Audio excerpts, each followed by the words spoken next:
Prologue. What? What did you just say, father? I said that you needn't enroll in the Royal Academy, Stella. I stood stock still, at a loss for words. What did he mean? Why would he deny all my hard work now, mere months before the entrance exam? I realize that you've made an effort, my father, Duke Walter Howard, continued. He kept his gaze fixed out the window and gave no sign that he even noticed the look on my face. You should have no difficulty passing the exam. Then why deny me the chance? But that's not enough. He pressed on, ignoring my outburst. For generations, the royal family has trusted the Howards to defend the North. The head of our house must have martial prowess. They must be a master of the supreme spell, Blizzard Wolf, and of its complementary secret art, the Azure Fists. I understand, I said after a moment of strained silence. My family, the Howards, oversaw one of only 4 duchies in our kingdom. The 4 great dukedoms of the North, East, South, and West each held vast territories. In times of trouble, they were duty-bound to serve as the kingdom's sword and shield, and they had upheld that duty over the 2 centuries since the War of the Dark Lord. Each ducal house demonstrated exceptional prowess, using a particular type of weapon: bare hands in the north, axes in the east, swords in the south, and spears in the west. For generations, each had passed down a supreme spell and secret art with which they had saved the kingdom on countless occasions. Blizzard Wolf and the Azure Fists, Lightning Lord Tiger and the Violet Axe, Firebird and the Scarlet Sword, Gale Dragon and the Emerald Spear. Their power, which outstripped all other spells and techniques, had even won renown abroad, and yet, I may lack the mana to activate a supreme spell or emulate the Azure Fists, I said with emphasis, but with more study, I'm certain that will change. The quantity of one's mana is largely determined at birth, my father replied. It has been known to increase with maturity, but not often. Magical control depends in large part on talent as well. An intelligent girl like you must know that. I had no response. Stella, my father turned to face me, kindness and resignation in his eyes. Oh, I'm about to receive a cruel pronouncement. Stop, he told me. You've done enough. At present, I am the only member of our house who has mastered supreme magic. No one else even possesses the potential to do so. You lack the mana, and while Tina's mana is great. He slowly shook his head and then walked over to where I stood frozen. There he lay one of his massive hands on my left shoulder. As a military family, the ducal house of Howard may end with me. Even so, we bear great obligations to the kingdom. I want you to seek out a new era for our house. It took me a moment to respond. I understand your reasoning, I said at length, but that's all the more reason why I should enroll in the Royal Academy. As the future Duchess Howard, is it not my duty to improve myself there and then go on to further studies at the university? You needn't insist on that, he replied. Even if you don't go to the royal capital, I can summon the finest. I refuse. Before I knew what I was doing, I was shouting, and I couldn't stop. I can't blame you for not seeing me as a trustworthy successor. But if Mother believed in me, I can believe in myself. I'll earn my place in the Royal Academy and then the university, and I'll show you that I have what it takes to be a worthy duchess. Stella, stop, my father reiterated. It's hopeless. Excuse me, I replied coldly after a brief silence and then made for the door. There's no chance that you'll ever master Blizzard Wolf or the Azure Fists, came his heartbroken shout from behind me. It won't make a difference where you study. He paused for a moment and then continued in a calmer tone. There's also Tina to consider. You must have heard what people call her. If you go to the royal capital, not all nobles are noble by nature. Please do as I ask. I closed the door without a word. My father was still calling to me, but I didn't look back. Ahead of me now was not a corridor, but a deep expanse of darkness. I didn't regret my decision to run away to flee the mansion with only my mother's ribbon and her favorite sword and wand to apply to the Royal Academy. I refused to regret it. It had been my choice to make. You're always so quick to put a bold face on things, spoke a voice in the darkness. It had come from me, a younger me, shorter in both hair and stature. What?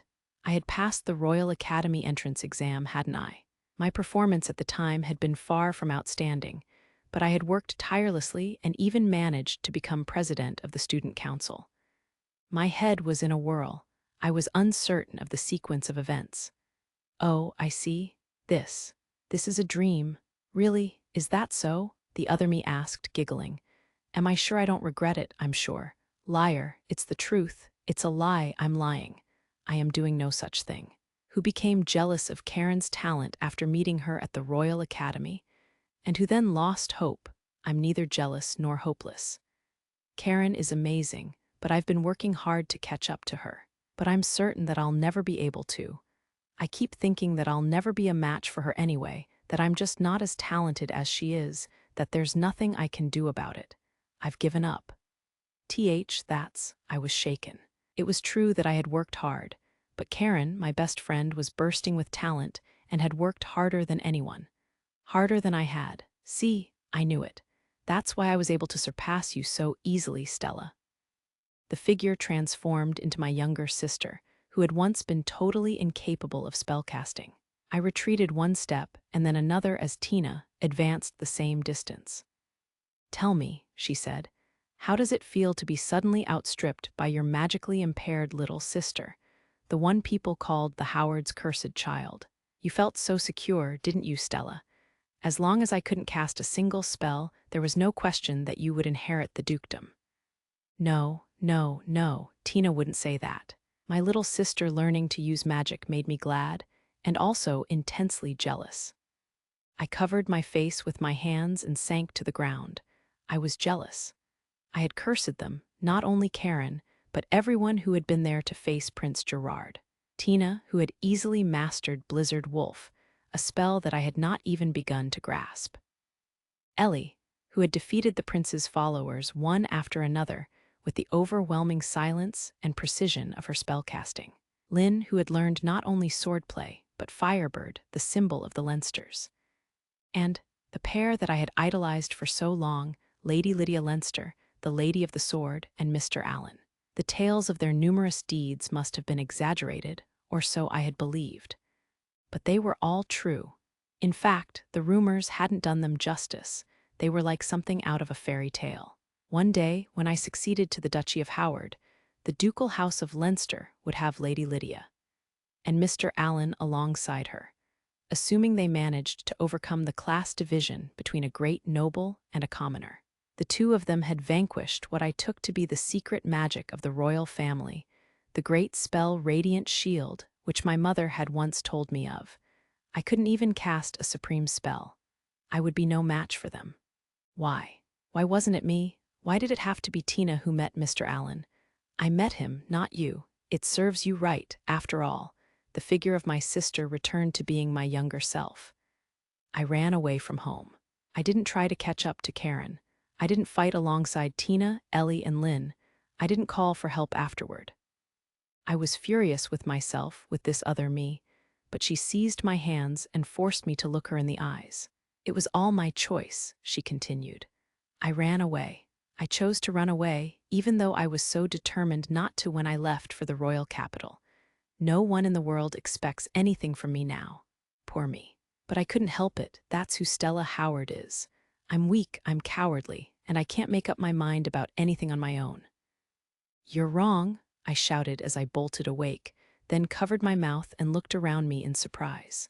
Faint moonlight filtered through the curtains of a room that held 3 beds, including mine. The bed nearest the window was empty. This is the Royal Academy dormitory. It appeared that I had avoided waking Karen, who was sleeping in the bed next to mine. Intense feelings of guilt assailed me. Tina wasn't like that at all, but it's fine, I told myself. Everything's going to be all right, Stella. I just need to proceed at my own pace. Isn't that how I've always done things? I paused and then repeated, everything's going to be all right. I just have to keep trying. I closed my eyes and waited for my agitation to subside. I needed to get to sleep soon. I had class the next day, and the final exams of the first semester were right around the corner. And yet, sleep eluded me. It wasn't the first time in recent memory that I had started awake out of similar nightmares. I didn't believe that I harbored such twisted feelings toward Tina, her friends, Lady Lydia, or Mr. Allen. My dreams were no more than that. My student council work had been piling up, so I must have been more tired than I realized. I would have to work harder. My other roommate, who had taken a leave of absence for medical reasons, would be back the week after next, and she would worry unless I got a firm grip on myself. I carefully got out of bed and walked to the entrance. A long time ago, my mother had stroked my young head and told me, on nights when you can't sleep, be very quiet and watch the moon and stars. I'm sure that I couldn't remember the rest, only how kind her voice had been. This had become my secret custom ever since. I haven't grown up at all, have I? I muttered, mocking myself as I opened the door and stepped out into a profoundly silent corridor. Once Stella had quietly closed the door, I opened my eyes. How many times did this make since that commotion with Prince Gerard? What's gotten into her? I wondered aloud. Stella was strong and earnest. That was why she worried so much about her ducal house, her sister, herself, and me and my brother Alan. Should I force her to talk? No. Once Felicia gets back, I'll. Or should I ask Alan to? My train of thought had reached a dead end, and I went another night without arriving at an answer. Before long, I sank back into a deep sleep. Chapter 1, Alan, I've been thinking, are you one of those people who goes out of their way to bring trouble on themselves? Do you go around asking, how much for a whole heap? I stopped leafing through papers to glare across the desk at the man who had once been my university underclassman. He cut a dashing figure sitting on the visitor's couch, but the mocking look he was giving me spoiled the effect. We haven't seen each other in half a year, and this is how he acts. Tell me, I said at length, do I really look like the kind of person who would do that? Totally, my tall friend affirmed. You wouldn't be doing this otherwise, even though it's not a long-term thing. I mean, tutoring the daughters of Duke Leinster and Duke Howard, plus the granddaughter of those northern big shots the Walkers, and screening business partners for both ducal houses, experiment in selling produce, wine, and a bunch of other new goods to the capital. And I know you've got to help out the boss, Lydia, on top of that. Speaking of which, I get the tutoring gig, but why are you screening businesses?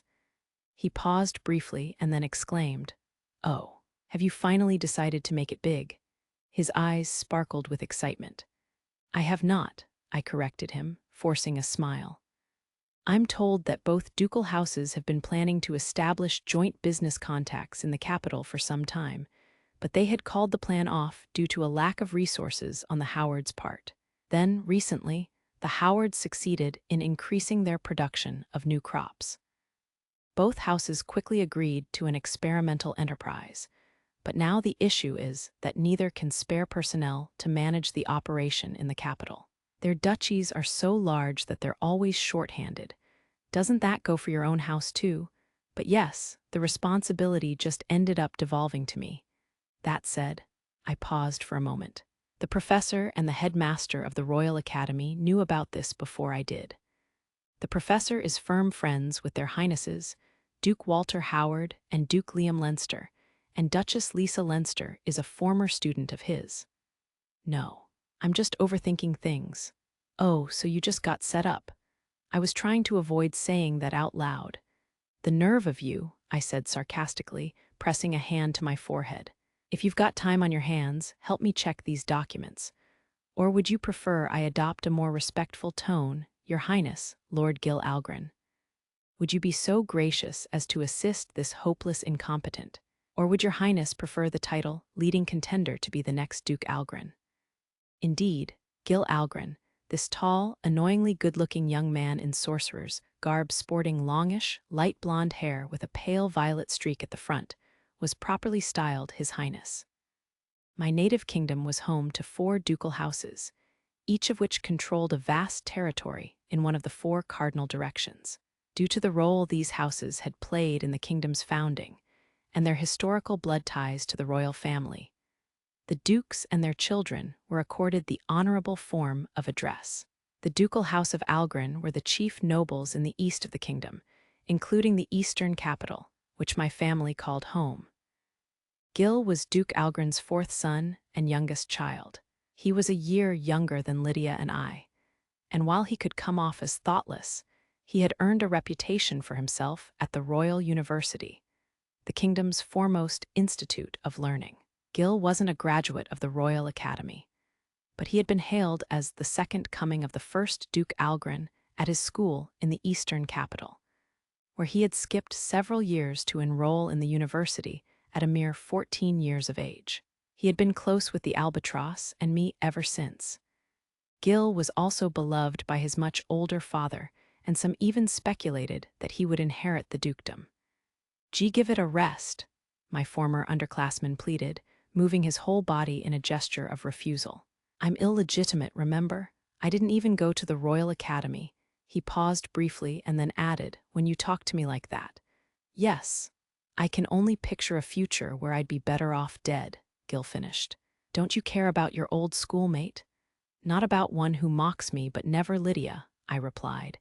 "He's as bad as the professor and deserves the same treatment." "You could at least say I'm better than the professor," he pleaded. "Besides, you know the boss'd kill me if I messed with her. I'm not you, so don't ask me to put my head on the chopping block like that.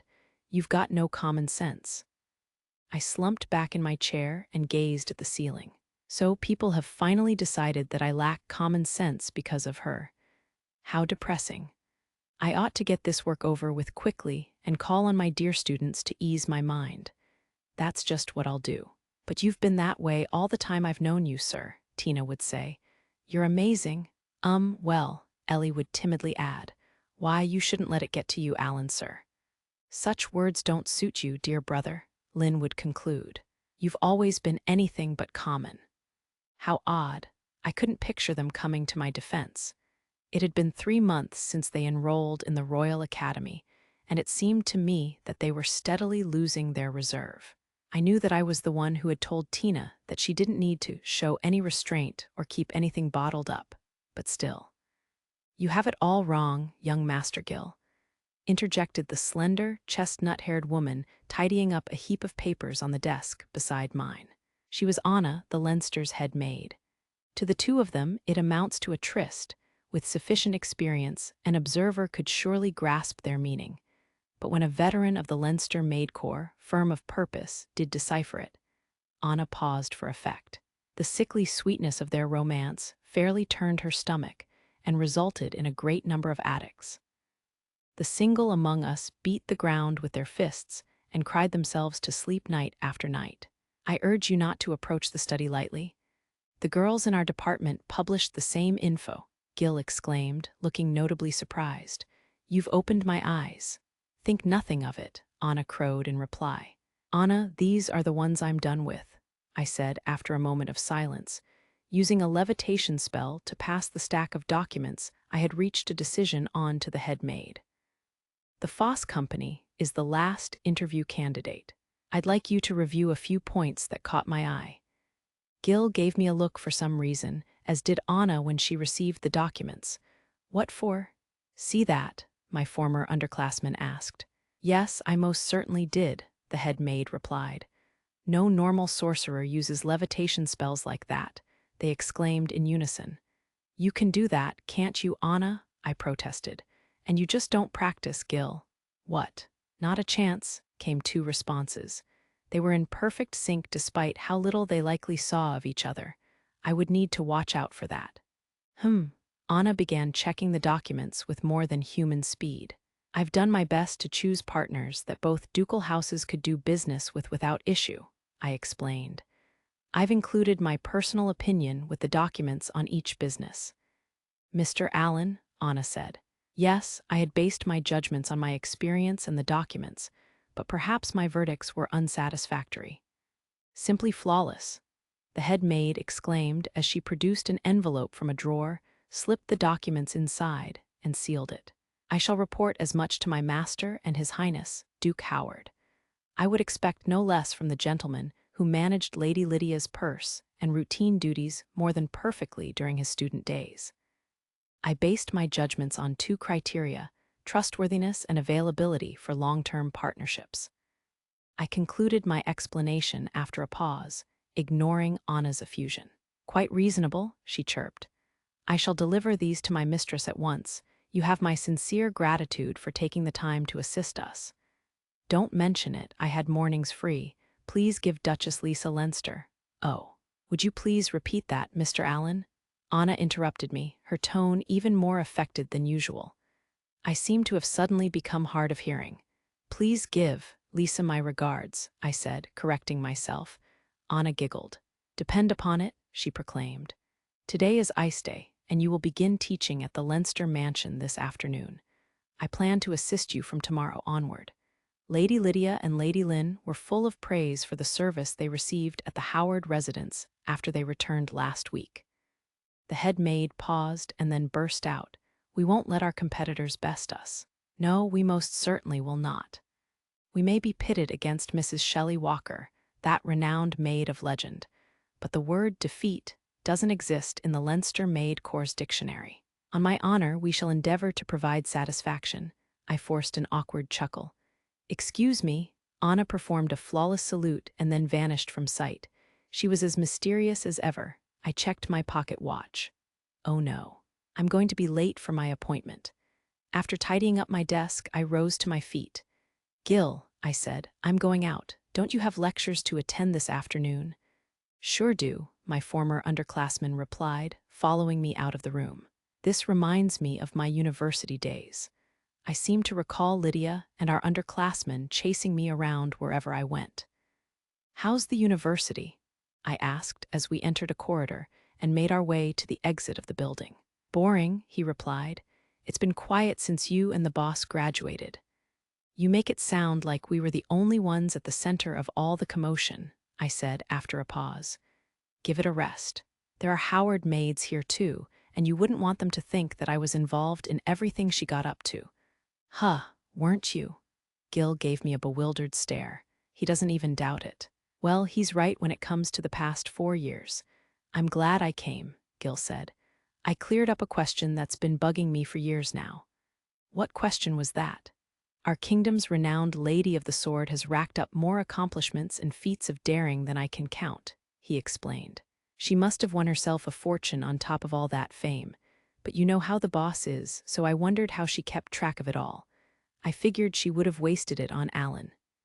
HM, go on, I pressed him. Keep talking, F-fat chance, Gil stammered. What are you holding that video orb for? What are you planning to do with it? I'm going to show it to Lydia, I told him. When she visits the university. I let my words trail off and then added, don't die on me, Gil. Have a heart, man, he protested. I know you love the boss so much that you beat Prince Gerard to pulp and ditched your dream of being a court sorcerer just 'cause he insulted her. But that's no excuse to sell out Your Highness, Lord Gil Algren, I said, clamping a hand over my garrulous former underclassman's mouth. I think you've said quite enough. Don't you? And she wasn't the only reason. I bowed slightly to a Howard maid and a Leinster maid, distinguished by the azure and scarlet stripes on their respective uniforms, who just happened to pass us at that moment. They responded with refined chuckles. Perhaps they had overheard us. Ugh. Gil was now tapping my hand, so I released him. What's the big deal? He asked after gasping for air. More people know than don't. Same goes for that mess at the Royal Academy.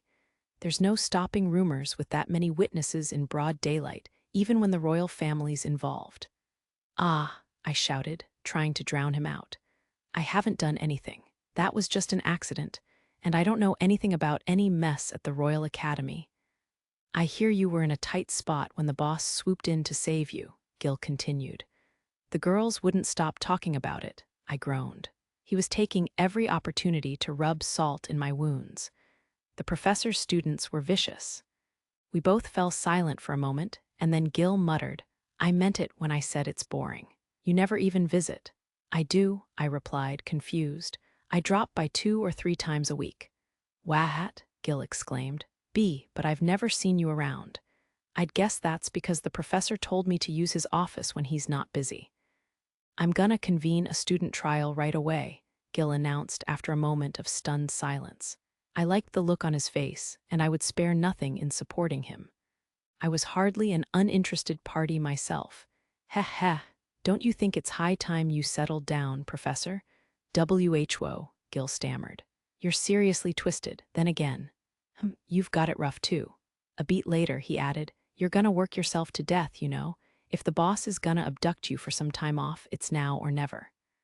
Regardless of whatever's going on behind the scenes, I argued, this was a personal request from both Dukes and Duchess Lisa.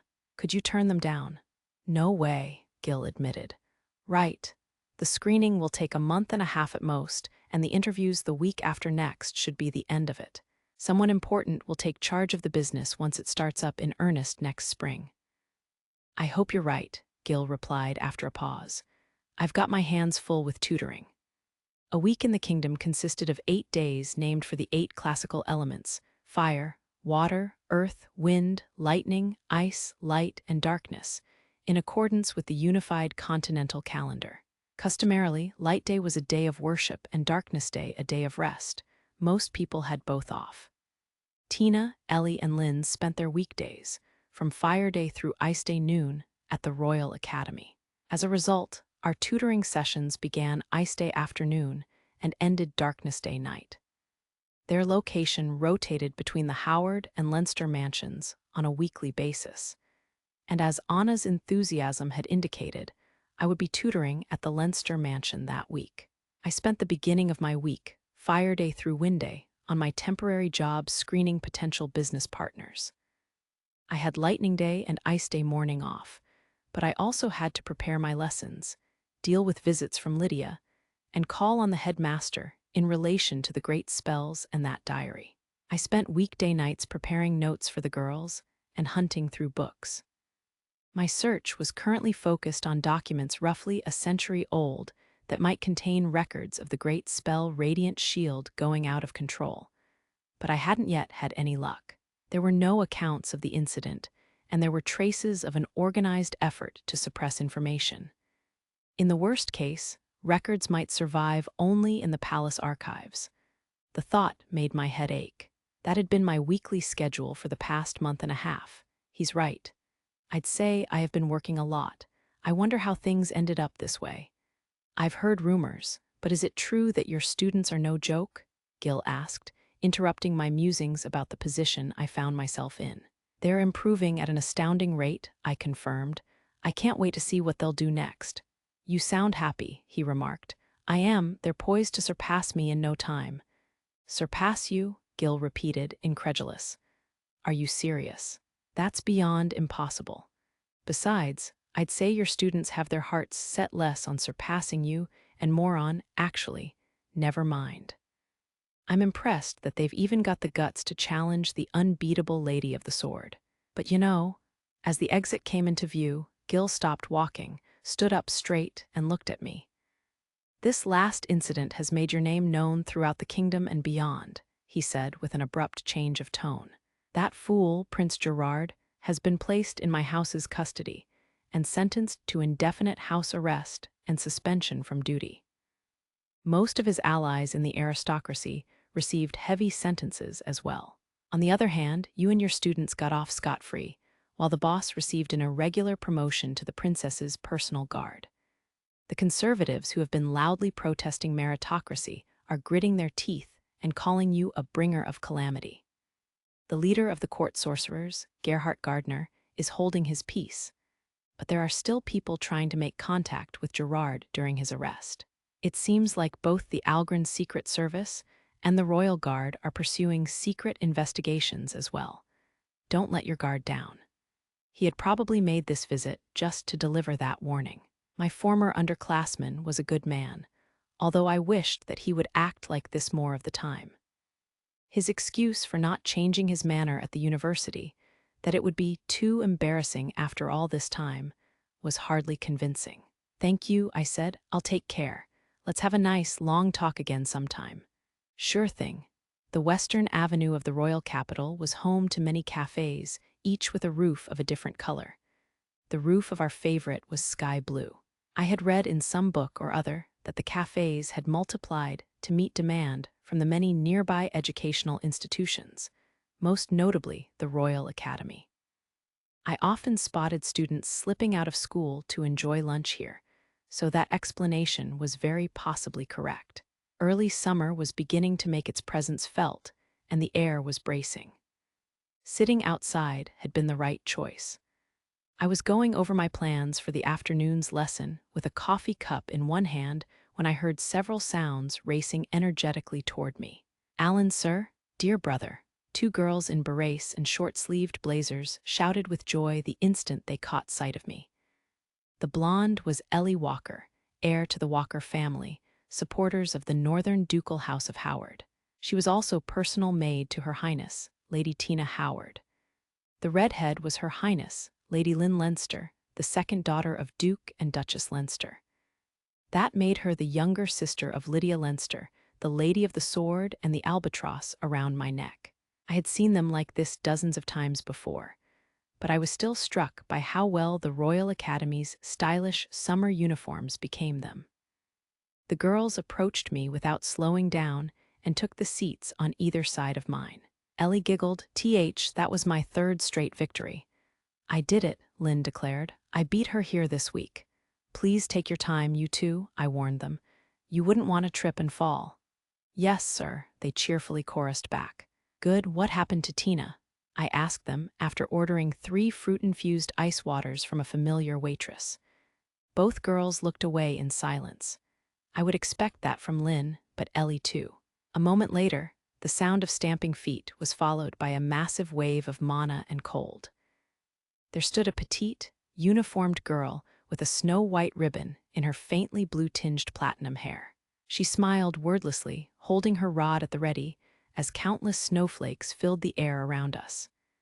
She had already deployed elementary ice spells and could activate them at a moment's notice. Her targets were Ellie and Lynn. This was Her Highness, Lady Tina Howard. A mere half a year prior, she had been unable to cast a single spell despite her vast store of mana. This young noblewoman had also provided both the impetus for my career as a private tutor and my reason for continuing it. Her attacks were normally meant partly in good fun. On closer inspection, however, I noticed that there were leaves clinging to her uniform in places and that her hair was disheveled. Ellie and Lynn moved their chairs behind me. "Well now, Tina," I said, "please lower your rod." "Sir, please stand aside," she replied after a pause. A lock of her bangs was standing straight up. "I'm going to give the pair of them a taste of how I feel." I shot a glance behind me. What had these girls done? "Lady Tina," Ellie protested, poking her head out from behind my back. "I don't think that trying to cut ahead of us was very fair of you." "That's right," Lynn added, poking her head out as well. "Dear brother, Miss First Place tried to leave for lunch without telling us because she wanted to sit next to you." Tina was momentarily at a loss for a retort.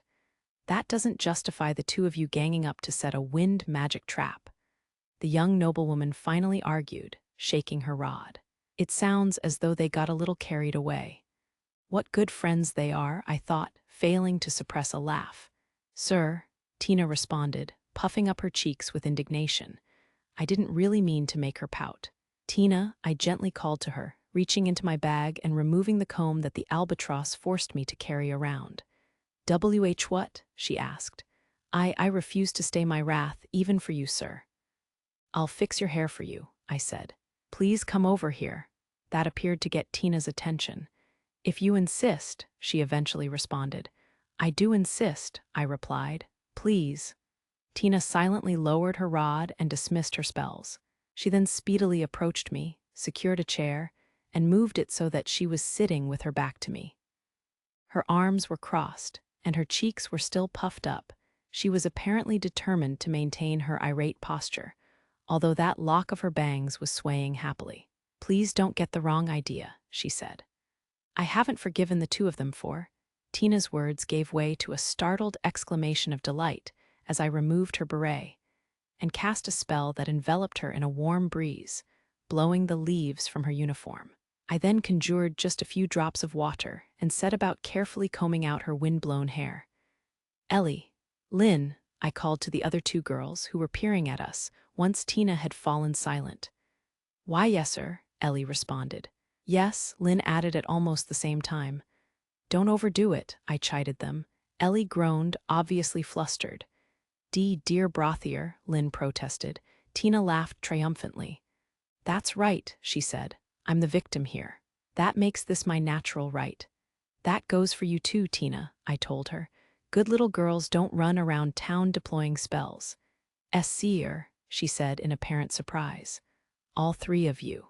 What should you do when you've done something wrong or crossed a line? I prompted them. We're sorry, all three answered sheepishly. I was glad that my students were such upstanding girls, although I decided to have them work on correcting their occasional excesses in future. Well said, I told them. Now, once you've finished your drinks, we'll head to the Leinster mansion. And no cake, Anna will be upset if you spoil your appetites for lunch. When the weather was good, I held my lessons in the inner courtyards of the ducal residences. It was a pleasant time of year, and there was nothing to stop me imparting my knowledge outdoors, rain and wind permitting. The problem was practical exercises. The two daughters of dukes packed too much power in their spells for indoor casting. It caused problems, and the stress of breaking costly furniture and household goods, every lesson threatened to give me stomach pain. The solution was simply to have them do it outside. I was lucky that both ducal houses maintained vast gardens at their residences in the royal capital. The headmaster had refused to let us use the Royal Academy's practical testing ground, groaning that the idea recalled his nightmares of the entrance exams. To be fair to him, I wouldn't put it past Tina and Lynn to blow the venue sky-high. The girls stood before me in their casual wear, working magic for all they were worth. Tina was controlling a blizzard within a military-grade ice-resistant barrier, while Lynn did the same with an inferno within a barrier she had erected herself. They were using intermediate spell formulae, but the resulting force rivaled an advanced spell. I shuddered to think what that portended. Tina, I called, you're wasting mana. Try to remain conscious of your spell's power. Why, yes, sir, the platinum-haired girl replied. Lynn, your barrier is coming apart in several places. Mind the details. I see you've improved considerably. Right, the redhead answered. She then taunted Tina with a derisive, ha. Lion, Tina took her bait and looked away from her blizzard, which grew in power as cracks formed in the ice-resistant barrier. I would have liked to let them keep going a little longer, but needs must. I intervened and dismantled the spells, bringing shocked looks to both girls' faces. How many times must I tell you that you're not allowed to play around while handling magic? I scolded them. I'm glad that you're such good friends, but consider the time and the place. We were not playing, and we are not friends, the pair protested in perfect unison. Let's take a break, I suggested after a pause. You've been practicing nonstop since you finished lunch. I mean, really. I know that neither one of them has ever had a friend her own age before, and I understand why they get so hung up on each other, but I wish they would learn some restraint. Hey, don't fight with your bangs, like a tug on my left sleeve derailed my train of thought. It was Ellie, who, unlike the other girls, was wearing her school uniform. Alan, sir, she said, please wash me too. A moment later, she let out a little gasp of embarrassment when she realized she had misspoken. You're right, I replied. Excuse me, is anyone about? At your service, a dignified maid with dark brown hair answered, appearing without a sound. Her name was Emma, and she had once told me that she had Southern ancestry on her mother's side. She was followed by a group of maids pushing a cart. It appeared that they were fully prepared. Tea for Tina and Lynn, please, I said to Emma. Sir, Tina protested. Dear brother, Lynn joined her. Certainly, sir, Emma replied. Today's tea is a calming herbal blend. Thank you very much, I said. Ellie. Why, yes, sir, Ellie answered. Those two have turned delinquent and won't listen to me. I'm a good girl, sir, Ellie stammered. I'm glad to hear it. In that case, let's practice together. Why, yes, sir, the bashful angel replied and then giggled. How soothing. Humph, one of my delinquent students fumed. You're always like that, sir. Dear brother, the other added, I've mended my ways. Let me join you. Both of you, please be seated, Emma commanded. After a brief silence, she added, Otherwise, I'll show Mr. Allen the recording of your sleepover the week before last. That appeared to startle Tina and Lynn, who quickly seated themselves properly in chairs as far apart from each other as they could manage. Emma certainly knew how to handle them. It was no wonder that Anna had recommended her. She was, by her own account, ranked fourth in the society for watching over Lady Lydia and Lady Lynn in public and private. Part of me was curious to meet the two members I had yet to encounter, and another part of me hoped not to. I nodded to Emma, and she quickly completed her preparations before withdrawing with a smile. She realized that there were matters we couldn't discuss in her presence and was being considerate. "Now," I prompted Ellie, "why don't you show me how well you can control the force of your spells and cast within a barrier?" "Why, yes, sir." The maid in a school uniform waved her hands with a look of nervous tension on her face. "And then, how did I do?" "Wonderfully," I replied. Tina and Lynn maintained a stony silence. Ellie had activated an intermediate wind spell within a barrier roughly the size of a wooden box for storing wine. When it came to fine control, she was several cuts above the other two girls. "Allen, sir, I'd like a H-head rub," she requested, removing her beret and taking half a step toward me. "I'm trying to mend that bad habit of mine, but what choice do I have?" "You're amazing, Ellie," I told the happy maid as I gently stroked her head. Tina and Lynn sprang to their feet with a clatter, slamming both hands on the table. "Sir, dear brother, young ladies, your tea will get cold," I chided them. "Please sit down." "Oh, you're so mean, sir," Tina fumed at me. "You're so mean, dear brother," Lynn echoed. The pair returned to their seats and began drinking the herbal tea that Emma had brewed for them while snacking on pastries with jam. I wondered if they would leave some for us. Ellie had just about mastered force control and casting within a barrier, in which case, "Ellie, what would you like to learn next?" I asked. Well," she stammered, "I'd like to learn advanced magic." "Advanced magic," I repeated thoughtfully. Ellie was capable of using 6 of the 8 classical elements: fire, water, earth, wind, ice, and darkness. She struggled with lightning and light, but that was still a noteworthy achievement considering that most sorcerers could only command a single element. Because she had prioritized elementary and intermediate magic, however, she had yet to learn an advanced spell. "I can teach you the spell formulae, but I lack the mana to show you an example," I apologized, crouching down to look Ellie in the eyes. "I'll ask Tina or Lynn to help you." Allen, sir." The maid blushed, brought her hands together over her chest, and stared at me. I think that you could do it if you L-linked mana with me." I should have seen that coming. Linking mana was just what it sounded like, the ability to connect another person's mana with my own. Doing so granted me the ability to use that person's mana, although linking two deeply had the unfortunate side effect of rendering us unable to conceal our emotions from each other. Thus far, I had linked with the albatross, Lydia, my younger sister Karen, and Tina.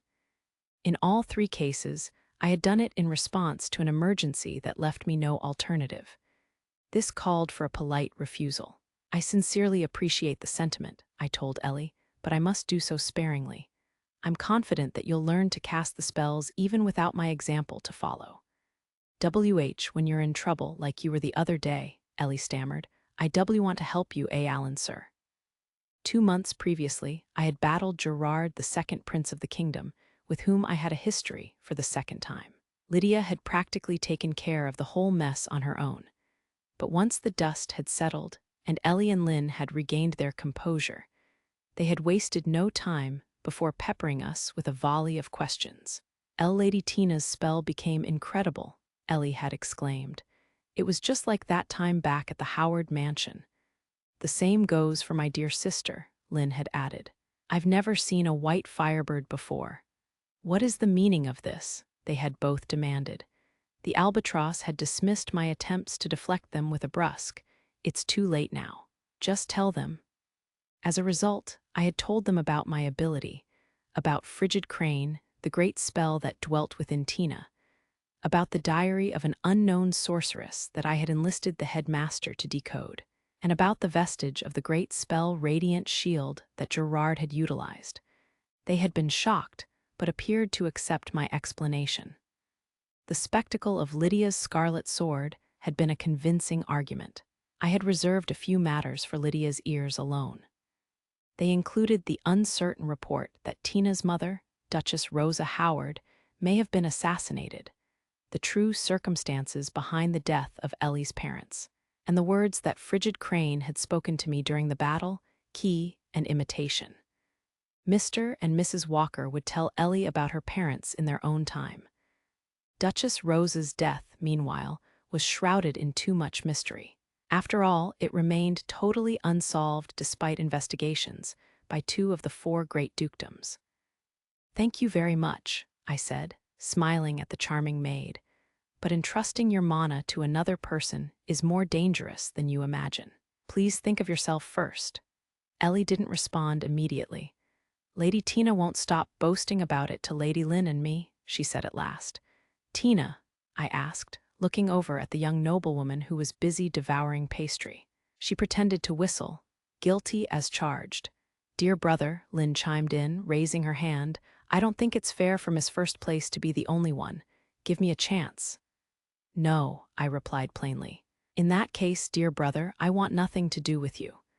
The redhead sulked, turning her back to me with a pastry still clutched in one hand. "Hear that, you too?" the platinum-haired girl crowed triumphantly. "Our teacher says no, so be good sports and throw in the towel. Now you want to cast advanced spells, sir. Say no more." She leapt up and landed on her feet. "Hey now, that wasn't very ladylike." "Come on, sir. Link mana with, hold still," I said as I pulled out a handkerchief. "There, that's better. You had a spot of jam on your face." Thank you." Lynn approached me as well, her bangs announcing her displeasure. "Dear brother," she said, "I can't approve of the way you spoil her. Don't you agree, Ellie?" "Why, yes, sir," Ellie joined in. I think Lady Tina is being you unfair." I am not," Tina protested, and the trio began frolicking. It was yet another peaceful day. "I'll ask Tina or Lynn to demonstrate an advanced spell for Ellie once they calm down," I thought as I took their place in one of the chairs. I was about to take a sip of herbal tea when a tap on my shoulder interrupted me. I turned to look and felt an index finger prod my cheek. "You fell for it," the newcomer announced with a triumphant chuckle. "What a simpleton. What brings you here, Lydia?" I asked after a moment's pause, "and concealing your mana at that." There stood a beauty with gorgeous, long scarlet hair. It was Her Highness, Lady Lydia Leinster, the Lady of the Sword and the albatross around my neck. As usual, she was dressed for swordplay. Her promotion to Her Royal Highness's personal guard following the recent incident hadn't prompted any changes to her wardrobe. I wondered if she would get in trouble for that. "This house belongs to the Leinsters," Lydia replied, fixing me with a glare. "Why shouldn't I be here?" "That's not what I mean," I said. "What about the palace? You can't just leave when you're meant to be guarding Her Royal Highness." "That scheming princess is in a meeting with the Imperial Ambassador," she explained. "The commander of the guard is taking care of them." "I see," I replied after a brief pause. "What?" Lydia demanded. "Do you have a problem with that?" "You know I don't," I assured her.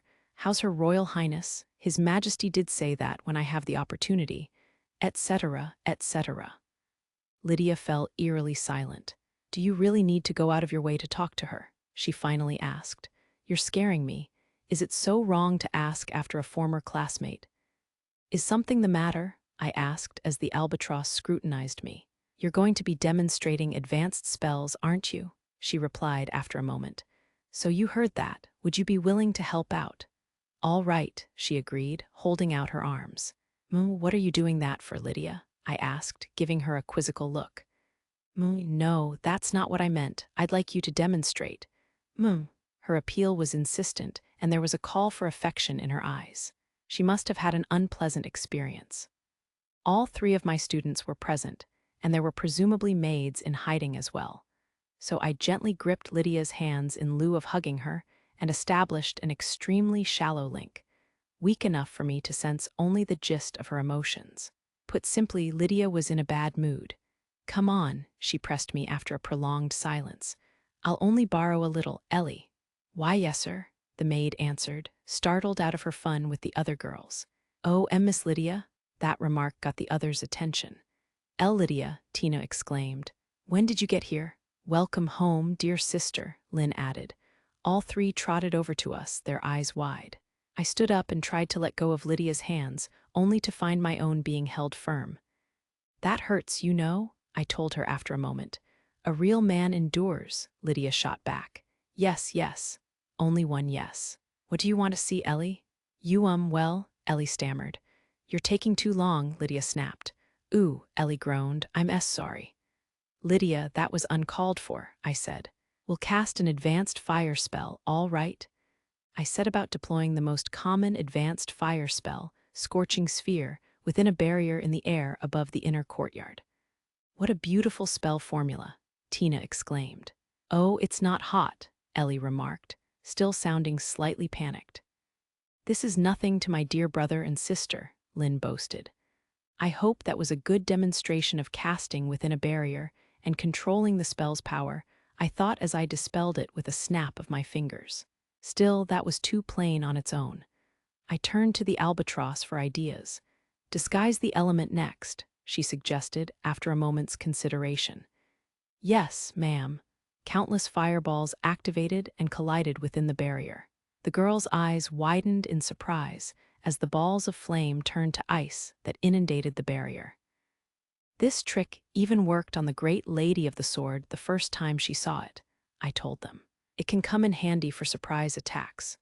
"Don't lie," Lydia snapped back. "You know I'm not," I demurred. "Now, what else should we try?"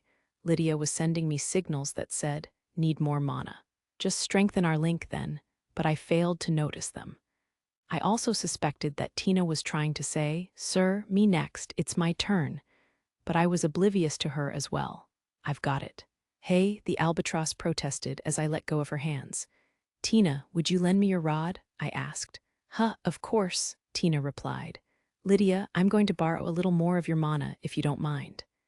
"It'll cost you," she told me after a drawn-out pause. I shrugged as I accepted Tina's rod and then gave it a vigorous horizontal swing. The girls looked stunned. "Passable," Lydia commented.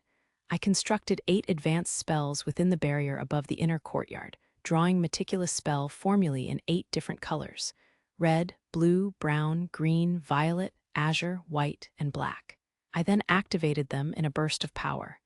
Torrents of mana coursed through the enclosed space, forming into 8 massive vortexes. Tina cried inarticulately with amazement. Amazing?" Ellie exclaimed.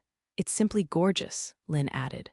All 3 girls were hopping up and down, hand in hand, their eyes sparkling with excitement. The scarlet-haired noblewoman, in contrast, was silent and making no attempt to conceal her displeasure. That didn't bode well. I dispelled the magic with another wave of the rod, severed my mana link, and then returned the rod to Tina. "Thank you very much," I said. That was a simultaneous activation of multiple advanced spells of varied elements. Remember our flower exercise? Think of this as a practical application of that idea.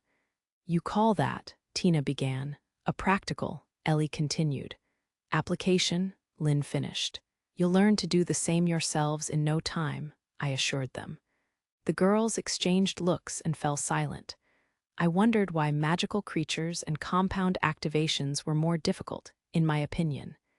"Hey," Lydia pressed me. "Hang on," I replied. "You're about to ask why I borrowed her rod, aren't you? Explain yourself." "I have no experience casting advanced ice spells, and Tina's rod makes it easier," I said, obliging her. After a pause, I added, although seeing that pale firebird might force me to rethink my ideas. I was skeptical of the prevailing wisdom concerning the strict division of elements. My hypothesis was that the elementals that presumably enabled humans to cast spells were less restricted. That said, the power of the firebird that Tina and I had cast using her ice-inclined rod during our battle with Gerard had surpassed even my expectations. The assistance of the great spell Frigid Crane might go some way toward explaining it, but there was still so much I didn't know. "I wasn't confident that I could pull it off right away," I said, raising my hands. "That's really all there is to it." Lydia remained silent. Tina cut in with a triumphant laugh. "It sounds like Mr. Allen put more faith in my rod than in you, Lydia," she proclaimed. "Maybe he'd also get better results linking mana with me. This calls for an experiment. Not a chance. Lydia dismissed the suggestion. It was your rod he needed, not you. Even if I conceded that a direct descendant of the Howards has the edge with ice, and that's a big if, there's no chance, none at all. We won't know unless we try, Tina objected. Then let's try. Lydia stretched her arms out to me. Controlling those spells takes quite a toll on my mana, you know, I ventured after a moment. The edge of her hand scythed through the air in front of me in a lightning-quick chop. Eek, what a troublesome servant, Lydia remarked as I reluctantly joined hands with her again. Now, one more time. Must we? I complained. Ice magic is awfully challenging, and ow, watch the fingers. I can hear my bones creaking. Stop dillying. Mom and Dad back home, your little Alan is helpless. I waved my left hand and constructed a barrier without another word. That's more like it, Lydia said. Don't forget to replenish the mana you've lost. I really haven't lost enough to need. Would you care to experience a point-blank firebird? I didn't need our link to pick up on the fact that Duke Leinster's eldest daughter was in an exceptionally foul mood. Oh no, Tina exclaimed. I should have just grabbed his hand and let events take their course. What kind of misconceptions did she have about me? Ellie and Lynn's curiosity seemed to be getting the better of them as well, meaning that I was utterly friendless. All right then, I said. I'm going to take some of your mana, okay? Just hurry up and... Lydia's command broke off in an erotic moan as she closed her eyes and trembled. I immediately took the mana I needed and returned us to an extremely shallow link. This is what I was afraid of. Merely linking mana and casting spells didn't require causing much harm. Replenishing the mana I expended on control and other tasks required a deeper link, although I had no idea why. That said, it did seem to produce a momentary shock. Sir, Tina said accusingly. Alan, sir, Ellie added in the same tone. Dear brother, Lynn joined in. I wanted to flee from my students' cold gazes. Lydia giggled, evidently in an excellent mood. It's been a long time since I last gave you my mana directly, she remarked. Now what? I asked after a pause. It has to be ice, Lydia replied. The rest is up to you. What? Tina exclaimed. Then take my staff or link with me and that won't be necessary. Lydia cut her suggestion short. Why not? Tina demanded, incensed. He already cast the spell once, the albatross stated flatly. He won't need a rod to help him the second time. A speechless Tina bit her lip in frustration. Lydia was apparently convinced that I couldn't fail.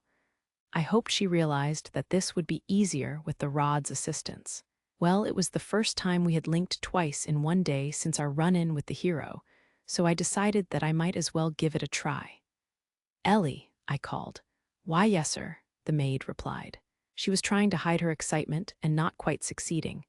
Give me the name of an animal. Huh, she said, nonplussed. How about a horse? A horse it is, then. Lydia, if I mess up. Don't be silly, Lydia said, not even waiting for me to finish. You never mess up. I had no response to that. Her faith weighed heavily on me.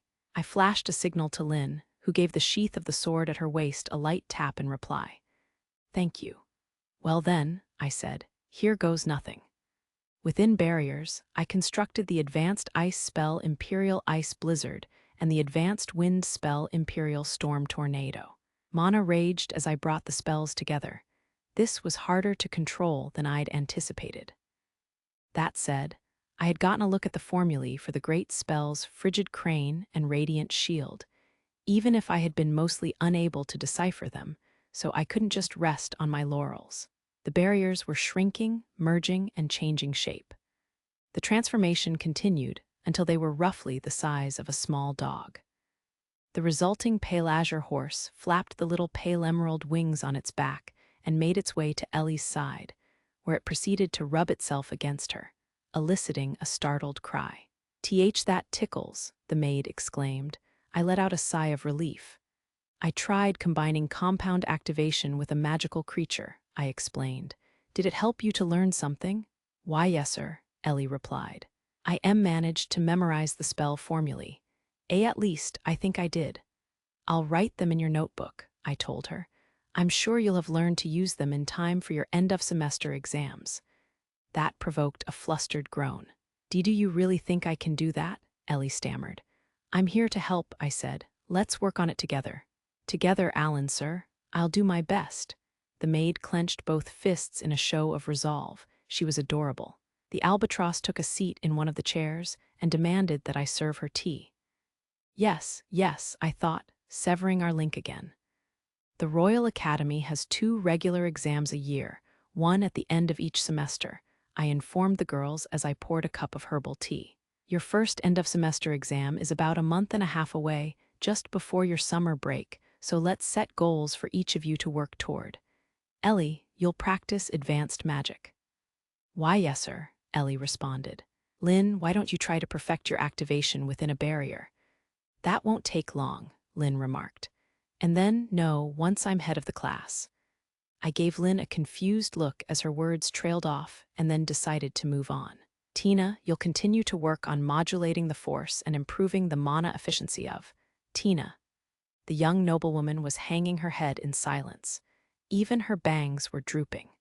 Really, though, it was nothing to be ashamed of. Tina, I said, would you lend me your rod? All right. She assented after a long pause. I accepted her rod, gave it a wave, and used ice to craft a bunch of flowers with a ribbon for good measure.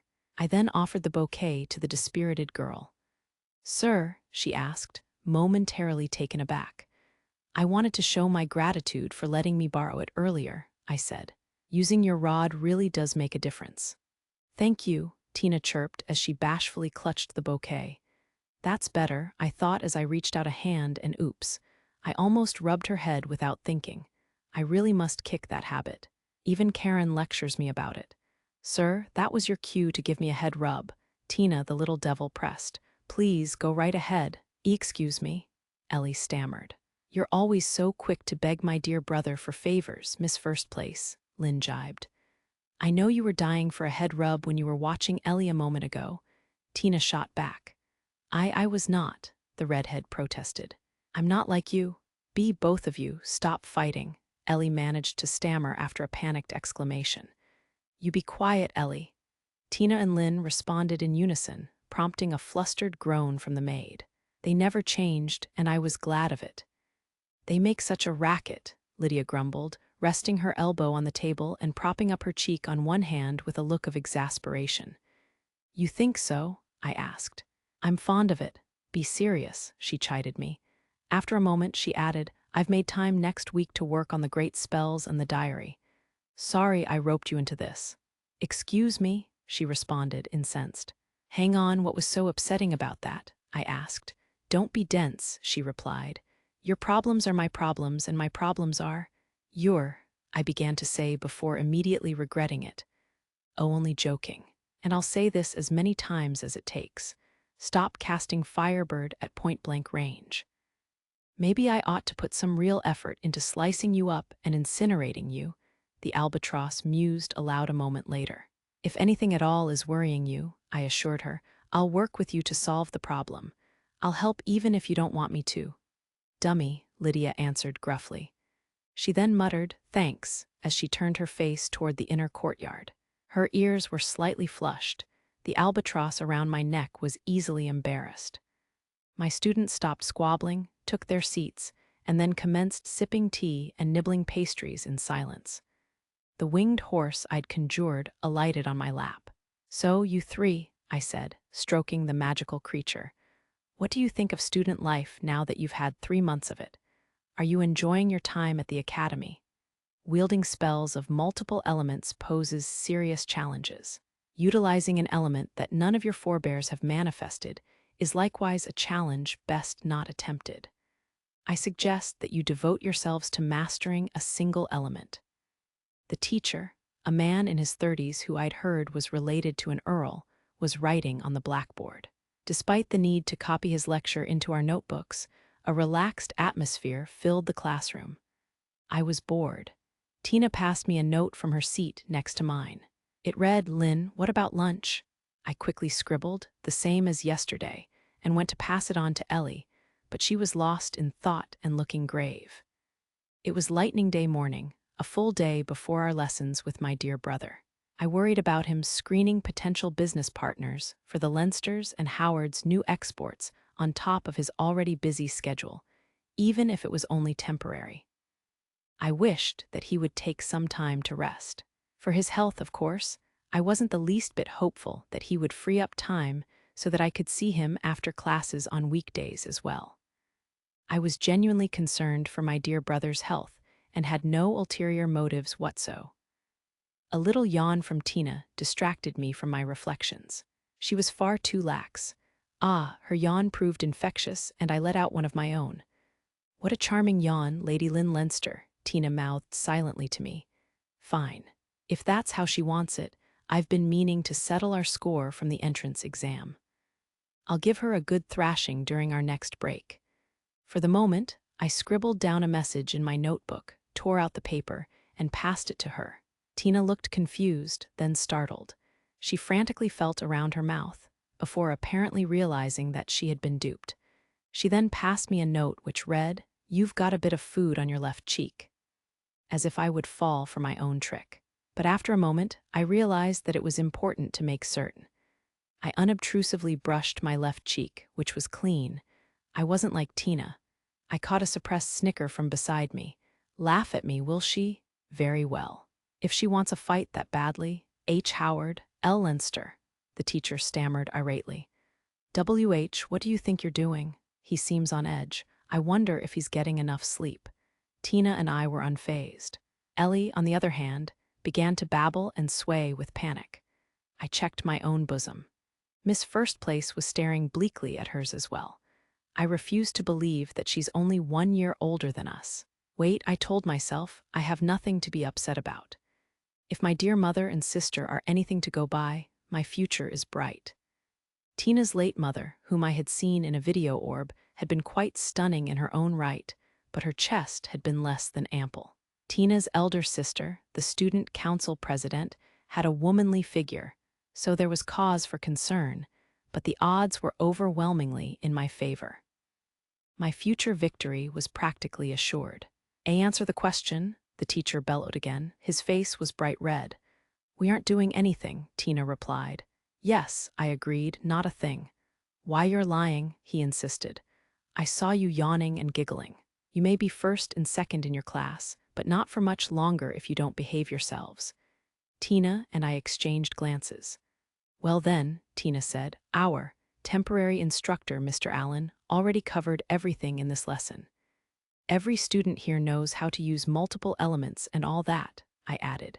Didn't the teacher who resigned leave you notes? The teacher flapped his lips, struggling for a response and ending up looking like a fish. He surveyed the classroom, but everyone either nodded or avoided making eye contact. I'd never known that a person could turn so pale. In the end, the teacher placed a hand on the blackboard to support himself as he staggered out of the classroom. It appeared that he was done for. Whispered remarks filled the room. I guess he couldn't cut it. This simply will not do. I wonder if we could get Mr. Allen back. It wouldn't be easy. I'd be all for it, though. Ha ha ha. That's right, my dear brother is a cut above. He had helped the entire class to significantly improve their skill in a mere 5 lessons, a remarkable achievement. It would hardly have been surprising had he been hired as a permanent instructor on the spot. If only he weren't so busy. Ever since his departure, we had spent our days in boredom. I had managed to make friends with my classmates, but I still wished that. Tomorrow can't come soon enough, Tina muttered. I wish tomorrow would come sooner, I whispered at nearly the same moment. Oh my, Ellie exclaimed, pressing her hands together and beaming at us. The two of you get along so well. I exchanged a glance with Tina and then immediately crossed my arms and turned my face away from her. We do not, Tina protested. Indeed we don't, I agreed. Well, Ellie faltered before continuing cheerfully. Mr. Allen told me, listen, Ellie, you can tell how Tina and Lynn really feel by their bangs. Dear brother, I can't approve of spreading secrets. You ought to know better. Tina appeared to share my feelings because she muttered, Sir, you dummy. I wish you'd be that soft on me. The fact that I didn't feature in her wish was Miss First Place all over. I was about to protest when the bell rang. She'd had a lucky escape. Everyone was vacating the classroom at once. I needed to hurry, it was lunchtime. "I'm back," I said. "Ellie, hasn't Tina returned yet?" "Welcome back, Lady Lynn," Ellie replied. "Isn't Lady Tina with you?" "She said she was going to stop by the staff room," I explained. "Thank you for reserving a spot for us." "Oh dear," Ellie groaned. "Where can she have gone? And thank you very much." I set my tray down on the circular table and then passed Ellie some bread stuffed with a selection of meat and vegetables. That brought a smile to her face. Although Ellie was older than I was, I felt an urge to pat her on the head. This must be what my dear brother means when he claims that he can't resist Ellie's smile. I understand now, but I refuse to accept it. The Royal Academy was furnished with a number of locations suitable for eating during lunchtime or after class. And the roof of the central building, where we now were, was the most hotly contested of them all. It was closed off in winter, but I'd heard that not a sunny day passed in the milder seasons without students to be seen there. We had experimented with various spots at first, but we had recently taken to eating lunch here because the cafeteria and dining hall were overflowing with people. That choice had led to a system in which one of us would reserve a space, while the remaining two made a run to the shop that sold bread and prepared dishes. I watched Ellie taking little bites of her bread as I seated myself and bit into my own. It was nice to spend time with just the two of us occasionally. It would have been much noisier with Miss First Place, for one thing. For no particular reason, I glanced down at the throng of students cheerfully going about there. I gripped the railing and strained my eyes. "Lady Lynn?" Ellie asked, looking confused. "Ellie," I said, pointing to the stone statue of the headmaster, "isn't that Tina?" I couldn't see her face, but I could see her distinctive hair swaying. The slightly older maid joined me and nodded, but she proved unable to speak around the piece of bread still in her mouth. "Calm down and swallow," I told her. That's Lady Tina," she declared after wolfing down the impediment. "I'm sure of it, but what's she doing there?" "Oh, why, you don't think she got Elle lost, do you?" "Oh no, Lady T," I covered Ellie's mouth before she could finish. "Tina was acting suspicious, very suspicious." "Keep your voice down," I said. "I'm sure she hasn't gotten lost. That sounds like something only you would do."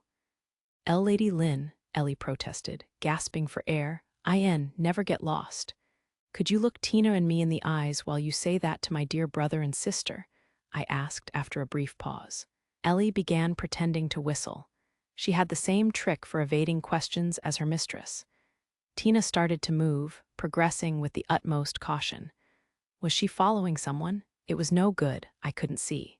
And if I tried to circle around, I might lose sight of her. What was I to do? Ellie began wrapping up the remaining bread on our table. Her deft movements reminded me that she was Tina's personal maid, even if she seemed more like her younger sister. She drank down the iced black tea I had purchased and then passed a cup to me as well. Did she want me to drink? I drained my cup.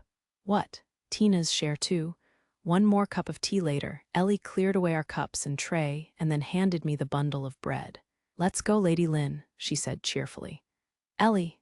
I stared incredulously at the smiling maid as she put her right hand on the railing and offered me her left. With great trepidation, I took it. Then Ellie let out a shout of exertion. I felt as though I were floating. And the next thing I knew, I was airborne. I'm falling. I was about to attempt a spell when I realized that, although I really was falling, my descent was slow and gentle. "A levitation spell?" Ellie giggled. "Please don't tell Mr. Allen," she said. "I cast a perception-blocking spell at the same time, but why, you might want to hold down your skirt." "I wish you'd warned me beforehand," I reproached her once the shock of that realization had worn off. "Yes, I'm sorry." I held down the skirt of my school uniform. I would become unfit for marriage if anyone were to see up it, given that what it concealed was a little, just a very little, childish. "If I assume Tina is my only rival," I muttered softly to myself, "I may be in for a rude awakening." Not that I had discounted Ellie, but even so. "Lady Lynn," she asked, "please release your levitation spell and cast a sound-dampening one." "Why, yes, m." In an instant, we plummeted to the ground and landed without a sound, unnoticed by the students passing to and fro. I looked around. There was Tina, and ahead of her was, dear brother and sister, I wondered aloud. It's Mr. Allen and Miss Lydia, Ellie remarked at almost the same moment. The pair of them were walking cordially along the path that faced the exterior of the central building. Their intimacy created an atmosphere that made it difficult to approach them. It was, to be frank, saccharine, and I wasn't happy about it. My dear brother and sister made a perfect couple, and I would never dream of coming between them, but I wasn't happy about it. Does my dear brother treat me too much like a child? I wondered. I've been growing up, and Lady Lynn, Ellie said, prodding my left sleeve. Don't you think we should join up with Lady Tina? I suppose so, I agreed after a moment's consideration. Let's give her a fright. Ellie grinned wickedly, a rarity for her, and we nodded to each other. Miss First Place ought to know better than to try to steal a march on us. Could this be revenge for that wind spell? After all the times I apologized for it during our sleepover? Honestly. She's so small-chested, small-minded. The office of the Royal Academy's headmaster was littered with old and rare books. The headmaster himself, Lord Rod, an elf dressed in a white hooded robe whose age handily exceeded 2 centuries, was seated in a luxurious chair. And although he was already leaning well into the backrest, he was somehow still managing to edge away. And the albatross asked sharply while tracing a corner of the headmaster's desk with her finger. I haven't finished decoding the diary, he stammered. I need a little more time. Lydia allowed his words to hang in the air for a moment. Oh, really? Was her only reply. W8, not Firebird, don't be hasty. The headmaster turned to me with a look of desperation. H, help me stop her. Must I asked, glancing up at him from my seat on the sofa. Of course you must, he snapped. Was that any way to ask for help? The touch of a paw pad on my hand drew my attention to my lap. The professor had been unable to attend our meeting for a variety of reasons, and Anko, his black cat familiar, was being insistent. Oh, my apologies, I'd be delighted to pet you. I'm terribly sorry, I told the headmaster, but my hands are full tending to Anko at present. What? He cried. Why, you mean to say that you'd put that degenerate youngster's familiar before me, the Archmage? I'll have you know that I'm a person of some importance. I have my grievances against the professor, but I can't neglect Anko. The Royal Capital Cat Lovers Association named it the city's 3rd most handsome feline. Albeit unofficially. During our time at the university, Anko was second only to Lydia in the pecking order, and in terms of popularity, or should I say popularity, it was far and away. I clutched Anko and contorted to evade the sweeping edge of the albatross's hand. She seized Anko by the scruff of the neck, cast a levitation spell, and then flung it across the room. The magnificent familiar dispelled her magic in midair and landed gracefully on the desk, where it curled up sleepily. I applauded. Who's more important to you? Lydia asked, sitting down beside me on the sofa and sidling up to me or Anko. Do you really need to ask? I replied. Answer the question. Well, I whispered my response in Lydia's ear and watched as her expression suddenly brightened. Then, without missing a beat, she fired several daggers of flame at the headmaster, who was at a half-crouch and plotting his escape. Her attacks, all aimed at vital points, pierced through 9/10 of his many-layered magical defenses. I was impressed. This conversation isn't over, Lydia coolly declared. Is it my life you're after? The headmaster demanded. Don't be ridiculous. You ought to take your dear former student's little jokes with a smile. The headmaster paused for a moment, stunned into silence, then he turned to me and asked, Is she serious? Quite serious, I confirmed. Now let's leave the greetings at that and get to business. You call that a greeting? I almost died. That's an everyday event with Lydia around. Would you have preferred her Firebird? Let us begin, the headmaster declared at once, returning to his chair in an instant. I envied that he had the mana to cast teleportation spells so freely. My time is limited. Lydia turned to me without a word, wearing an expression that seemed to ask, Do you mind if I incinerate him? I do, I replied with a look of my own. These books are precious. You never let me have any fun. her eyes complained as she pouted and pressed her shoulder against mine. I took it that she found her unfamiliar duties at the palace exhausting and considered cooking her a tasty meal after this was over. Ahem, the headmaster interrupted our silent conversation by clearing his throat. I beg your pardon, but may I proceed? Be my guest, I replied. Get it over with, Lydia snapped at nearly the same moment. The nerve of you two, the headmaster groaned before recollecting himself and resuming. As for the diary, the mysterious book that had once rested in the Howard's archive floated up off the desk, its pages fluttering. It had been nearly 3 months since my leaving it in the capable hands of the headmaster, who might well be the royal capital's foremost expert in dispelling curses. I've decrypted approximately 80% of it. Believe me, it was no easy feat. My apologies, I replied. There was no one else I could turn to except the professor. Humph, I doubt that youngster could crack this encryption if you gave him a year. It's only proceeding so steadily because you left the matter in my hands. You ought to be grateful. I am most grateful, Archmage Rod, who can compare to a tried-and true veteran of the War of the Dark Lord 2 centuries past. Precisely, he crowed, swelling with pride. You're quite right. Anko had since returned to my lap. I could assume the familiar wanted me to resume petting it. But you haven't completely decoded it, have you? Lydia pointed out. She wasn't looking at the headmaster as she spoke. Her gaze was fixed on the persistent familiar, but he faltered nonetheless. The diary is at least 500 years old, and its author was an exceptional sorceress, I repeated for confirmation. It's filled with her personal affairs, complaints, her feelings for the person she loved, everyday matters, etc. Do I have that right? She was probably about your age, the headmaster remarked. The latest passage I deciphered is replete with joy. It indicates that her love was finally requited. I've yet to encounter any mention of the great spells. That said, yes, the difficulty of the encryption increases dramatically in the following pages. It's a different beast. How so? I asked, pausing in mid-pet. Lydia scooped up Anko and set the familiar down beside her as they conducted a negotiation of some kind. She must not have wanted anyone to read those pages, the headmaster explained. I designed the military encryption used by the Order of Royal Knights, but this easily surpasses it. At present, I've only deciphered a date and location. And what are they? She never recorded either before, but the headmaster trailed off mid-sentence. The albatross was preoccupied conversing with Anko. Listen, she said. His lap is mine. You need permission to what?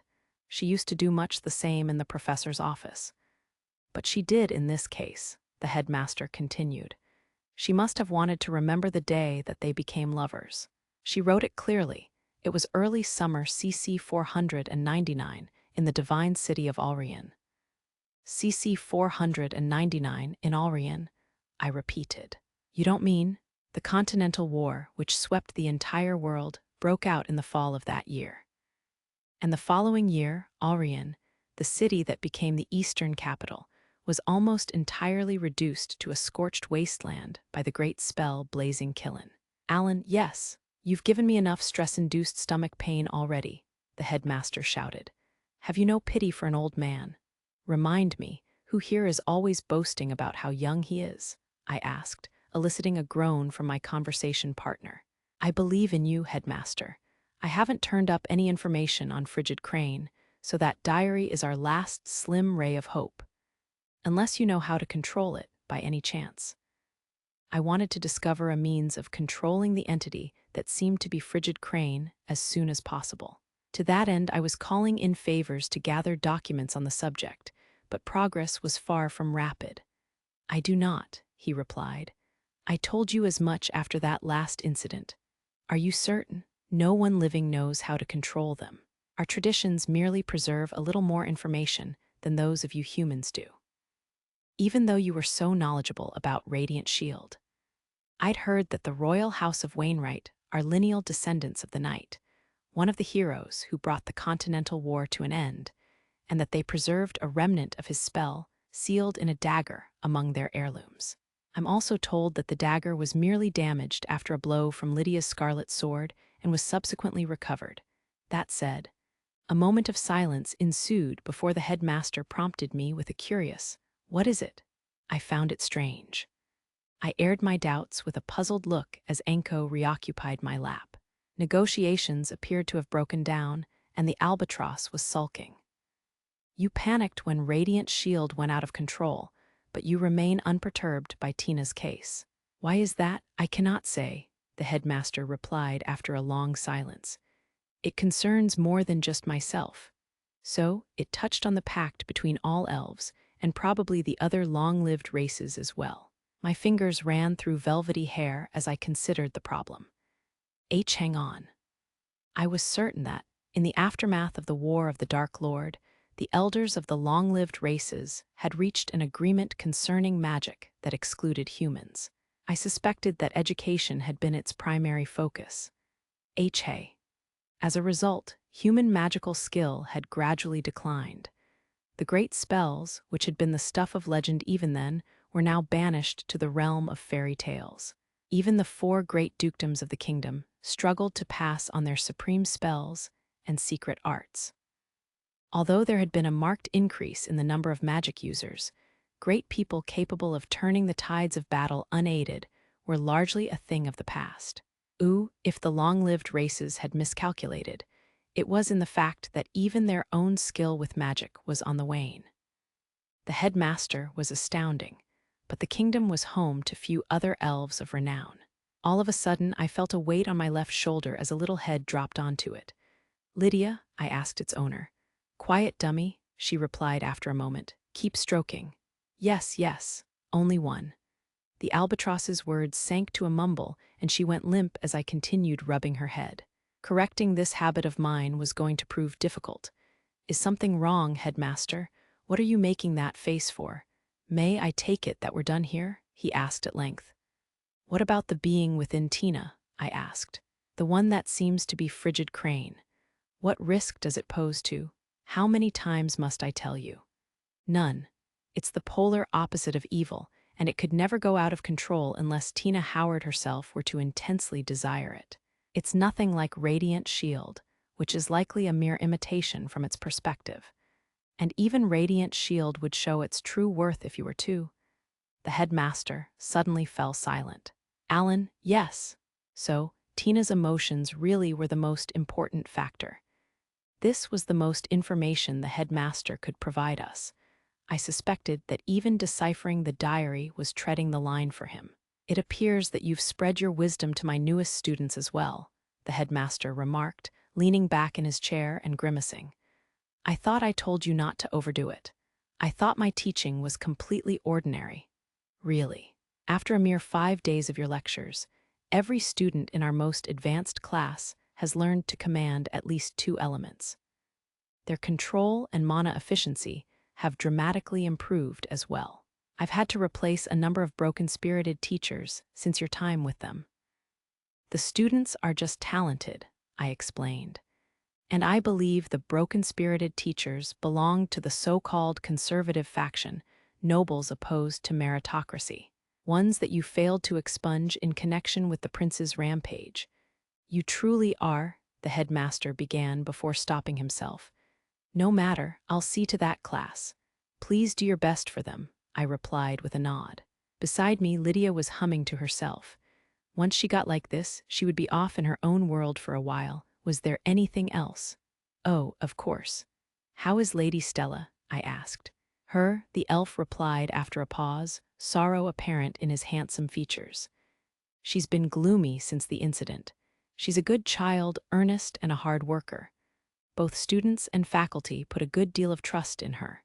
That said, in light of their grades and other considerations, your sister Karen was more fit to lead the student council. Add to that a blatant demonstration that her once magically impaired younger sister has outstripped her." He allowed a moment for the thought to sink in and then concluded, "She needs time." "If necessary, I could." I was about to make a suggestion when a wordless demand from Lydia interrupted me. I raised both hands slightly in surrender.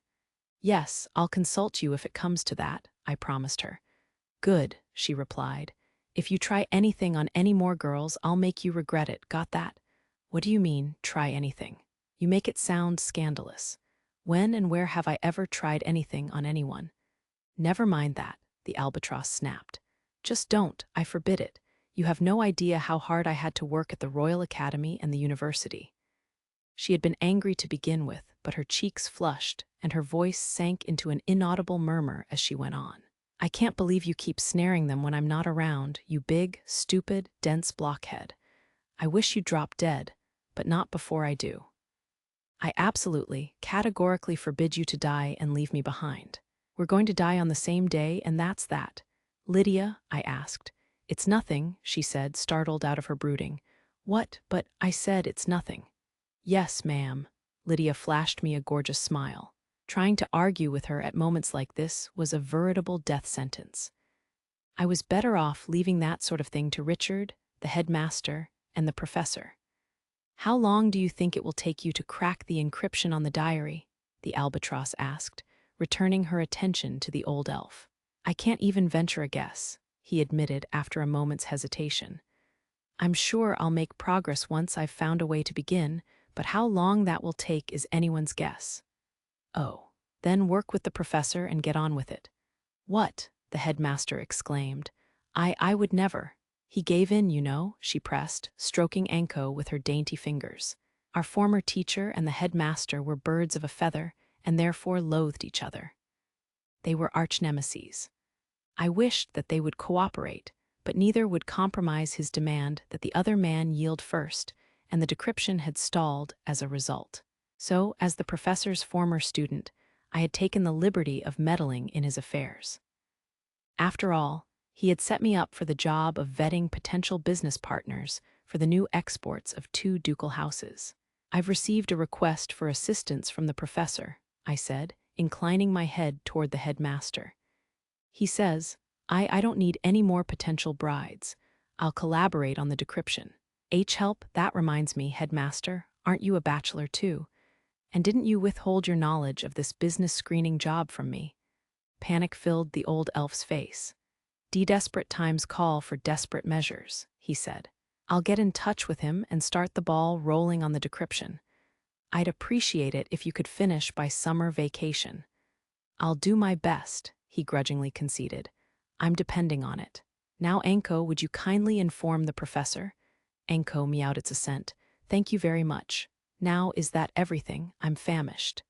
Lydia, I said, you're going back to the palace, aren't you? What will you do about lunch? Eat it, she replied plainly. I told you, the royal guard is on duty while the imperial ambassador's around. This visit is supposed to last until summertime, and my idiot brother was sobbing that muscle-bound freak won't shut up when I'm there too. I see. Richard had a lot on his plate too. It would be a disaster if those 2 went at it, even if only for fun. They might bring the whole palace down. So I've heard, the fearless headmaster quipped. Palace gossip has it that the ambassador proposed marriage to the Lady of the Sword, and the key to a long life is knowing when to keep your mouth shut, Lydia interrupted. You've lived at least 2 centuries already, don't you think that's enough? Wait, no excuses. As the headmaster's screams filled the air, I was just a very little downhearted. So Lydia had received a marriage proposal. Her beauty was unparalleled, until she opened her mouth, at least, and anyone who merited an audience with Her Royal Highness must have considerable social standing. I supposed that they might be well matched. Just then the albatross peered intently at me. Oh, she said, breaking into a radiant smile. What's this? What have we here? Headmaster, I stammered. I think it's time we were— Lydia threw her arms around me. Perhaps she had overdosed on joy. The headmaster, who was now lodged in a wall, made no comment. Tell me, did that spook you? Did it give you a scare? Lydia giggled. I turned it down on the spot.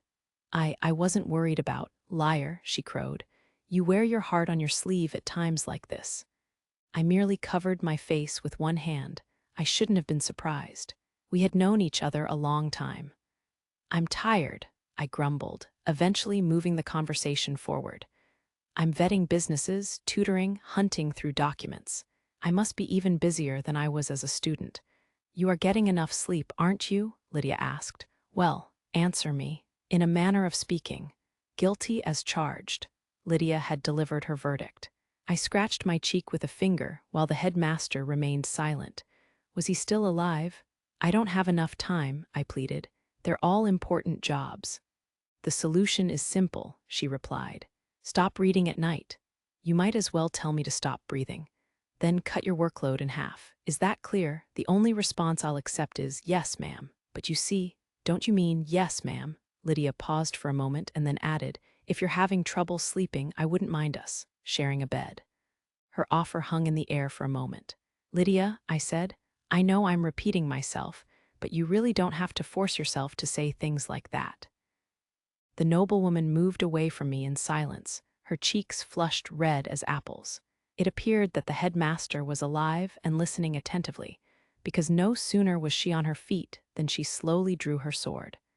Time to slice you up, she murmured with a stunning smile. The old elf, a veteran of many battles, leapt to his feet and began fleeing toward the door. Oh no, you're not going anywhere. I've just remembered, the headmaster exclaimed. I have an important conference to attend. I promise to inform you if I make any headway on. I'll let go. Unhand me, I say. Don't you dare try to use me as a shield. Don't you know that the Lady of the Sword's strikes go through magical defenses like a hot knife through butter? Not even I could survive one. How many times must I tell you to take your lover's spats elsewhere? I chuckled. You wouldn't abandon me and run, would you, headmaster? Think of all the times we've shared. Now, if you'll just take one blow, you'll buy me the time I need to make my escape. Also, please remember that this is not a lover's spat. I sometimes wonder, the headmaster began. I shot him a quizzical look. Could you be making the damage worse than it needs to be? If the two of you would just go off and flirt somewhere, the kingdom might have peace and— Go ahead, Lydia, I shouted. Slice him up. What a rude elf. Now, stop struggling. Just as the embarrassed girl swung her sword, the door opened, and my students tumbled into the room, landing at my feet with a chorus of squeals. They were followed by a crash of metal against metal. Alan, you owe me an explanation, a cold voice said as its owner blocked Lydia's sword with her dagger. Plumes of flame and flashes of violet lightning scattered throughout the room. The hair peeking out from under the newcomer's beret and the bushy tail behind her were silver gray. Karen, the vice president of the Royal Academy Student Council and my younger sister, had stopped Lydia's blow and was now questioning me. I released the elf, who immediately began gasping for air. He so loved to make a show of things. Oh, it was nothing much, I replied with a wink, but thank you. Nothing much. Then you had no reason to be playing with swords, Karen shot back. And that goes for you too, Lydia. But Lydia sulkily attempted to plead her case, only for Karen to interrupt her with a firm, no buts. Alan, you're too soft on her. I really don't think that's true, I replied. Yes, Lydia added almost immediately. He's not soft enough, if anything. I'll give the two of you a good talking to later, Karen promised. She then shifted her scolding to the girls on the ground at my feet. That goes for you three too. Don't you know not to eavesdrop? The reprimand drew a groan from Ellie and a stammered, "But," from Tina. Lynn then finished the thought with a simple, "We were curious." No excuses, Karen snapped. Why, yes, ma'am, the trio cried in unison and then exited at top speed. You might hurt yourselves running in the halls. Both Lydia and Karen sheathed their weapons. You've learned to hold your own a little, Lydia remarked. But you're my future sister-in-law, so train harder. You must be thinking of someone else, Karen shot back. I won't have a sister-in-law. Oh, really? Lydia replied. I think you'll find that I'll fill the role quite nicely. You could never be my sister-in-law, Karen snapped. Isn't that right, Alan? Karen, I assume you came here for a reason, I asked. Both girls met my attempted equivocation with simultaneous, silent appeals. What did they want from me? Eventually, they exchanged significant glances and then sighed theatrically. What a hurtful reaction. There was a reserved knock at the door. Enter, the headmaster answered, adjusting his robes and resuming a dignified tone. Excuse me, a girl said as she stepped into the room. Her long platinum hair, faintly tinged with blue, was braided and tied with a sky-blue ribbon. She was the president of the Royal Academy Student Council, Her Highness Lady Stella Howard. Karen, Tina, and her friends are. A shadow passed over her face, and then just as quickly disappeared the moment she laid eyes on Lydia and me. Mr. Allen, Lady Lydia, she addressed us with a smile. I didn't realize you were visiting. Did you know that Tina and her friends are keeping watch outside? Karen, have you told the headmaster? Not yet, Karen answered. I'll tell him then. Lady Stella passed a sheet of paper to the headmaster. I could make out the beginning of a signature. Felly, I'm sorry to interrupt you when you're so busy, she continued. One of my classmates is returning to the academy, and I'd like your approval. Oh, the headmaster replied. Is she in good health? Much better than she was, apparently. I see. I'm delighted to hear it. Karen and I will provide our assistance to make up for her lack of attendance. I hope that you'll do your best for her also. I'll take it into consideration, the headmaster agreed. It won't be easy, but give it your best effort. Yes, sir. At first glance, Lady Stella seemed the same as ever, but there was something off about her. Lydia shot me a look. She was worried. Allen, Karen said, squeezing in between us without hesitation. I can't approve of you ignoring your dear little sister while you and this sword-crazy pyromaniac converse with your eyes. There's still time, let's eat lunch together, Lydia chuckled. Karen, she said, you have some nerve trying to make a move on him while I'm around. Oh, Karen made a show of displaying the butterfly-shaped necklace she wore. Lydia staggered from the impact and then snapped her gaze to me. I gave her that for her birthday, remember? Oh, I wonder what time it is. The albatross mused theatrically as she rallied and took out a small pocket watch. It was identical to mine. Karen almost fell to one knee from the shock and then pressured me with a piercing stare. I know I've told you that we exchanged watches. I clapped my hands to mark an end to the fruitless dispute. Yes, let's eat together, I said. The three of us know, let's make it all of us. Tina, Ellie, Lynn. The door flew open once more, and my students raced into the room with delighted cries of I'm on my way. Why, yes, sir, and dear brother. What? Lady Stella asked disbelievingly a moment later. Only she seemed hesitant. Tina looked somewhat confused. Is something the matter, Stella? Let's go, Lady Stella, Ellie added, equally perplexed. Huh, Lady Stella took a moment to collect herself. And no, it's nothing. Yes, it would be nice for us to eat together. Tina and Ellie led Lady Stella out by her hands, and Lynn followed them. Lydia and Karen looked exasperated, although I couldn't imagine why. Well, all right, Lydia conceded. This is just how you are. You're right, Karen agreed. This is my brother all over. Despite their disagreements, they saw things the same way. Karen. I called my sister over and then whispered in her ear. How is Lady Stella? I think she'll be fine, she whispered back. She's strong. Sir, Allen, sir, dear brother and sister. Tina, Ellie, and Lynn spoke up in turn. Allen, Karen said and gripped my left hand. If anything goes wrong, I'll do whatever I can to help, I promised her. Thank you. Come on, let's get a move on, Lydia interjected, seizing my right hand. Karen, don't hesitate to ask for help, she added by way of warning. I won't, Karen reluctantly conceded. Goodbye, headmaster, we're counting on you. Later, while we were all eating lunch, some of the girls' classmates came to join us. Of course, they were paralyzed once they noticed Lydia. The albatross around my neck was the Lady of the Sword, a living legend famed across the continent, and it was refreshing to see her so frankly bashful. Tina, Ellie, and Lynn were full of energy throughout the meal, but Lady Stella was slightly dispirited. According to Karen, a friend of theirs would be returning from medical leave soon, and I hoped that her presence would help to get Lady Stella back on her feet. Her name was Felicia Foss. Foss. Haven't I read that name somewhere recently? Chapter 2, I was getting ready in my room on Wednesday morning when my only daughter Felicia came to speak to me. Dad, she asked nervously, that business negotiation is this afternoon, isn't it? After a short pause, she added, should I go with you? Don't be silly, I told my little girl, who was dressed in the uniform of the prestigious Royal Academy. This is your first day back at school. Besides, you know you can't stand conversations with strange men. I'm the president of the Foss Company. I thumped my chest for emphasis. So just leave these little jobs to me. Felicia was a short, frail girl. A long convalescence had left her with pallid skin, and despite her 16 years, she wore no makeup. Seeing her in glasses, too much time spent reading in bed had ruined her eyesight, was enough to pain a father's heart. I was glad to see her back in such good health, since she had at one point been bedridden, but I couldn't let her overdo it. There was also the company's future to consider. "All right, then," my daughter continued, touching her long, pale chestnut bangs.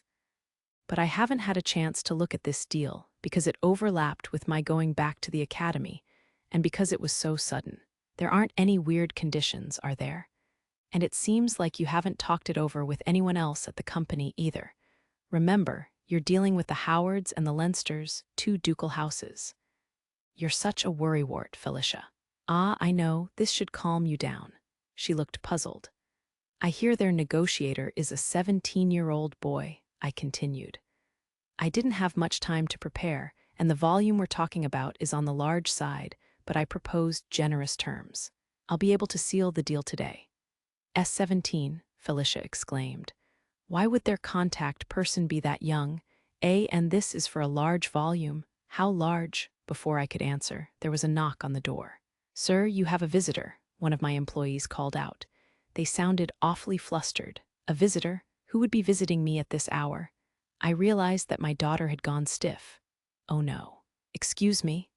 "Wait a moment," I shouted, but not in time to stop a middle-aged man with an aristocratic air from entering the room. He wore a dark green knight's uniform, but he didn't look like a knight to me. He had thinning hair, a corpulent figure, and there was something crude about him that he couldn't quite manage to hide. He was supposed to be a distant relative of the ducal house of Algren, which governed the east of the kingdom, but there was something shady about him. "It's been too long, Ernest," he proclaimed, ignoring my embarrassment. "As for the offer of funds we discussed the other day, is that your daughter?" The man laughed. "Her chest is certainly filling out nicely." "I believe I refused that offer the other day," I replied, although it took me a moment to answer. I could tell that Felicia was silently panicking. "Yes, but I won't back down so easily," was his reply. "The favor of a ducal house will be good for business, you know. As I told you, I cannot agree to provide funds without knowing the details of Felicia." My daughter, who got extremely anxious around men, was clenching her hands and shaking like a leaf. Suddenly, she let out a little squeal and fainted. "Felicia," I cried, catching her. "Someone come quick." After a moment, I turned to the middle-aged man and said forcefully, "My daughter appears to be in poor health. I can't continue this discussion today. Another day, then, you wouldn't want to be left behind." And with those words, he left. What in the world was that about? "You must be Mr. Ernest Foss.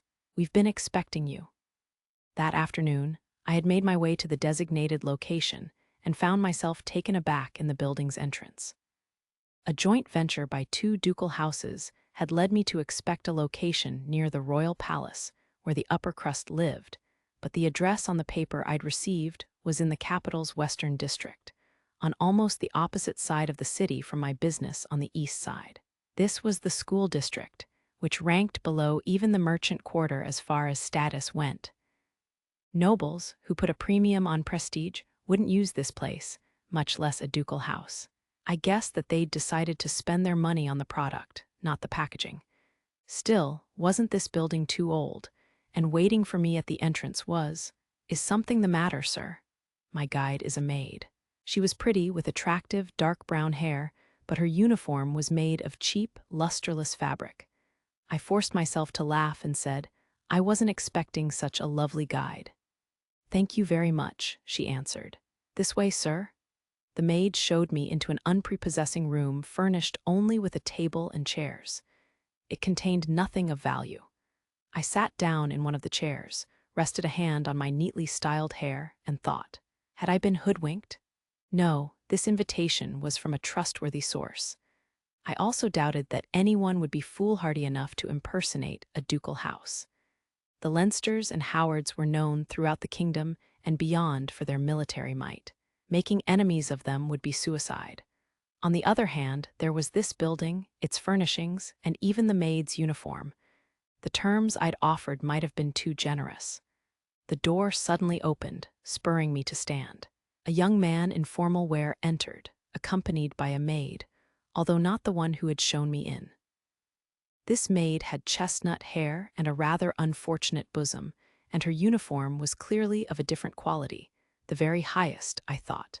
"Thank you for waiting," the young man said. "I'm Alan, this is Anna." "Anna, at your service," the maid added.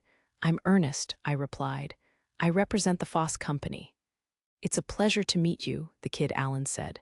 "Please take a seat and we'll get down to business. I'd like to make this a productive meeting." He probably thought he had gotten the drop on me, but he was still young. Could I seize control of the situation and squeeze more out of him?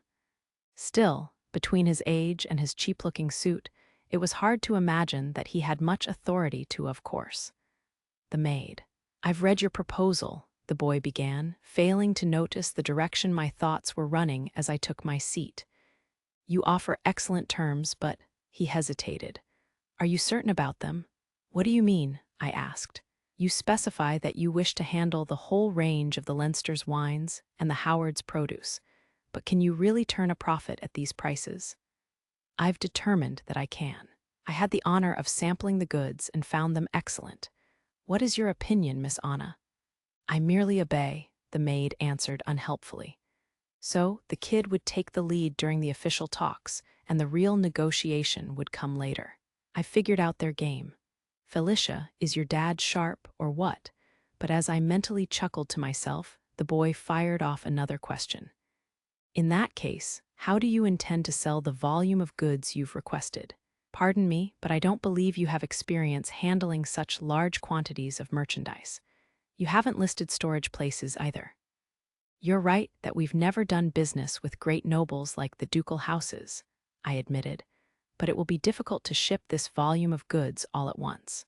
We have the warehouse space to handle it piecemeal, and we'll find markets for them as we go." That made the kid pause for a moment. "There's no mention of piecemeal delivery in your proposal," he said. "And you aren't sure of your sales outlets despite also not having secured storage space?" I laughed. "You must not know much about business, Mr. Allen. There will be time for all that once the contract's signed." "Then you're really certain about this?" he pressed me a moment later. "You'll accept this contract in its current form?" "I don't understand your question," I answered, shooting him a confused look. "Doesn't it already have my signature on it, the signature of Ernest Foss, president of the Foss Company? The details may need tweaking, but the basic outline is fine as is." The boy paused again. "I see. Anna, is there anything else?" "No, sir," the maid answered. "Then thank you for your time today," the boy told me. "You'll receive our official answer in writing at a later date." "Huh," I said. Is that all? But we haven't hashed out the details yet. This brat doesn't know anything. What about Miss Anna?" The maid was smiling, but there was something glacial about her demeanor. "Why? This is most unfortunate," the kid announced with an air of confusion. "Every item on the list bears the crests of both ducal houses, so we cannot accept unreasonable terms for their sale. Please take care on your way home." "We're back," Karen and I announced as we returned to our dorm room.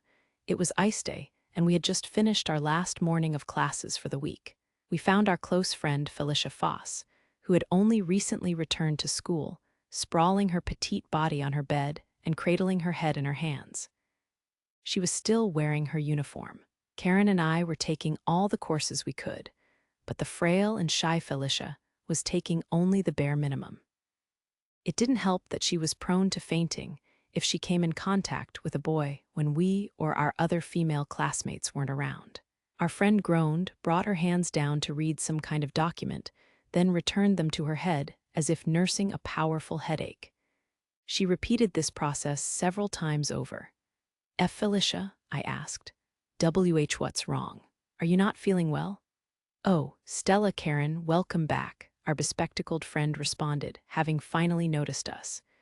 She gave us a fleeting smile, answered my questions with a simple, "No, I'm fine. Thank you," then hopped out of bed and threw her arms around me. Hang on, Felicia," she let out a long sigh. "I feel so much calmer already. You're so good to hug, Stella. I can't get this kind of softness from ow." "Karen, hands off my head." You'll crease your uniform, Karen interjected. And don't baby her, Stella. She needs to hurry up and learn to talk to boys without us. WL, don't you think that's a little harsh? I asked. Yes, you don't talk to boys much either, Karen. Felicia griped from within my embrace.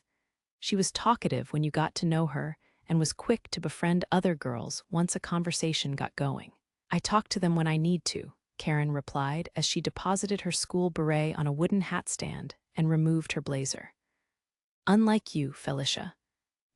But you're not friends with any boys at the academy. Felicia shot back a moment later, fumbling for a retort. Neither is Stella. Me? I asked. Now that I thought about it, I might not have had any close male friends. Boys were all so distant with me. Having now stripped down to her shirt, Karen seated herself on Felicia's bed. There's no need to make friends with any particular boy, she said. Felicia, what are these papers? Oh, Felicia paused for a moment and then responded with an unconvincing, it's nothing. I won't listen to you if you're going to lie. See, Karen, Felicia groaned. Stella, the vice president, is bullying me. Don't worry, I said, trying to soothe her. I'll listen to you, and so will Karen, isn't that right? Hurry up and tell us, Karen encouraged the girl in my arms, who seemed reluctant to answer. My family's company had a business negotiation the day before yesterday, Felicia eventually explained, and we completely blew it. I'm sorry to hear that, I said. So, why were you double-checking the papers? Karen asked. The deal overlapped with my coming back to the academy, so I never saw them. And then, Felicia's head drooped as she left her sentence unfinished. Felicia's family operated a medium-sized business that had grown rapidly over the past few years. They were slowly but steadily acquiring a reputation, thanks in no small part to Felicia's guidance, or so I'd heard. Karen often remarked that Felicia was the one actually running the show, but it was too much for me to take in. On the one hand, she excelled academically and was magically gifted for someone who wasn't from a noble family. On the other, she struggled with physical activity, and as for her personality, Felicia was so shy that it was hard to imagine her running anything. She couldn't even bear to speak to men she didn't know. There are always more deals to be made, I said, placing a hand on Felicia's petite left shoulder. Forget about it and move on to the next one. Come on.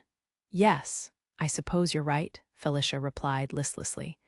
She was normally quick to shift gears, but even with my encouragement, she still looked gloomy. Karen flicked the moping Felicia on the forehead, and a tiny violet spark sent the bespectacled girl tumbling onto her bed with a startled cry. See, Karen, she protested. Tell me all about it, Karen requested, placing a hand on Felicia's forehead. I'll listen. There was a long silence, then Felicia said, All right, thanks. It was clear how much they trusted each other. All of a sudden, a twinge of pain shot through my chest, but I immediately dismissed it. What was I thinking? Karen and Felicia were both dear friends of mine. I trusted Felicia myself. There was no need for me to worry. None at all. Felicia adjusted her little glasses and explained what had happened. She omitted the names of the other parties involved, but it sounded as though the negotiation had been important enough to sway the future of her family's business. And it had apparently fallen through because Felicia's father had proposed unreasonable terms. Felicia, Karen said quietly once the girl was finished. Sorry, that was too much information, wasn't it? Okay, I'll make the next one count. Thank you, I feel much better now. So, about lunch. Your father said that he was negotiating with a 17-year-old, right? Karen continued, ignoring Felicia's attempt to move the conversation along. And the other party was so important that you're racking your brain for a way to reopen negotiations. Just to make sure, the negotiator was a man, wasn't he? Why, yes, he was, Felicia replied, nonplussed. Karen stood up and put her beret and blazer back on in silence. See, Karen? I asked. What's wrong? Felicia followed suit. I'm going out, our best friend replied. Eat lunch without me. And Felicia, the bespectacled girl, looked up questioningly upon hearing her name. Do you want a second chance? Why, yes, Felicia confirmed, looking startled, but I'll speak with him. Be ready this afternoon. Karen's suggestion made me hesitate. After all, Karen, I said hesitantly and with a heavy heart, aren't we going to the Howard residence this afternoon? I thought Mr. Allen wanted us to train with Tina and her friends. Why, you never told me about that, exclaimed a startled Felicia. And Stella, are you talking about? Karen's older brother, I said, answering her unfinished question. Haven't you heard of the brain of the Lady of the Sword? Felicia stared at Karen and me in wide-eyed surprise. "WH what?" she stammered. But Karen is from the Wolf clan, and we both nodded, which made Felicia widen her eyes even more. Then, with an adorable squeak, our best friend toppled back onto her bed once again. "What? Don't tell me." "See you later," Karen said with an exaggerated shrug. "Get yourselves mentally prepared."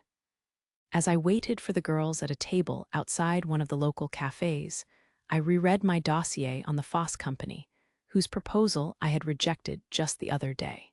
No matter how many times I went over it, something still seemed off. Based on the documents, the company's rapid growth seemed impossible without a skilled manager to Allen. A sulky voice intruded on my thoughts. "Your charming little sister is right here, and you're working. Are you sure you have your priorities straight?" "Oh, sorry about that, Karen." Fixing me with a stern glare was a Wolf Clan girl holding a cup of black tea. She was wearing a school uniform, and her beret bore the silver wing and staff insignia of the Royal Academy Student Council Vice President. Her bushy tail waved behind her, suggesting that she was pleased to be spending some time alone with me. We hadn't had many opportunities for that lately. "So, what brings you here?" I asked as I stowed the dossier in my bag. "Is it Lady Stella? Does she object to sparring with the girls this afternoon?" "No," Karen replied.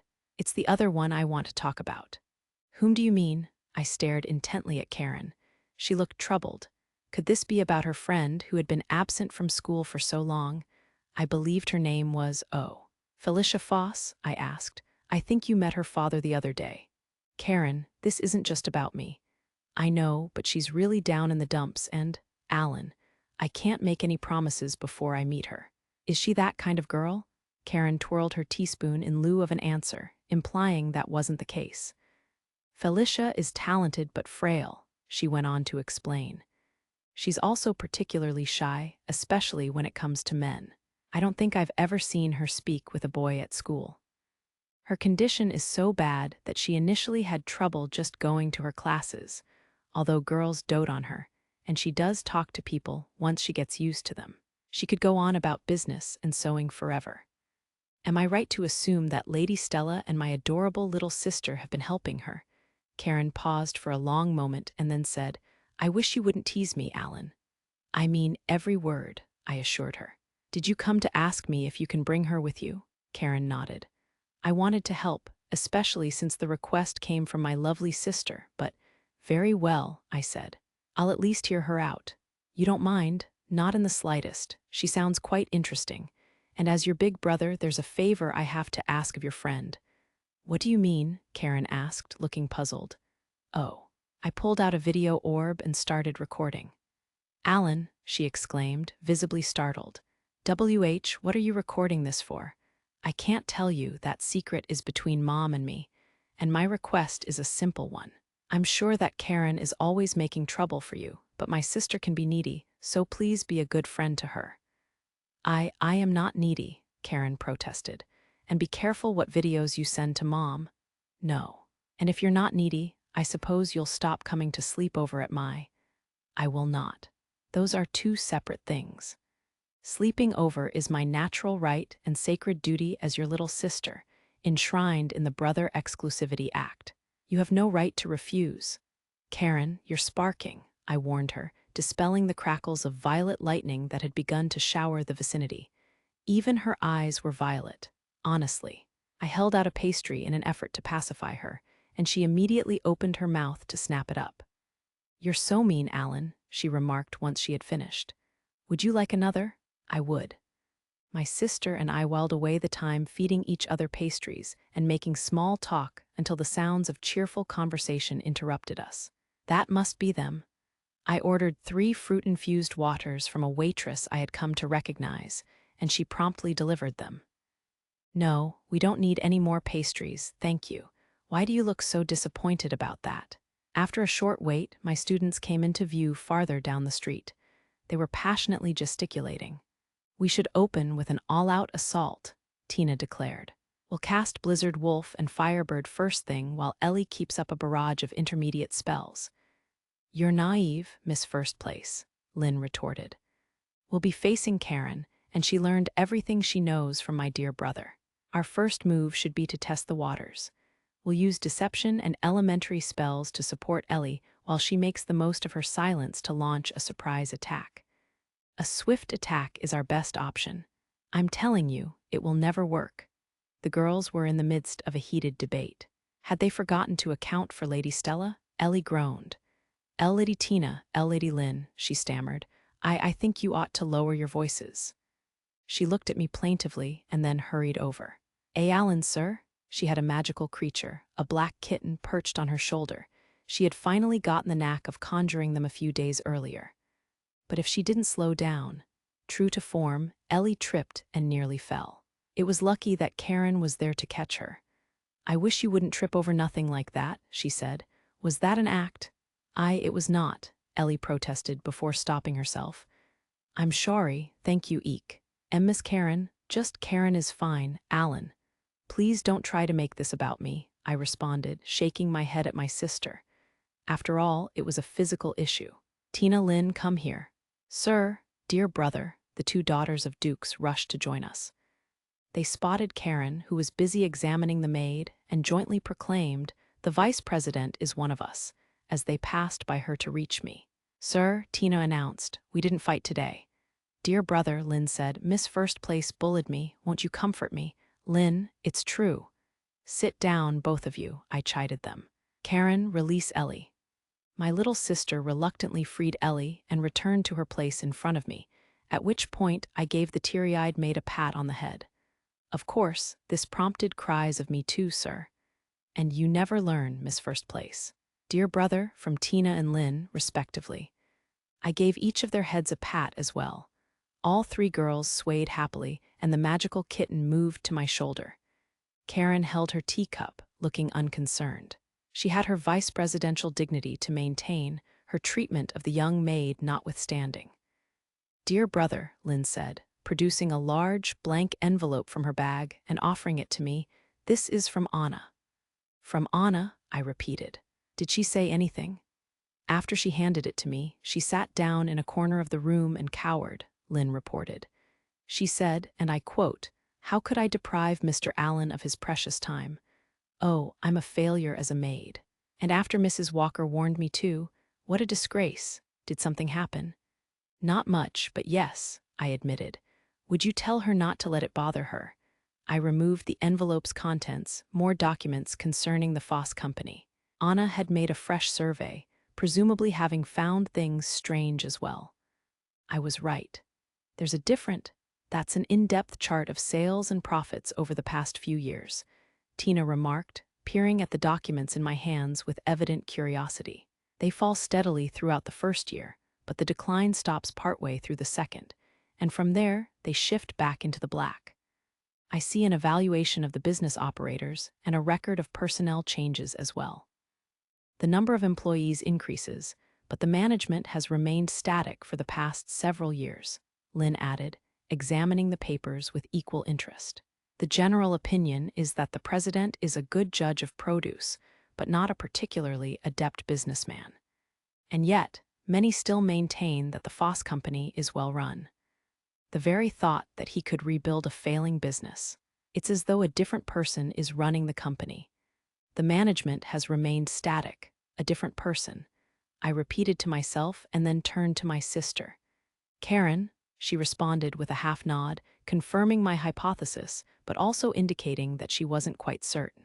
Then she said, Alan, I'm going back to the academy. I'll call on you later. All right, I replied. Felicia has a good head on her shoulders, she assured me. I have faith that she'll make up her mind to act for herself. I see. I'll be waiting. Thank you, you girls. I know that my brother is a master of spoiling people, but don't take advantage of him too much. Otherwise, you'll end up like Lydia. Yes, ma'am, the startled trio replied in unison. Karen walked away with her head held high. I was glad to see my sister behaving so responsibly toward younger students. Let's get going once we've finished our drinks, I suggested, turning back to my students. Mrs. Walker seems determined not to let Anna get the better of her, you know. Ah, this tastes wonderful, Shelley. Tina, Ellie, and Lynn were seated in a row and digging with gusto into a truly appetizing vegetable stew. Thank you very much, the Howard's elderly head maid, Mrs. Walker, replied as she watched over the girls from behind. Everyone will be delighted to hear it. They must cook with the utmost care, I thought. Time and effort add a lot to any undertaking. Shelley, Tina said, these are northern vegetables, aren't they? Yes, Lady Tina, Mrs. Walker replied. The yield of crops is increasing thanks to your efforts. Is that so? Tina giggled. Then she turned to me and said, Sir. She was practically screaming to be praised, and for good reason.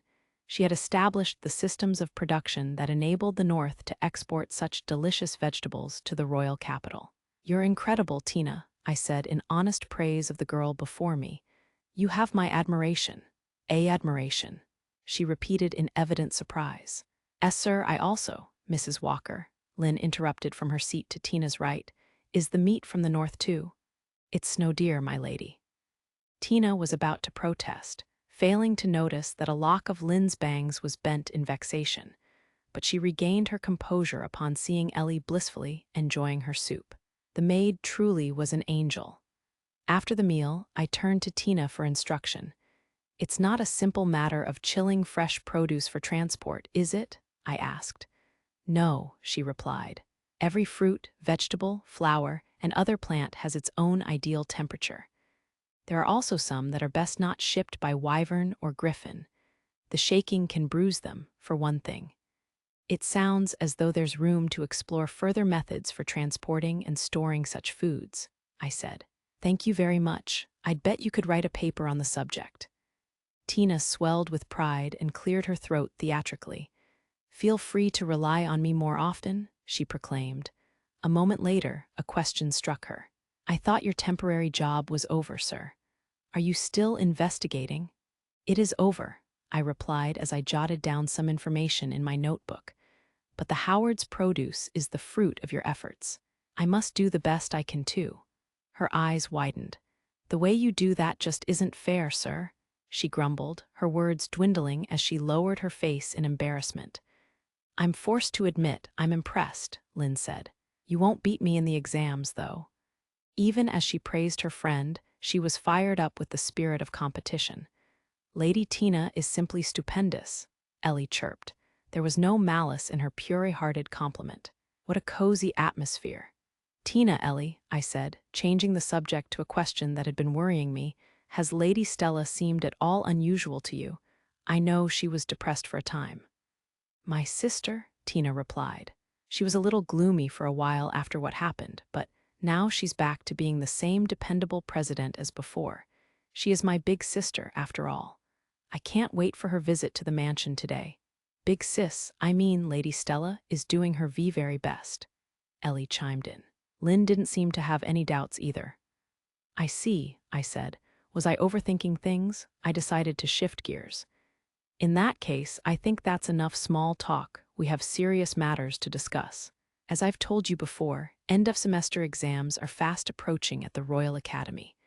How are your assignments coming along? Tina and Lynn groaned, while Ellie stammered, WLI. It appeared that all three of them were struggling. Ellie, for example, had succeeded in conjuring magical creatures, but not at a level that could withstand the rigors of combat. The girls were making rapid progress each and every day, but they did still have classes to attend. I had asked them to complete their tasks in time for their exams, but I honestly didn't care whether they met that deadline as long as they kept progressing little by little. All right, then, I said. Ellie, why yes, sir. I'd like you to teach Tina and Lynn the knack of controlling the force of one's spells and casting them within barriers. Magical creatures as well, if you can manage it. Me, teach my ladies? The maid repeated, visibly startled. Yes, you're at a higher level than they are. Would you do it? Why, yes, sir. I'll do my best. Ellie had her fists clenched in an adorable show of determination, but the two girls who would be receiving her instruction looked utterly dejected. Tina merely groaned, while Lynn grumbled, "Dear brother." "Tina, Lynn, I'd like you to help Ellie get the hang of casting advanced spells and assist her with her academic subjects. I think you'll find teaching each other very enjoyable. And of course, I'll instruct you as well." That startled the pair out of their funk. "Oh, wow," Ellie exclaimed with a dazzling smile. "Lady Tina, Lady Lynn, I'm in your hands, and hope you'll go easy on me when it comes to studying." Tina and Lynn exchanged glances. "W will have you up to speed in no time." "Why, yes, we will." "I'm looking forward to your results," I said. Now, the trio had their eyes on me. I surveyed them and then produced 3 small floating balls of magic, one blue, one green, and one red, with a horizontal sweep of my right hand. "I have a new assignment for you. Please nullify the magical orbs I fire at you. This is an exercise to improve your casting speed. Give me your best shot. I'll do my best." Oops. Tina and Ellie were full of enthusiasm, but Lynn's face immediately stiffened. Maybe she knew what to expect, given that I had done this before with Lydia. "Get ready," I said. "I forgot to mention this, but if your casting speed fails to meet my standards, I'll negate your spell." Tina's and Ellie's eyes widened. Meanwhile, Lynn muttered, "I knew it." I set the balls of magic drifting toward the trio. They tried to deploy spells to cancel out the spheres, but their spell formulae collapsed before they even took shape, provoking a look of consternation from Tina, a whine from Lynn, and a stuttered, my spell," from Ellie. They hadn't achieved deployment, let alone activation, and the balls were closing in. Tina brandished her rod, Lynn drew her sword, and Ellie tried to weave a spell as quickly as she possibly could. The differently colored balls of magic struck all 3 girls on the chest and burst painlessly. I don't believe it," Tina said. Ellie moaned. "That was even harder than I expected," Lynn grumbled. "Better luck next time," I told them. "Lydia and Karen had some trouble with this too, so please don't let it get to you." This gave Lydia. And the vice president trouble?" Tina and Ellie muttered in turn, repeating my words in shock. The last member of their trio concluded the thought with a pout and a quiet, "This is going to be a struggle." "It took Lydia 3 days and Karen about a week," I informed them. "I reckon you'll manage it in even less time, Lynn." "Flattery will get you nowhere," Lynn replied. "My dear sister called this more difficult than supreme magic. But you're not your sister. I believe you can do it." The red-haired young noblewoman sheathed her sword and turned her head to the side. I'll master it soon enough," she said briskly. "Sir," Tina interjected, "I'll get the hang of it soon too." "Sooner than Lynn? Impossible," Lynn retorted. "Why?" "Because you can't even control the force of your spells properly. I can. You won't beat me. I will too. I'll beat you at your own game." The pair had once again begun to squabble. They were like small animals. "Alan, sir, I have a question," Ellie said, timidly raising her hand. "Yes, Miss Walker," I replied. "Ask away." "Why, yes, sir. How quickly will you negate our spells?" "Oh, I didn't mention that, did I?" The maid was torn between nervousness and excitement. Tina and Lynn stopped their argument to listen. "A moment ago, I was measuring you against Lydia during her first semester at the Royal Academy, when she had just learned to cast spells. If you manage to clear that hurdle, it will mean that you're better than the Lady of the Sword was when she started school, at least in terms of casting speed. I suggest you give it some practice once you're back in your rooms." It wasn't until our afternoon tea break that Karen and her friends finally arrived. Tina, Ellie, and Lynn had flopped themselves down at the table and were busy gorging on bite-sized treats, baked with plenty of honey. Perhaps our rigorous training had sapped even their boundless energy. "It's just plain impossible," Tina grumbled through a mouthful of sweets. Ellie groaned. "Oh, what can we do?" "My dear brother is a bully," Lynn added. "I can hear you, you know." Accompanying Karen was Lady Stella, who looked rather uneasy. Apparently, this was her first visit to the Howard mansion since her enrollment in the Royal Academy. Mrs. Walker and the rest of the staff greeted her with a flood of tears. There was also a skinny, bespectacled girl who stuck close to the student council president's side. Her long hair was a pale chestnut color, Her eyes were hidden beneath her bangs, and her skin was unhealthily pale. She was also physically frail and slight, about Tina's height, I thought, although her bosom was considerable in size. She must have aroused Tina and Lynn's curiosity because they kept stealing glances at her. The three older girls were dressed in their school uniforms. "I'm so sorry," Lady Stella said, punctuating her words with a number of apologetic bows. "I ended up bringing a friend along." "Please, don't worry about it," I replied. "That said, I'm not certain that I can be of much help." "Oh, but I know you can work wonders, Mr. Allen. I can see where this is going," Karen remarked to cries of enthusiastic agreement from the other girls. Her and Lady Stella's faith weighed heavily on me. "You must be Felicia," I said to the bespectacled girl. "I'm Alan. I know my sister can be a handful." "Alan," Karen interjected. "Thank you for always putting up with her," I continued. "I can at least hear you out, so please tell me what's bothering you." "Oh, of course," the girl replied. "There's nothing to be nervous about. And don't sulk, Karen." "I'm not sulking," Karen retorted. "Felicia, stop hiding and explain the situation to him yourself." All right.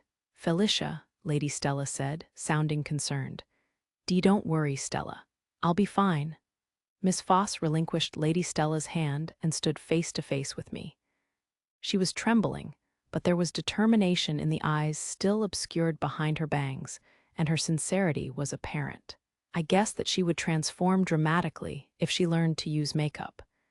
"You wanted to discuss something with me?" I said, prompting her. She tried to reply, but she was so tense that she couldn't seem to get the words out. Then our eyes met, and she immediately let out a squeak and began to topple over. Had she fainted? Whoa there! I caught her with a levitation spell before she could hit the ground and then looked at Karen. "You see how it is," was her simple response. "This seems like a serious case," I said.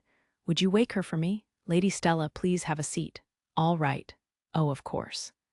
Both girls agreed, and a spark of violet electricity flew through the air to strike Miss Foss on the forehead. She twitched and her eyes fluttered open.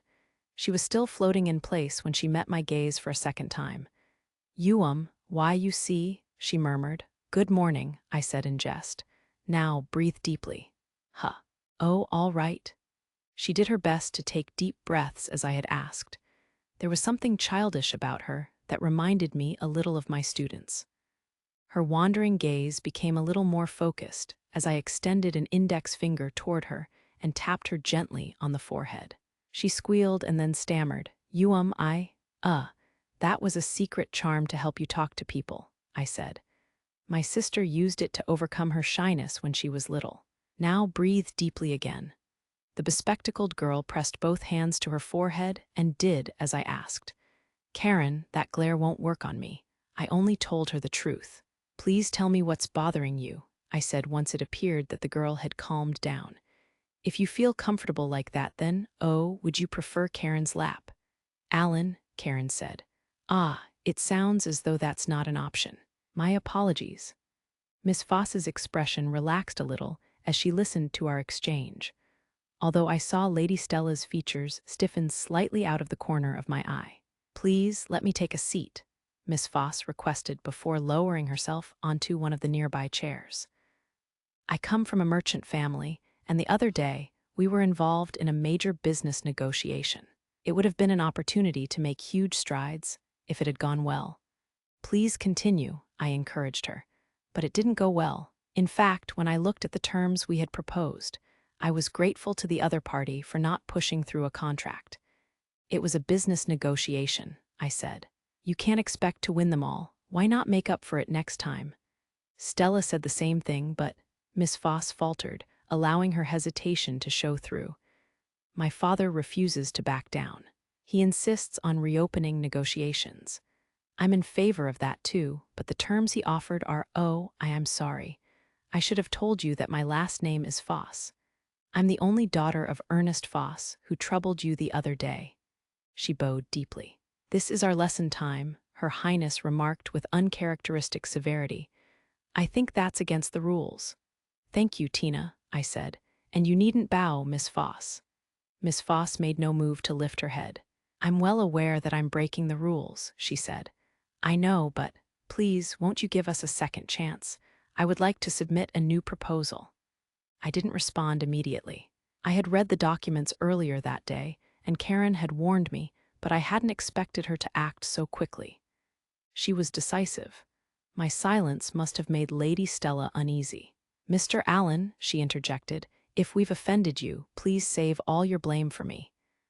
"I'm not offended," I replied, "but your concern for your friends is admirable. I'm not certain what to say."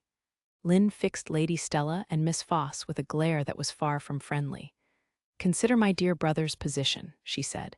"He's the kindest person there is, so kind that he'll find ways to meet even unreasonable demands." "But our tutor is representing both our ducal houses in this matter," Tina added, equally hostile.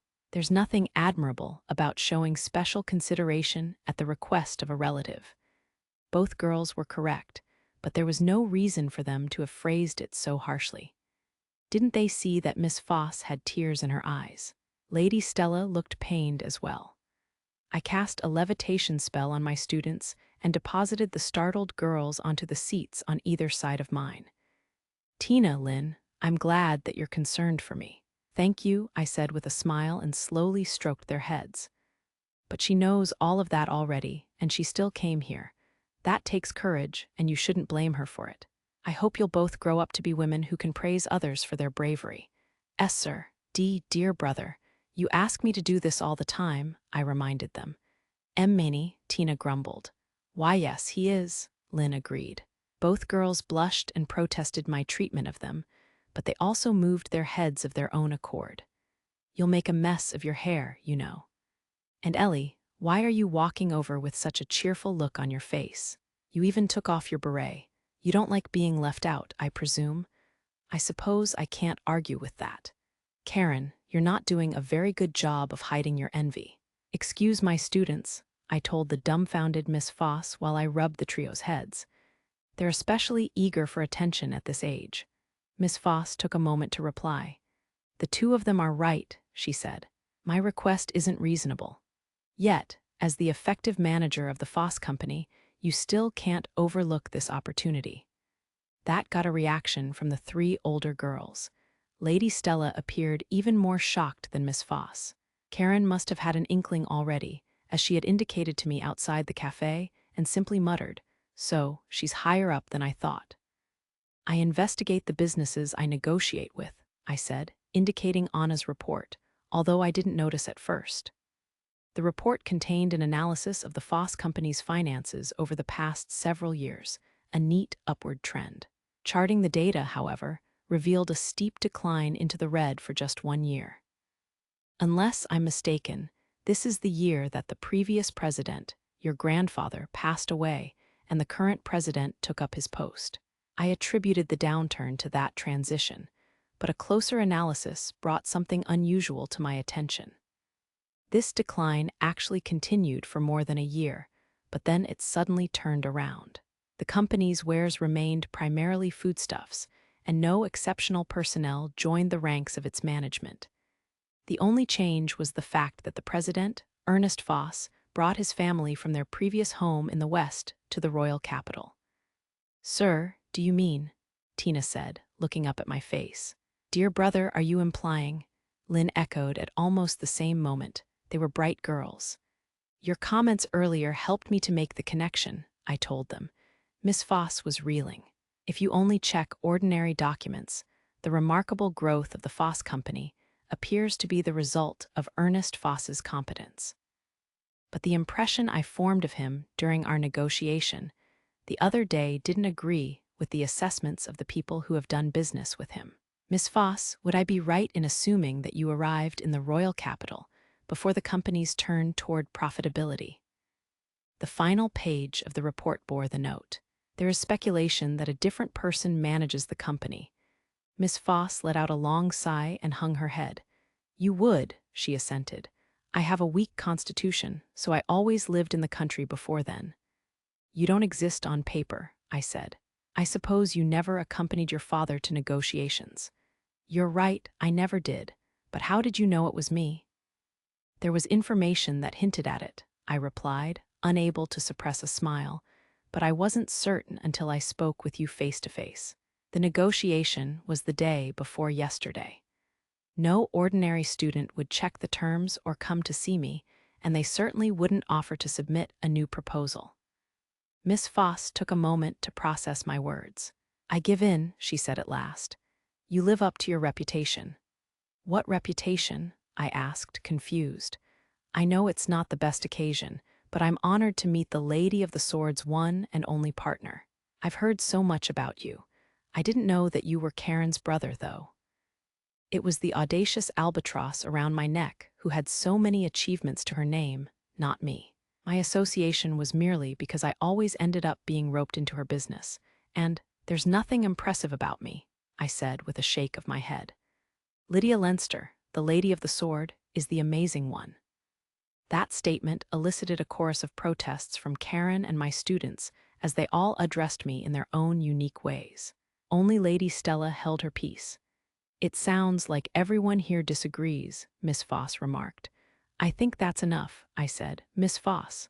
Why, yes." Her face was a study in anxiety. She was shy and frightened of boys, but she had a talent for business, and perhaps most importantly, the courage to take action. "I'd better prepare for a scolding from Lisa later." "I'm sorry. As the person charged with vetting potential business partners for the ducal houses of Howard and Leinster, I can't show you any special consideration. Personally, however, I'll help you in any way I can." "I see," I croaked. Hearing Mr. Allen's answer had turned my voice hoarse. "Felicia," Stella put an arm around my shoulders. I was a complete stranger to this man, yet I had barged in and demanded a second chance to negotiate. What had I expected to happen? Were I in his shoes, I wouldn't consider trusting such a person, let alone cutting a deal with them. Ladies Tina and Lynn were correct. I should never have come here. I couldn't bear to stay a moment longer. "I beg your pardon, but excuse me." I stood bolt upright and then practically fled the room. "Oh, W8, Felicia," Stella called after me. "Mr. Allen, excuse me as well." "I'm so ashamed," I thought as I started walking along the corridor. My behind-the-scenes guidance had brought numerous business negotiations to a successful conclusion, and I was very much proud of the fact. On this occasion, however, my position was untenable, and the other party was far too skilled. As much as I hated to admit it, and I hated it so much that it brought tears to my eyes, I wouldn't be able to strike a deal with the ducal houses. "Losing heart is bad for your health," my best friend said once she caught up to me, trying to cheer me up. "There was nothing more you could do, I guess." If the ducal houses had chosen to do business with the Foss Company, our name would have become better known throughout the kingdom. It had been a once-in-a-lifetime opportunity, but Felicia. Another voice derailed my train of thought. I turned my head and saw my other best friend, Karen, happily wagging her tail with a trio of girls in tow. I stopped, confused, and she took my hand. "WH, what is it?" I asked. "Come back to the room," she said. "My brother's going to help you." "Huh, what?" Stella and I were both taken aback. "He wasn't clear with his answer," Karen explained. "Speaking indirectly is a bad habit of his." "I agree, Her Highness," Lady Tina Howard added, nodding. WL, Miss Ellie Walker stammered.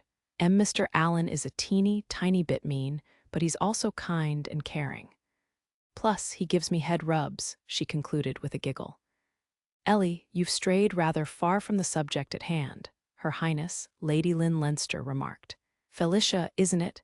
My dear brother isn't the type to refuse anyone who comes to him for help." Huh. What did they mean? Hadn't he turned me down? "Tell me," I pressed Karen. "Do you really mean that Mr. Allen is willing to help me?" "I do," she replied, "but that certainly sounded like a refusal to me. If you only listened to the first part." "What do you mean? Allow me to explain," Lady Tina interjected. She had her hands on her hips and was proudly throwing out her chest, what little chest she had anyway. "My tutor agreed to help you personally. My dear brother does have a position to consider," her red-haired peer continued, striking the same pose beside her. "Actually, I'm certain that was a precaution against my dear mother and sister. And maybe against you too as well, Lady Tina, Lady Lynn," the maid added with a cheerful smile. "Ellie," The two young noblewomen growled in unison. Oh, I am sorry. What are they talking about? He was just being polite, surely. I may be his sister's friend, but my family tried to land a contract with terms we couldn't continue doing business under. No one's good-natured enough to help me after that. What is the biggest issue in a transaction for the Howard's new agricultural products? I asked Mr. Allen. He and I were in a rest area set up in the inner courtyard of the Leinster mansion. The new varieties last for a long time, but you mustn't forget that they're adapted to the northern climate, he replied. Meaning, meaning we'd need to work to bring storage conditions closer to that climate and also be careful with how we transport them, I ventured. Precisely. According to my teacher, that goes for all foodstuffs, whether you're dealing with wine or produce. Got it. Do you have any other questions? Well, what do you think the Foss Company needs? That's a good question, Mr. Allen replied. Before he answered, he issued a series of warnings to the participants in the nearby sparring match without even looking at them. Tina, Lynn, stop relying so heavily on supreme spells. Ellie, your spells are becoming too predictable. Karen, you've got a bad habit of shielding your dominant hand when you shift between offense and defense. Work on it. Karen was battling the trio of girls in a training area set up in the courtyard. The speed and scale of their mock combat defied belief. I had certainly never imagined that I would get to see two varieties of supreme magic. The supreme ice spell, Blizzard Wolf, and the supreme fire spell, Firebird, in my lifetime, especially not cast by girls younger than me. The ducal houses really were something. The rumor that Lady Tina Howard couldn't use magic had turned out to be false. Stella had written to me about Lady Tina's situation, but there was no way that a girl who had been unable to cast a spell until just a few months ago could be capable of all this. And speaking of Stella, what was bothering her, I thought back to our prior conversion. "Welcome back," Mr. Allen had said in greeting once we'd returned to the room. He'd been waiting and had his documents ready. I suggest we all move to the inner courtyard. Tina, Lynn, Ellie, break time is over. Karen, Lady Stella, may I ask you to spar with them? Yes, sir. The three first years had responded in unison, running on ahead with ample excitement. Karen had followed them, warning that she wouldn't hold back. Stella had been about to go as well, but then she had suddenly paused. "I'm sorry," she had said. "I'm not feeling well. Would you mind if I sat today's lesson out?" But she had seemed so lively before then. Lady Tina and Miss Walker had asked Stella worried questions, looking completely heartbroken, while Mr. Allen and Karen conversed with their eyes. Stella had at least joined us in the inner courtyard and taken a seat next to mine, but her attendance was only brief. Once the sparring match inside the barrier and my interrogation of Mr. Allen were both underway, she had stood up unsteadily, looking awfully pale, and announced that she would be leaving early because she felt ill. Illness is supposed to be my thing. She looked almost shocked to me. "Gee, get ready," Miss Walker shouted as she surrounded Karen with a tremendous number of intermediate spells. "She's a better sorceress than me, and I'm a third year. Actually, why even make the comparison? She can use more than one element, for one thing." The maid's spells all fired at Karen. Blizzard Wolf and Firebird barreled into the resulting explosion, creating a spectacle of ice and fire. Isn't that dangerous? Should someone stop them? That was too easy, an unruffled voice said from behind the first years. "You learned from my brother, and that's the best you can do." There stood my best friend, calm and composed. Her appearance prompted a startled exclamation from Lady Tina, a groan from Miss Walker, and a grunt from Lady Lynn. "I can attack too, you know." The trio looked startled as, with a thunderous roar, a dust cloud filled the barrier in the inner courtyard. Karen had been using her overwhelming speed to toy with the first years since the start of their sparring match, and they had yet to land a hit on her. I'd always known that Karen was strong, but was shrugging off supreme spells even possible. Of course, Mr. Allen was the most incredible person here. He knew every detail of the mock battle despite conversing with me, reading documents, and petting the black kitten on his lap at the same time. That couldn't be normal. Still, he didn't seem to realize how much of an influence he had on people. "You're moving well, Karen," he commented. "I have no complaints." "Thank you," my friend replied. Her voice was deadpan, but her ears were twitching, and her tail was wagging as happily as I'd ever seen it. The amount of violet lightning around her was also growing. The first years looked tense. "Excuse me," Mr. Allen said, his attention now back to me. "I think you need to give up on getting everything." "Give up," I repeated. "I don't think the Foss Company has the resources to manage all of the products on this list while opening new markets for them. You should focus on safe, dependable transactions." He was right. Although we couldn't ruin the ducal house's reputation, I reckoned that we could end up doing some damage. "Of course, this is merely my personal opinion," Mr. Allen added, ignoring my inner turmoil. He sounded like an actor reciting his lines. "You may hear something similar in the next few days, though." I spluttered. Did he mean? I reached for my cup of tea. The aroma that filled my nostrils as I brought it closer marked it as black tea of the finest quality. "I'm honestly surprised," I said. "I didn't think you would be okay with something like this." Karen had described her brother as the kindest and most warm-hearted person in the world. Of course, I'd been shocked to find out that he was the brain of the Lady of the Sword.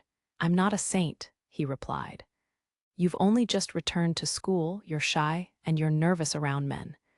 It must have taken courage for you to come here to see me, even if you are friends with my sister. I simply thought that courage required compensation. Forget I said anything. You're exactly the person I thought you were." This man was too kind for his own good, but he was also the only person chosen by the Lady of the Sword. "Although you're a lot meaner than I'd heard. Every girl I know seems to tell me that," Mr. Allen said. "I'm sensitive, you know. I might just weep." He then launched into a show of pretending to cry.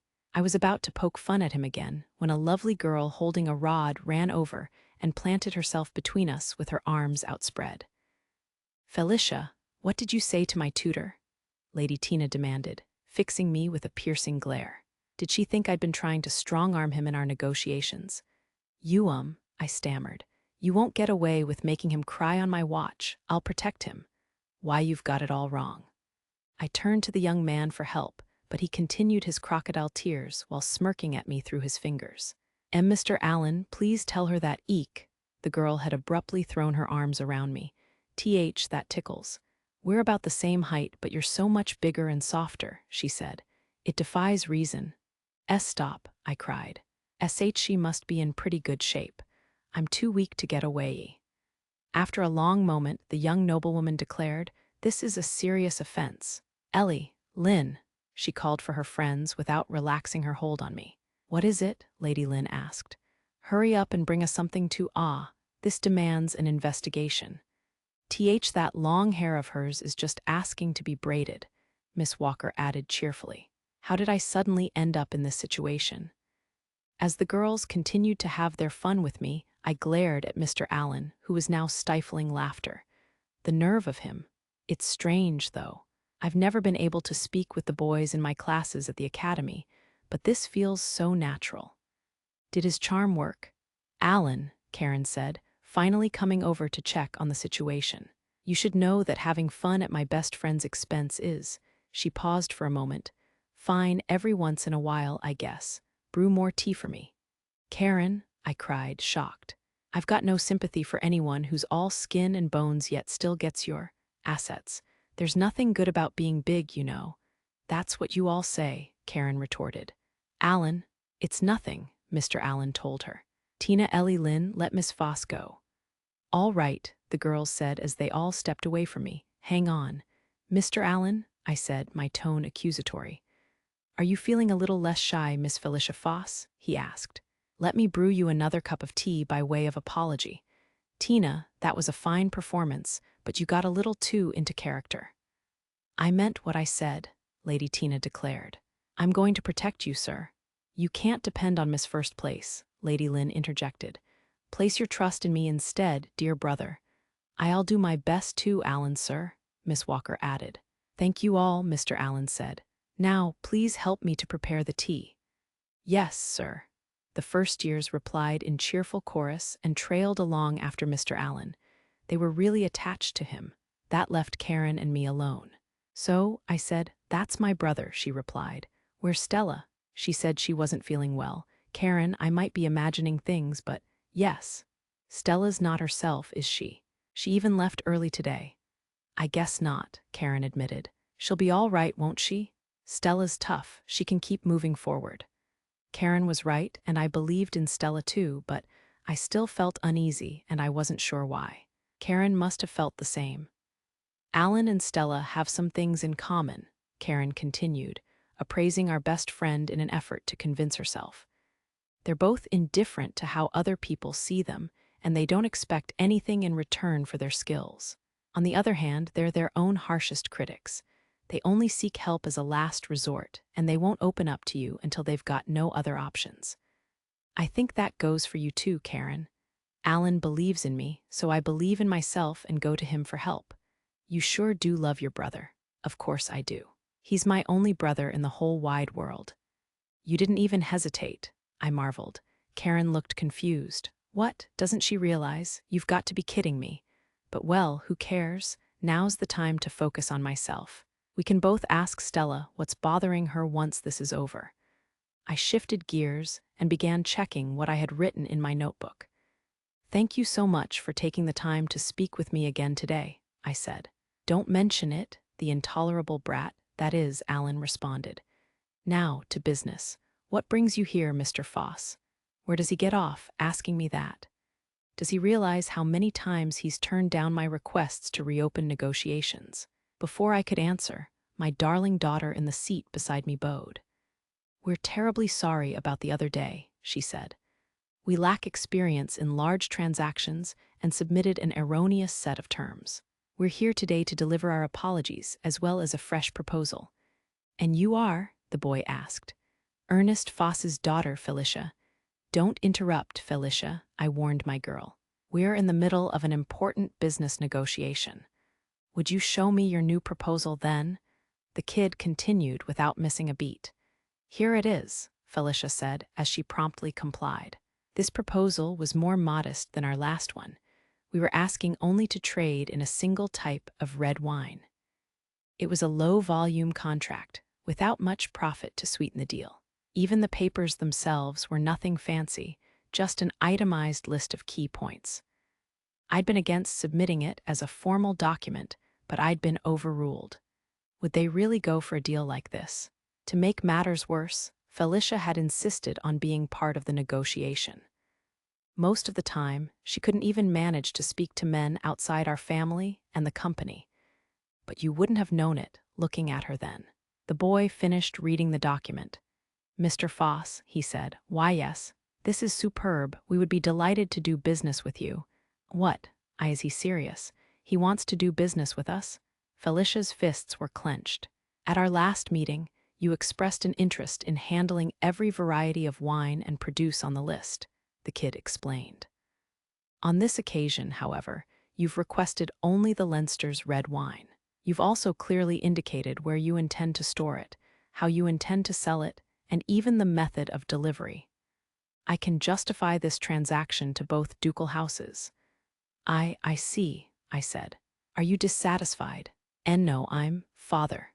Felicia interrupted me and shook her head. "We didn't need to partner with two ducal houses for such a minor contract, even if it was probably meant to lay the groundwork." "Are you sure nothing is the matter?" the kid asked. "For my part, I wouldn't object to signing a provisional contract." I considered the suggestion for a moment and then said, "We'd like some time to, may I ask a question?" Felicia interrupted me again. "You may," the kid replied. "Are there any other wines or types of alcoholic drinks that aren't on the list? Why do you ask?" The kid stopped smiling and stared straight at Felicia. You could cut the tension with a knife.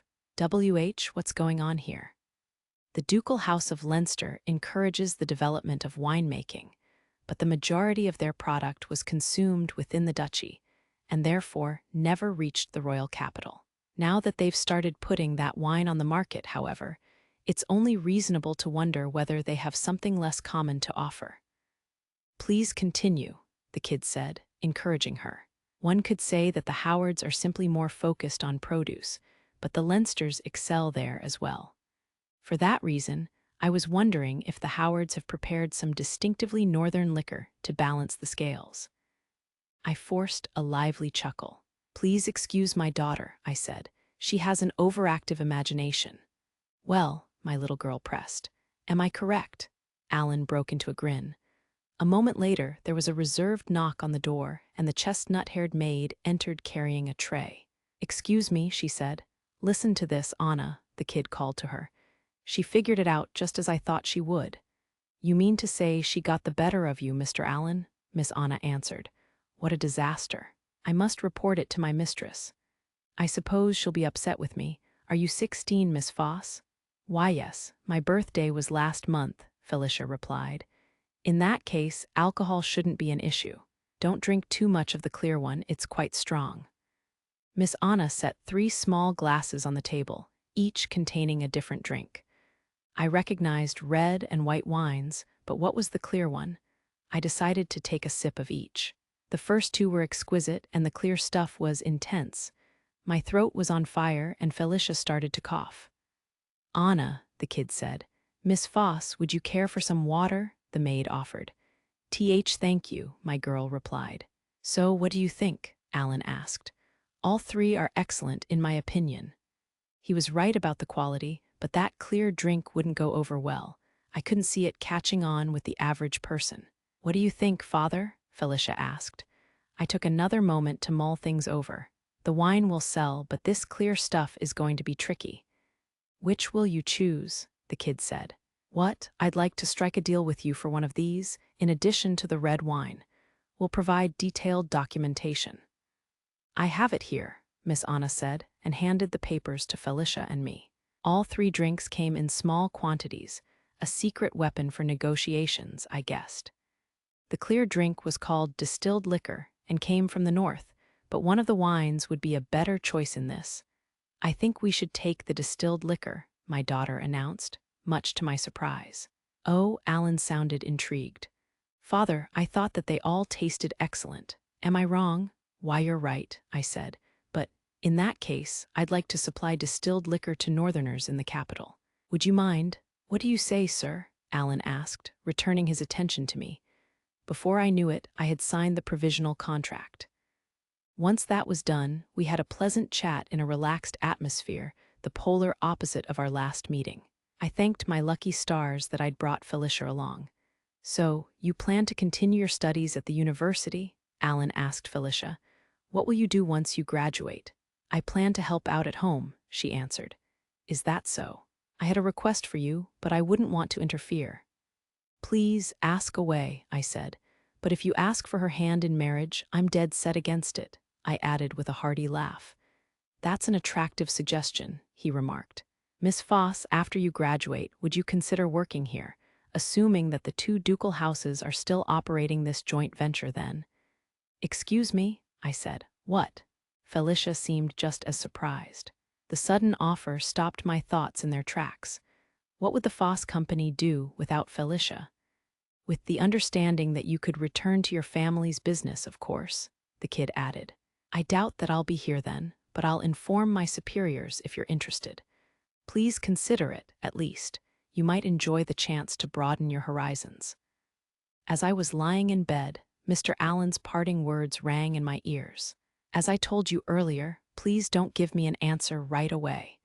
Think it over, and if you still remember when you've graduated from the university and would like to take me up on the offer, please let me know." I closed my eyes. I'd taken the day off school, and the next day it was no use, I couldn't sleep. I had never given my future too much thought. Once I graduated from the Royal Academy, I'd move on to the university. And when I graduated from the university, I'd help out with the family business. A few years after that, I'd most likely inherit the company and get married to someone nice who wouldn't mind my staying in business. Not that I could picture myself going out with a man. Then I'd have children and raise them while I worked. That was the extent of my plans. Never had it occurred to me that I might have other options, and Alan's offer had caught me so off guard that my response had been both rude and outrageous. I pressed my head into my pillow and squirmed as I relived the embarrassment. "Do you mean that you want me?" I had said. What had I been thinking? What could have possibly led me to such a conclusion, and what had driven me to say it out loud? "Think these things through next time, Felicia. I'm begging you. Have you even looked in a mirror?" Oh, I wish I could just disappear. I'm so embarrassed I could die. As if something like that could ever happen. I mean, there was my appearance, for one thing. I was short and scrawny with sickly pale skin and a disproportionately large chest. There was nothing appealing about me. Even I thought I was a weirdo. I did know a little about business, but who needed that? Still, Mr. Allen had sounded so certain. "I want to see what you'll create when you have a great canvas to work on," he had said fancifully. "And the range of new products we handle here will continue to grow. Isn't that right, Anna?" "I am but a humble maid," was her response. "That sounds like a yes. What do you think?" I'm still a novice," I had protested. "I'm talking about the future," he had assured me. "Please consider it, Mr. Foss, and please accept this as a souvenir." "What's that?" my dad had asked, looking confused. "Try drinking it. It may surprise you." I remembered Mr. Allen's childlike grin when he'd handed my dad the bottle of red wine, not the wine we had signed a contract for, but a rare, ultra-high-end variety meant for the upper classes. To think he'd had even more up his sleeve, on top of what I'd pointed out. I finally understood why Karen grumbled about him. He didn't play the least bit fair. He'd known exactly what to say to rattle me. The Leinsters and Howard's offerings for their first year in business were already extensive, and they were sure to grow. I anticipated that the funds at their enterprise's disposal would skyrocket, and I thought that they might even be enough to turn the kingdom's stagnant commercial power structure on its head. It sounded so fascinating. I realized again how much I loved gathering data to prepare for a successful business negotiation, although I didn't do well with most men, who only stared at my chest. At the same time, seeing Karen and the first years practicing magic had made me realize that I couldn't be like them, that I could never reach their level or take that much joy in spellcasting. But when it came to business, I could picture myself keeping up with even Mr. Allen, or at least almost keeping up with him. I decided to neatly summarize the situation and my thoughts about it. The negotiation had been a success for the Foss Company, but a personal loss to me. Leaving a losing streak unbroken wasn't my style. Mr. Allen had invited me to work for the ducal houses, and I had until I graduated from the university to give him my answer. Mr. Allen's authority seemed to be growing. That was obvious, no matter how much he might deny it. I wasn't cut out for spellcasting. Taking all that into account, my next course of action seemed clear. I knew what I needed to do. "Felicia, are you all right?" my dad asked as I descended the stairs the next morning. "We've been worried about you. You shut yourself in your room as soon as we got home yesterday, and you didn't even come out for dinner." Good grief. That kid had some nerve, trying to recruit you out from under my nose. "Still, you should try some of this red wine when you come home this weekend. It's amazing." "You must be hungry," my mom added. "Have some soup." The warm reception made me falter. I gently tapped a finger to my forehead, then stood up straight and said, "Father, Mother, I have something important to tell you." What is it now?" my dad asked. "If it's about yesterday's negotiation, don't worry. That liquor tastes great, so I'm sure it'll sell." "Dear," my mom chided him, picking up on my attitude. "I'm sure it's more important than that, isn't it, Felicia? Go on. Tell us." I was about to say something very ungrateful to my parents, something they might even disown me for, but I couldn't lie to myself.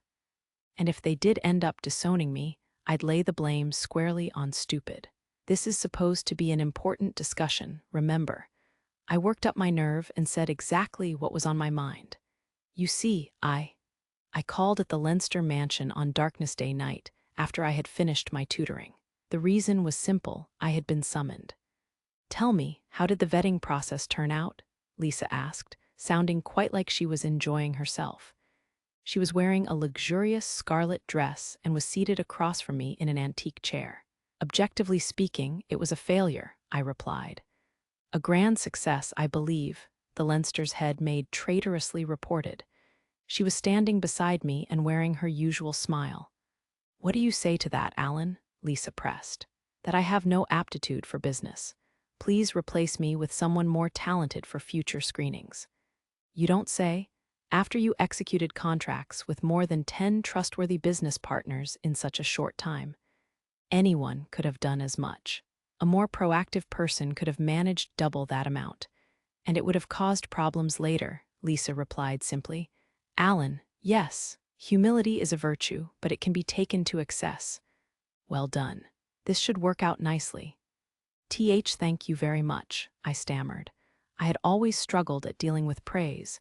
I wondered whether Lydia ever experienced the same issue. "And what will work out nicely?" "My return to the South," Lisa announced offhandedly. The pleas have given way to screams. Oh dear.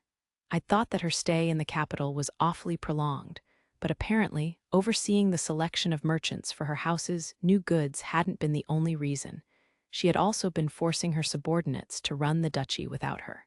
"Lydia, I hope you won't turn into someone whose every move affects the whole game board." "I'd been thinking that it was about time," I said. "I have to put my dear subordinates through their paces, with love, of course," Lisa remarked. "Don't you agree?" "Yes, mistress," Anna chirped. "Mine have made great strides in the past few months as well. It's probably an effective method, but I wouldn't want to be any of the people working under them." I bowed my head. "Thank you very much. This has been a valuable experience." "Think nothing of it," Lisa replied. "Once your tutoring position comes to an end, the House of Leinster will put you in charge of all our commerce in the royal capital. Of course, we'll reconsider if your situation changes. I'll discuss the matter with the Howards as well." I was speechless for a moment before I managed to stammer. Are you serious?" "You're free to make any transactions that won't damage our fortune," Lisa continued. "Consult me about those that do." "Is this bullying?" "You can manage. I'm quite proud of you." Lisa patted my head. She was just like Lydia, and she had just saddled me with an inconceivable challenge, albeit one that was still some time away, that I had no right to refuse. I felt faint. I'd better tell her about Miss Foss. "I lack talent, but I'll repay your generosity if, by any chance, it does come to that," I said. "There is one person who, if possible—" "You mean Felicia," Lisa interrupted me. "She was happy to accept your offer." "She was?" I asked, startled. "And you've met her?" "I have. You wanted her badly enough to play favorites. How could I not be intrigued?" "Of course I did after the talent she displayed. If she'll be joining the enterprise, I can rest easy." "That's a relief. I don't plan on quitting my tutoring job until the girls leave the nest far behind them. There are also the great spells to consider. Finding a way to control Frigid Crane won't be easy." I decided to foist anything business-related onto the bespectacled girl. "She told me all about her passion," Lisa continued, sounding amused. "She figured out that the house, furnishings, and maids' uniforms were part of your vetting process, you know." "How did you put it again?" "I want to sign contracts with business partners who will treat the merchandise with care. I can't work with someone who changes their attitude on account of a building. The furniture and outfits appear cheap, but a discerning person will realize that they're products of the North and South, and that the stitching is meticulous." She told me that needlework is another one of her specialties. "Does that frustrate you?" "I'm ashamed that I didn't give the matter enough thought," I replied. Lisa chuckled. "I take it you're jealous." "I'm burning with envy." Miss Foss was extraordinary. She rivaled Lydia and Tina, although her talents lay in a different area. That was why I couldn't bear seeing her potential go to waste. And now I was being teased as a result. I had only myself to blame. "I'll depart the royal capital tomorrow," Lisa announced. "I'm leaving Anna here, so alert her if anything comes up." "I will. What about your send-off?" "You know I can't stand them. Tell my girls not to see me off either." "What will you do over the summer?" "Grandfather, grandmother, and the rest of the family have been dying to see you." For the past 3 years, I'd spent my summers either visiting my parents with Lydia or joining her on the Leinster's southern estates. Still, I declined Lisa's offer with a shake of my head. "I appreciate the invitation, but I'm going home this summer. I have to tell my mom and dad that I failed the court sorcerer exam in person." I forced a laugh. I'll be in for a scolding. Lisa seized both of my hands in hers.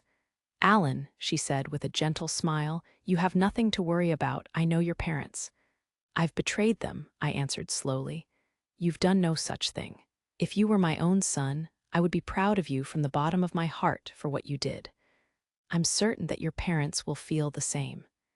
You defended my daughter's honor, and for that I'm truly grateful. I, Lisa Leinster, will never forget your kind act for as long as I live. Lisa, I said, startled. She giggled. I have to act like your mother-in-law once in a while. Don't tell Lydia now. I won't, I conceded. I was no match for Lisa. I would go home with Karen, then I would tell Mom and Dad everything, face to face and in my own words. That reminds me, Alan, there's someone I want you to meet, Lisa said. Anna, yes, mistress, Anna chirped. Someone she wants me to meet? Who can that be? Excuse me. My eyes widened as a petite girl wearing glasses and the uniform of the Royal Academy entered, clutching her school beret in her hands. It was Felicia Foss. There was a healthy flush across her pale cheeks. She's going to be helping with the Howards and our business, Lisa informed me with a grin. The Howards have already given their approval. Jay, just like that? I stammered. What about her health? Leave that to me, Anna interjected. She will work here for the time being, and I will consult with the staff of the Howard residence as well. I was speechless. Miss Foss giggled like a child who had just pulled off a successful prank. You did say that you wanted me, Mr. Allen. I did, but I believe I also said, after you graduate university. I couldn't wait. I'm going to withdraw from the Royal Academy after the end-of-semester exams. What? B, but Miss Foss. Felicia, she corrected me. I pressed a hand to my forehead. This girl was too reckless for her own good. I needed to talk some sense into her. Do you realize what that would mean? I asked. Withdrawing from the Royal Academy is tantamount to rejecting your own path to public success. A diploma would help you too. My dad shouted that he couldn't let a little fool like me inherit his precious company, she replied, interrupting me. My mom was more understanding, but I'm going to leave home. I don't have to worry about the company. There are some old hands there, and the Leinsters have agreed to keep an eye on things. I was flabbergasted. I could hardly believe what the sickly, bespectacled girl was saying. It was true that I'd wanted to see her create something wonderful. I had even seriously considered what she might do if given the space, position, and opportunity to work. But I'd had no intention of throwing her entire life off course. Felicia's laughter cut my brooding short. You don't play fair, Mr. Allen. There's been a misunderstanding, I protested. But you are kind, she continued. You're concerned about my future, even though we've only spoken to each other for a short time. Of course I'm concerned. Have you decided on a place to live? I have a little money, so I'm thinking of some place in the working district. Rent is cheap there. You're being reckless. The working district is no place for such a charming young lady to live. The streets aren't safe at night, you know. It won't be good for your health either. Felicia let out an odd little squeak, and I could see her cheeks flushing redder and redder. I wondered why. She must have seen her own face in the mirror at some point. That's not funny, she mumbled, waving her hands. Me, charming? That's flattery if I've ever heard it. I was being sincere, I insisted. You won't be living in the working district. I'll speak to Mr. Foss and— That won't be necessary, she replied before I could even finish speaking. I'll make my own way, and I'll thank you to mind your own business. You're certainly stubborn. Isn't that part of what you like about me? I sighed. You win. Please use this fresh canvas to create something magnificent for me to behold. I promise to surpass your expectations, she replied. I give up, I thought as I shook her small, girlish hand. I misjudged her resolve, her passion, and her guts. Would you find Felicia somewhere to live? I asked Lisa, who had been observing our exchange. She'll stay here in the mansion, Lisa commanded. Anna will have an easier time looking after her that way. I'll inform the Foss company. So she already has everything under control. Huh, what?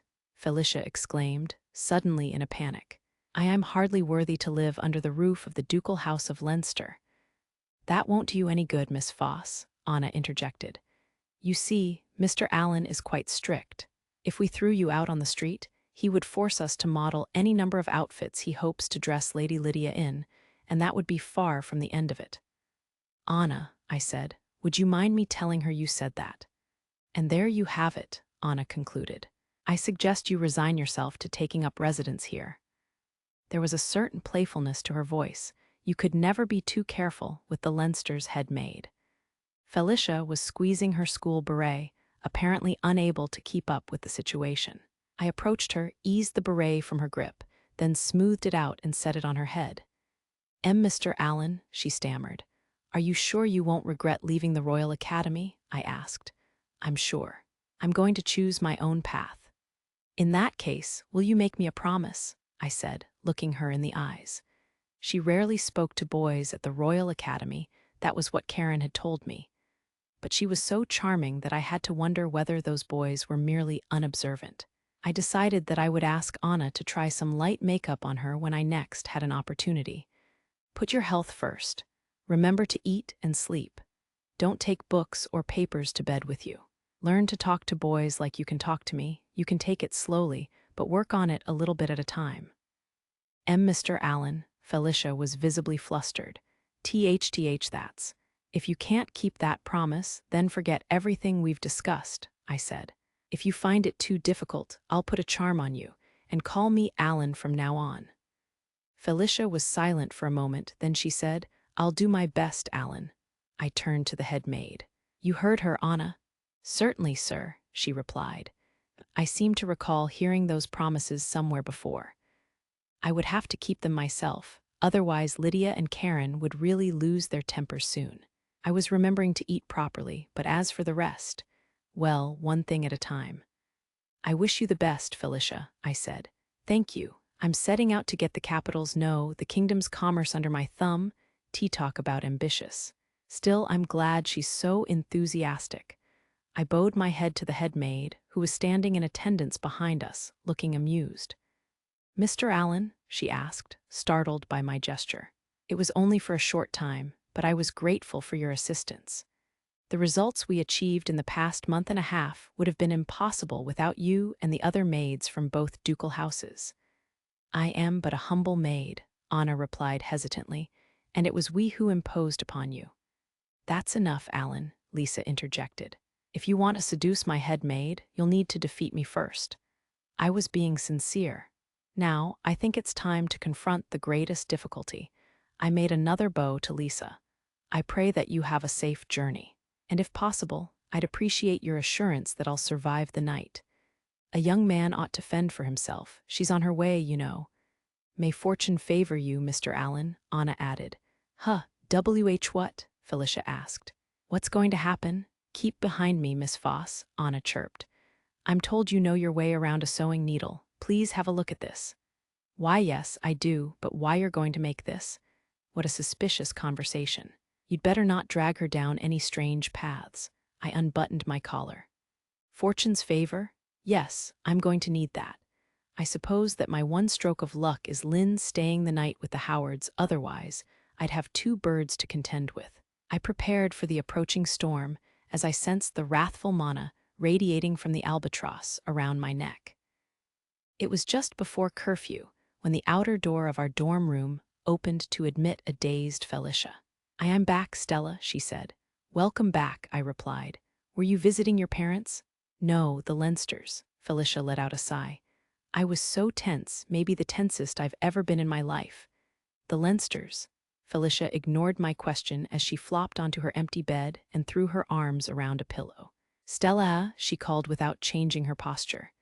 Yes, I answered mechanically, dropping my gaze to my notebook. Once the end-of-semester exams are over, I'm going to quit the Royal Academy. What? For a moment, I couldn't comprehend what she meant. My mind was a whirl. I repeated her words in my head. I'm going to quit the Royal Academy. WHY? I shouted, almost screamed without meaning to. You've worked so hard. If it's about your studies, then Karen and I can. Thank you. That's not it, though. I do like magic, but even if I did make it to the university, her resolve was firm. She was far smaller and frailer than me, but her mind was made up. I averted my eyes. Her strength was too much for me. I won't be a match for you or Karen, Felicia continued. When it comes to business, however, I can hold my own against both of you. I can't spare the time to attend school. I've been given a place to work, and I doubt I'll ever get another chance like this one. That and Mr. Allen believed in me. She said that last part seemingly to herself and with just a hint of sweetness. My heart ached, but I gritted my teeth and concealed my inner turmoil. Why your parents won't allow it, will they? I objected, feigning equanimity. My dad said that he'll disown me, Felicia confirmed. For the time being, I'm going to be freeloading at the Leinster mansion while I study. Oh, I see. But isn't it awfully sudden, too? I'm back, came Karen's voice as she announced her return. Felicia sprang out of bed and rushed toward her. Oh, Karen, listen to this, she cried. Alan and the Lady of the Sword put me through enough of their flirting for a lifetime. How am I supposed to believe they're not a couple after whatever that was? It doesn't make sense. It really doesn't. My brother and Lydia. And you dropped the mister? Karen asked with a look of confusion. Felicia, have you made up your mind? Yes, I'll quit the Royal Academy and go into business. You will, Karen replied. I'll miss you. Still, it might mean more peace and quiet for Stella and me. We won't have to worry about getting hugged out of nowhere, for one thing. Oh, you're awful, Felicia exclaimed. This is what that gets you. Felicia, let go of me. Eek. Oh, only Alan's allowed to touch my tail. As the pair began fooling around, a storm raged within me.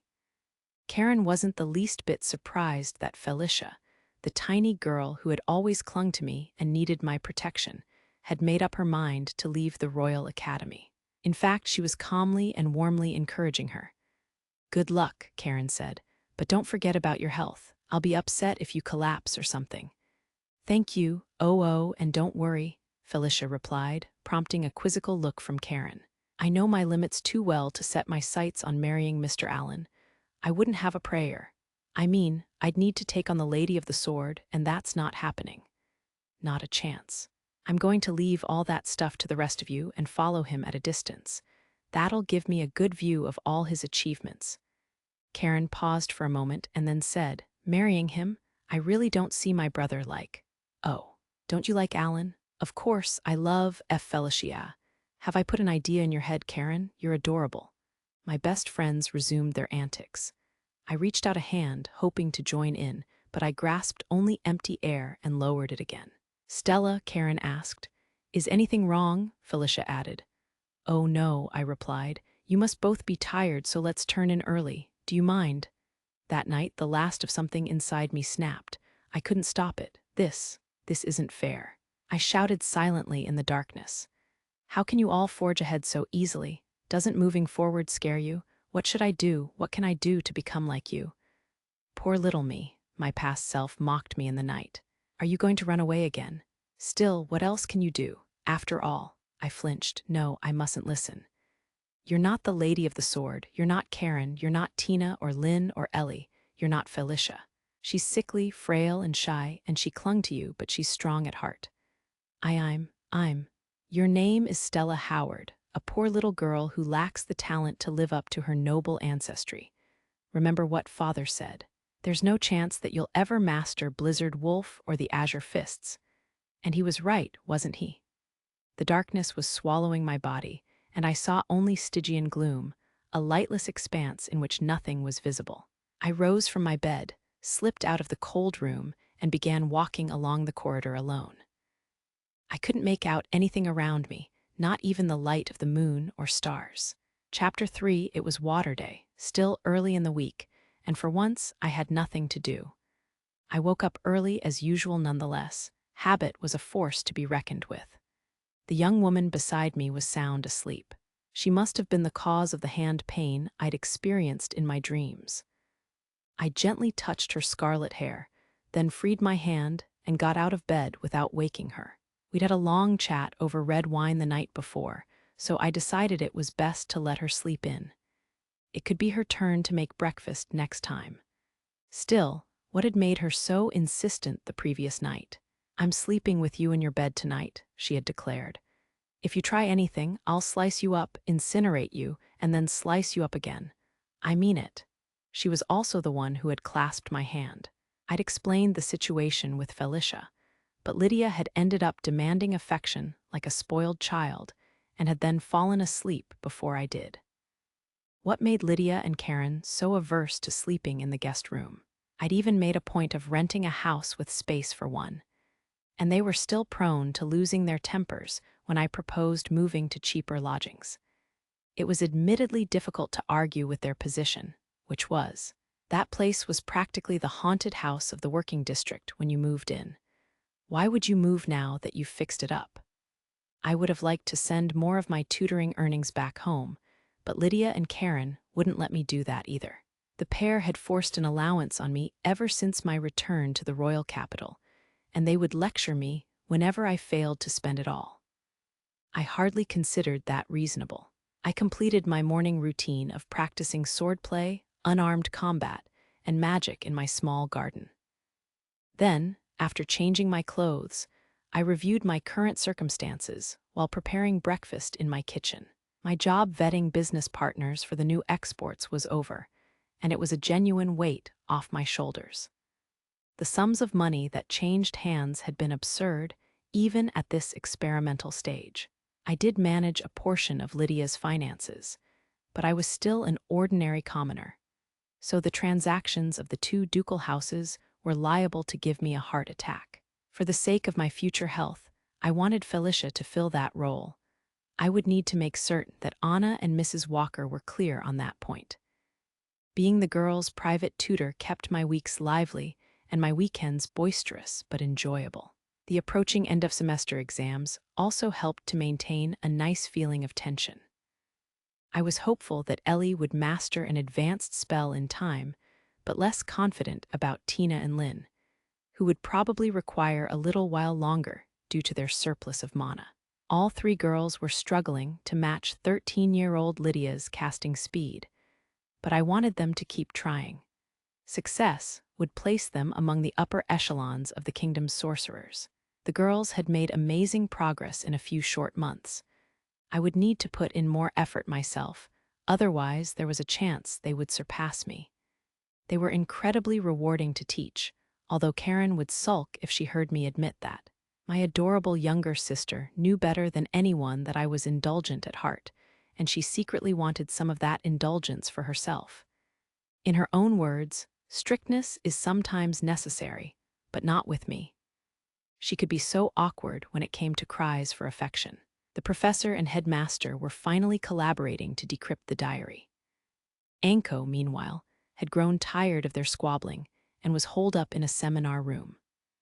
The first tidings of the familiar's plight had brought numerous deliveries of supplies from throughout the capital and from farther afield as well. Anko's popularity far outstripped that of its master. I would need to pay my respects too.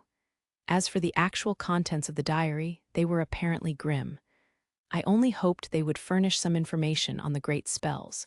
Apart from that, well, there was Lady Stella. Her Highness was quite earnest, probably more earnest than was good for her, so her anxiety must have been getting to her. I realized that it was none of my business, but it also seemed a good idea for me to speak with her. I chopped vegetables for a salad, arranged each portion individually, and then deposited them in my handmade icebox. Next, I cracked and scrambled several eggs before pouring them into a frying pan greased with warm butter.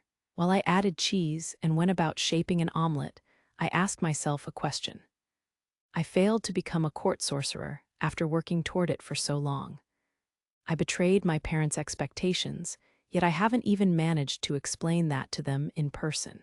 What now? I flipped the omelet over and stirred the pot of soup simmering beside it, producing a delightful whiff of consommé. Once summer vacation begins at the Royal Academy, I'll go home and tell them in my own words. I tossed thick slices of bacon into an unoccupied section of the frying pan. The resulting aroma was wonderful. And then what? Spend the rest of my life as a private tutor? I wouldn't become a noble, surely. I would do everything in my power to teach the girls and to help them stand on their own. I would also find a way to control the great spell Frigid Crane to make doubly sure. Ennoblement is out of the question, I decided, as I shifted the bacon. So few commoners had risen to join the ranks of the nobility in the 200 years since the War of the Dark Lord that I could count them on my fingers. To be frank, one would need to save the kingdom just to stand a chance. From what I recalled, the highest created title had been a viscountcy, and even that had only lasted for a generation.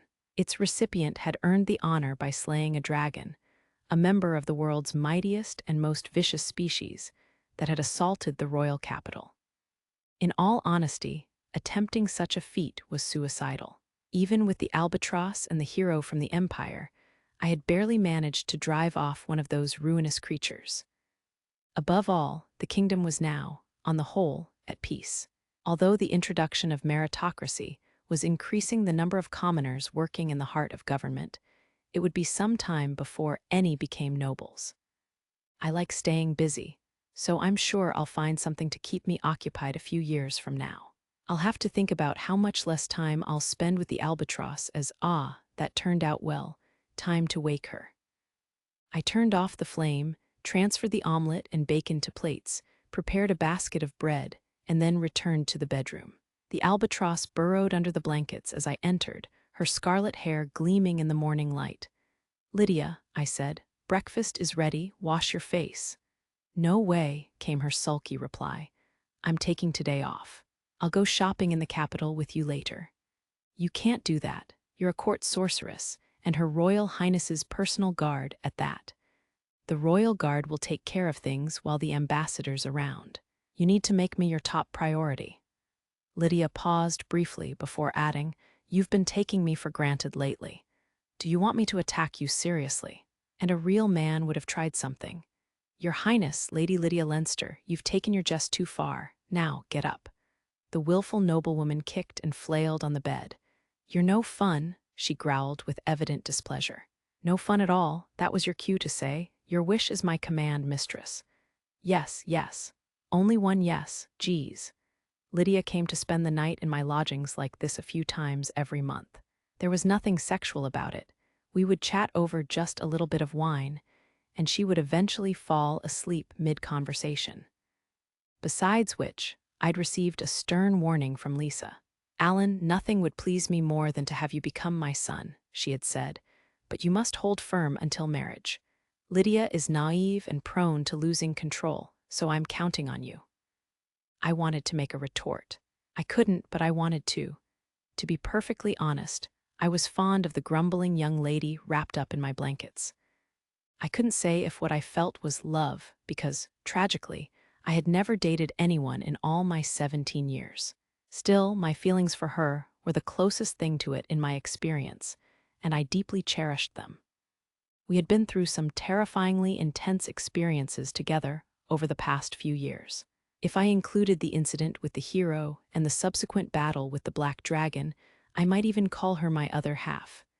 Had I ever wanted to part from her? Well, yes. A number of times, I didn't have a death wish. Nevertheless, we were together. We stayed together. But in my opinion, marriage was another matter. Lydia was the eldest daughter of a duke, and I was an orphan. Reforms were progressing thanks to the royal family championing meritocracy, but they wouldn't demolish the class barrier anytime soon. The chance of marriage between the albatross and me was near zero. Unless I were created a new duke, then someday the albatross sat up in bed, wrapped in a blanket. "You're brooding about nonsense, aren't you?" she demanded. "No, I'm not. Who do you think you're fooling? You dwell too much. Let your instincts take charge." And then, eek. My eyes widened as Lydia placed her hands on her hips and stood up on the bed, allowing the blanket to fall. She was dressed only in one of my white shirts. She demanded one every time she stayed the night, meaning that below the waist she was. I averted my eyes, and after an awkward silence, she posed an embarrassed question. "Did you see?" "No," I replied. "I didn't see a thing. Now it's time for breakfast." "Oh, really? You're perceptive enough to block my sword, and you expect me to believe that? May I say just one thing?" "What?" "You can never be too careful, even with me, so you might want to consider less alluring underwear." Prepare to D. Wait, did you just call them alluring? "Oh, I just remembered that I need to warm up the bread. Put something on before you get too chilly." Hang on, this conversation isn't over. Alan, I closed the door, cast a sound-dampening spell, and then beat a tactical retreat. My awareness that I was blushing had nothing to do with it, nor did the fact that Lydia looked so charming in just a shirt that I'd found it difficult to resist embracing her. It was a completely unrelated decision. Around the time I finished warming up the bread, getting out the salads and some fruit-infused water, and setting the plates of omelets and bacon on the table, Lydia arrived dressed in shorts and my white shirt, which was too large for her. Why did she insist on wearing it when she would need to change later in any case? Her hair was still messy from lying in bed. It wasn't every day that I got to see her bangs standing up like this. Lynn had given me a look of confusion when I'd asked her about the very expressive nature of the albatross's hair. So there was a chance it was a secret to all but a few. Lydia was smirking for all she was worth as she seated herself across from me. That had been my biggest slip of the tongue in months, and I couldn't let her rub salt in the wound. "Good morning. Let's dig in," I said with feigned nonchalance. "Do you realize you have bedhead?" "Good morning," she replied. "Before we eat, would you answer me one question? Time is of the essence, so try to be brief. Do you like scarlet?" It took me a moment to respond. "I am a man, you know." "I know, a man who loves me, right?" "I won't answer that." "Oh, well, it doesn't matter. What's your favorite color?" "See, come on, the food will get cold." "Yes, yes," Lydia chirped, earning a groan from me. She went on teasing me all through breakfast, and I suspected she would be enjoying herself at my expense for some time to come. I really had blundered. We stood shoulder to shoulder as we brushed our teeth at the cramped wash basin, which only had a single cup, and then Lydia changed into her usual clothes. I was brushing her hair when there was a quiet knock on the front door. Who could that be this early in the morning? I wondered aloud. "Lydia, I'm done straightening out your bed hair." She replied. "Don't fall asleep now." "I won't." Oh, honestly, she fully intended to go back to sleep, even though it would rumple her clothes. There was no time to dwell on that, however, as the knock was repeated. "Yes, I'll be right there," I called as I hurried over. But when I reached the door, I found that it was already unlocked. Only one other person, apart from Lydia, had a duplicate key to my lodgings. I opened the door and admitted a Wolf Clan girl in her school uniform, my younger sister Karen. She looked grim, and I could see that she had been crying. She wasn't wearing her beret or blazer, her ears lay flat, and her tail hung dispiritedly. "Karen," I asked, "what brings you here so early?" "Alan," she cried and flung herself at me. "Whoa there," I said, hugging her. She trembled slightly and began to cry. I stroked her back and waited for her to calm down as her tears soaked my shirt front. "What happened?" I asked softly. After crying for a little while longer, Karen managed one word, "Stella." "What about Lady Stella?" "She's gone. Since the night before last." Karen paused and then added, "I waited for her with Felicia, but she didn't come back yesterday either. I said that she was strong, that she'd be fine, but I hurt her. If only I'd listened to her earlier." "Karen," I said, stroking her back as gently as I could so that my feelings would reach her. My sister appeared standoffish at first glance, but she cared for her close friends as deeply as anyone. The thought that she might have caused harm to one of them was making her miserable. "Don't worry, it's going to be all right." "Alan, thank you." She dug her fingers into my shirt and buried her face in my chest. As the student council vice president, she must have been putting on a brave face in the dormitory all this time. Lydia had come up behind me, and there you have it, I told her as I rubbed my sister's head. "I'm going out. Don't award yourself a holiday while I'm gone." "Don't be an idiot," Lydia replied. "Karen, give him some space." Karen looked up at me with eyes that said, "Alan, do I have to?" My sister was adorable, more adorable than anyone else in the whole wide world. I would neither abandon my duty as her older brother, nor would I submit to the albatross's threats. "Can I ask you a few questions?" I said. "You haven't told Tina, Ellie, or Lynn, have you? Is Felicia at the academy?" "I haven't told them," she replied. "They came to see her yesterday, but I said she had a cold. I gave the academy the same excuse." "Stella is..." The sounds of ungainly running cut her short as a bespectacled girl dressed in a school uniform and with long, unkempt hair arrived in the entryway, panting heavily. No sooner had she arrived than she rested her hands on her knees and began gasping and heaving. I was unsure where it was safe to look. "See, Karen," she wheezed. "D, don't just leave me behind like that. A, are you trying to stop my weak heart mentally and physically? I can't afford to die while, is this a bad time?" One look at my sister with her arms around me and the albatross behind us appeared to have told her all she needed to know. "If your heart stops, I'll bring you back with my lightning magic," Karen replied. "And are you sure you want to talk like that in front of my brother?" Alan," the girl exclaimed, startled. "Don't let it bother you, Felicia," I said. "Do you have any idea where Stella might be?" Felicia lowered her head and clenched her little hands. "None," she replied in a trembling voice. "I thought of the Howard mansion, but Tina and her friends haven't mentioned her." "I see. I'll follow up on some guesses of my own. Then let us go with you. You both have classes to attend. And you, Felicia," I reached out a hand and lightly tapped her forehead with my index finger, causing her to stagger. "Need to take care of yourself. Don't forget our promise." "All right," she muttered, pressing a hand to her forehead. Karen gave me a look that asked, "What promise?" But I waved my hand to deflect the question. "I'll let you know when I find her," I promised them. "Allow me to see to this for the time being." Both girls fell silent. Felicia then nodded, and Karen soon followed suit in my arms. "Please," she said, "save our best friend. Lydia, you stayed the night, didn't you? You ought to show more awareness of your position as Duke Leinster's daughter. That kind of behavior is strictly forbidden." "Excuse me," Lydia snapped. "He's mine, and I'm let go of him already. Don't pretend you didn't sleep in Alan's bed, wearing one of his shirts for a nightgown." Lydia flushed bright red while her mouth flapped wordlessly. Karen was sulking. I could never tell if they were friends. The moment I let go of Karen, she and Lydia prepared for battle with me stuck in between them. They gripped the hilts of their dagger and sword, respectively, and deployed a dozen or more spell formulae. Did they realize they would demolish the house if they cut loose here? Felicia turned pale. I knew I didn't stand a chance," she muttered enigmatically. I couldn't strain the sickly young woman's heart, so I intervened in the spell formulae and dismantled them with a snap of my fingers. "There's a time and a place for these things," I warned the pair somewhat sternly. "Karen started it," Lydia protested. "I think you bear a lot of the blame, Alan," Karen replied almost simultaneously. "Lydia, go to the palace," I said. "You're running late. Karen, Felicia, return to the academy, and don't forget to let the girls and the staff know that the student council president will be absent again."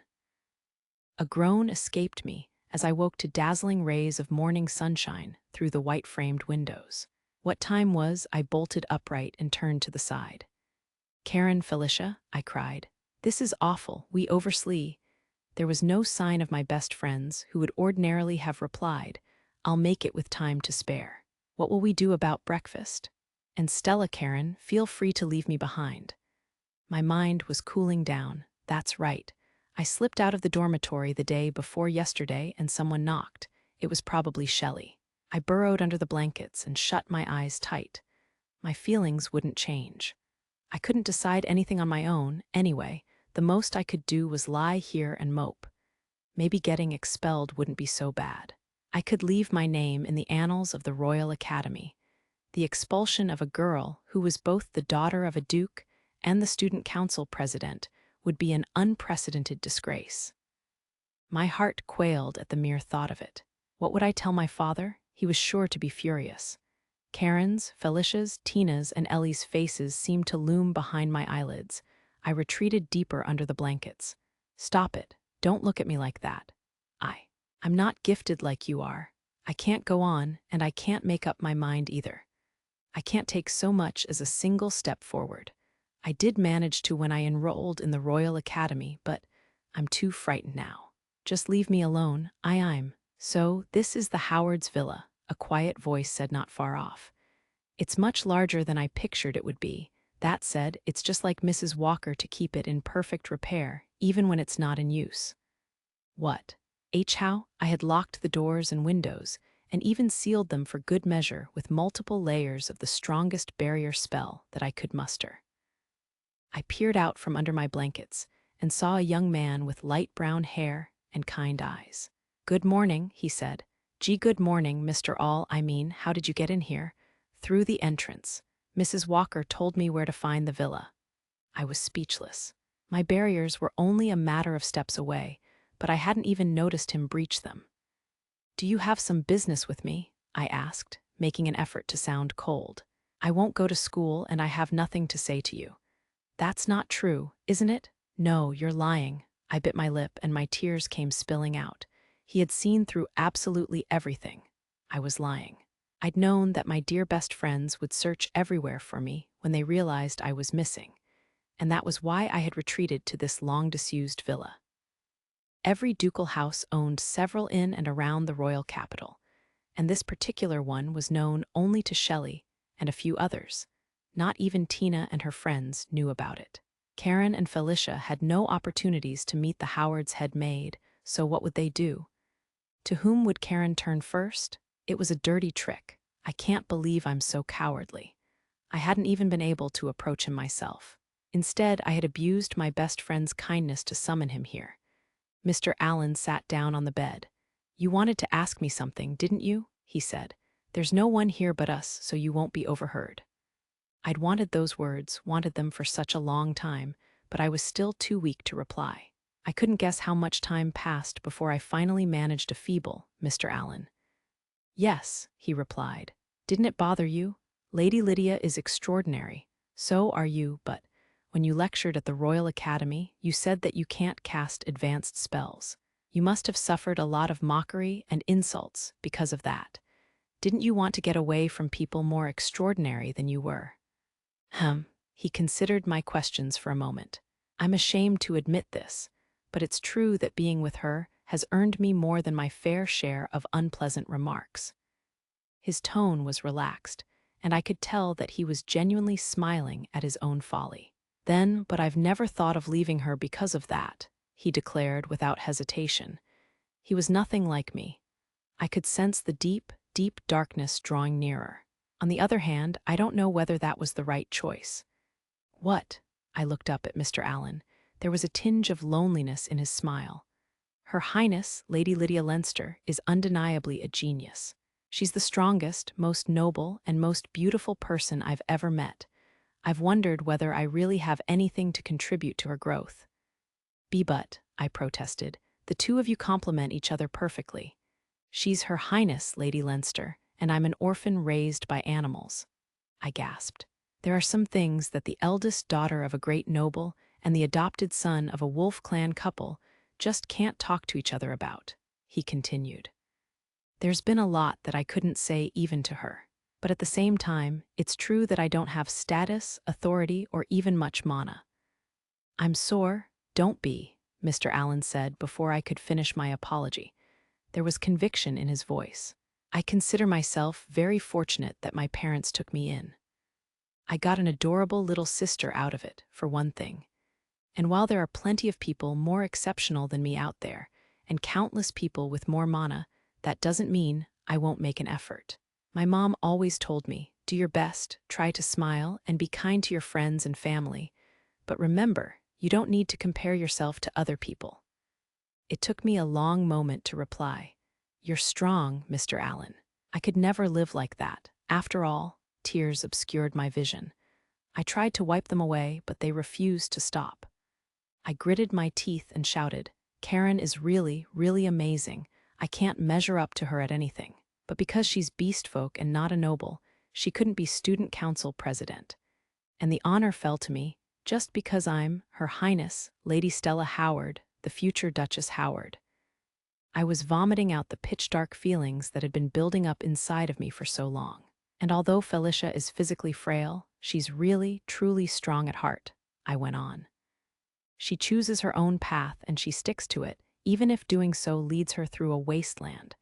That's who she is, although I never noticed it. I could never resolve to quit the Royal Academy for my own future like she did. The darkness was engulfing my heart. I needed to stop. This was wrong.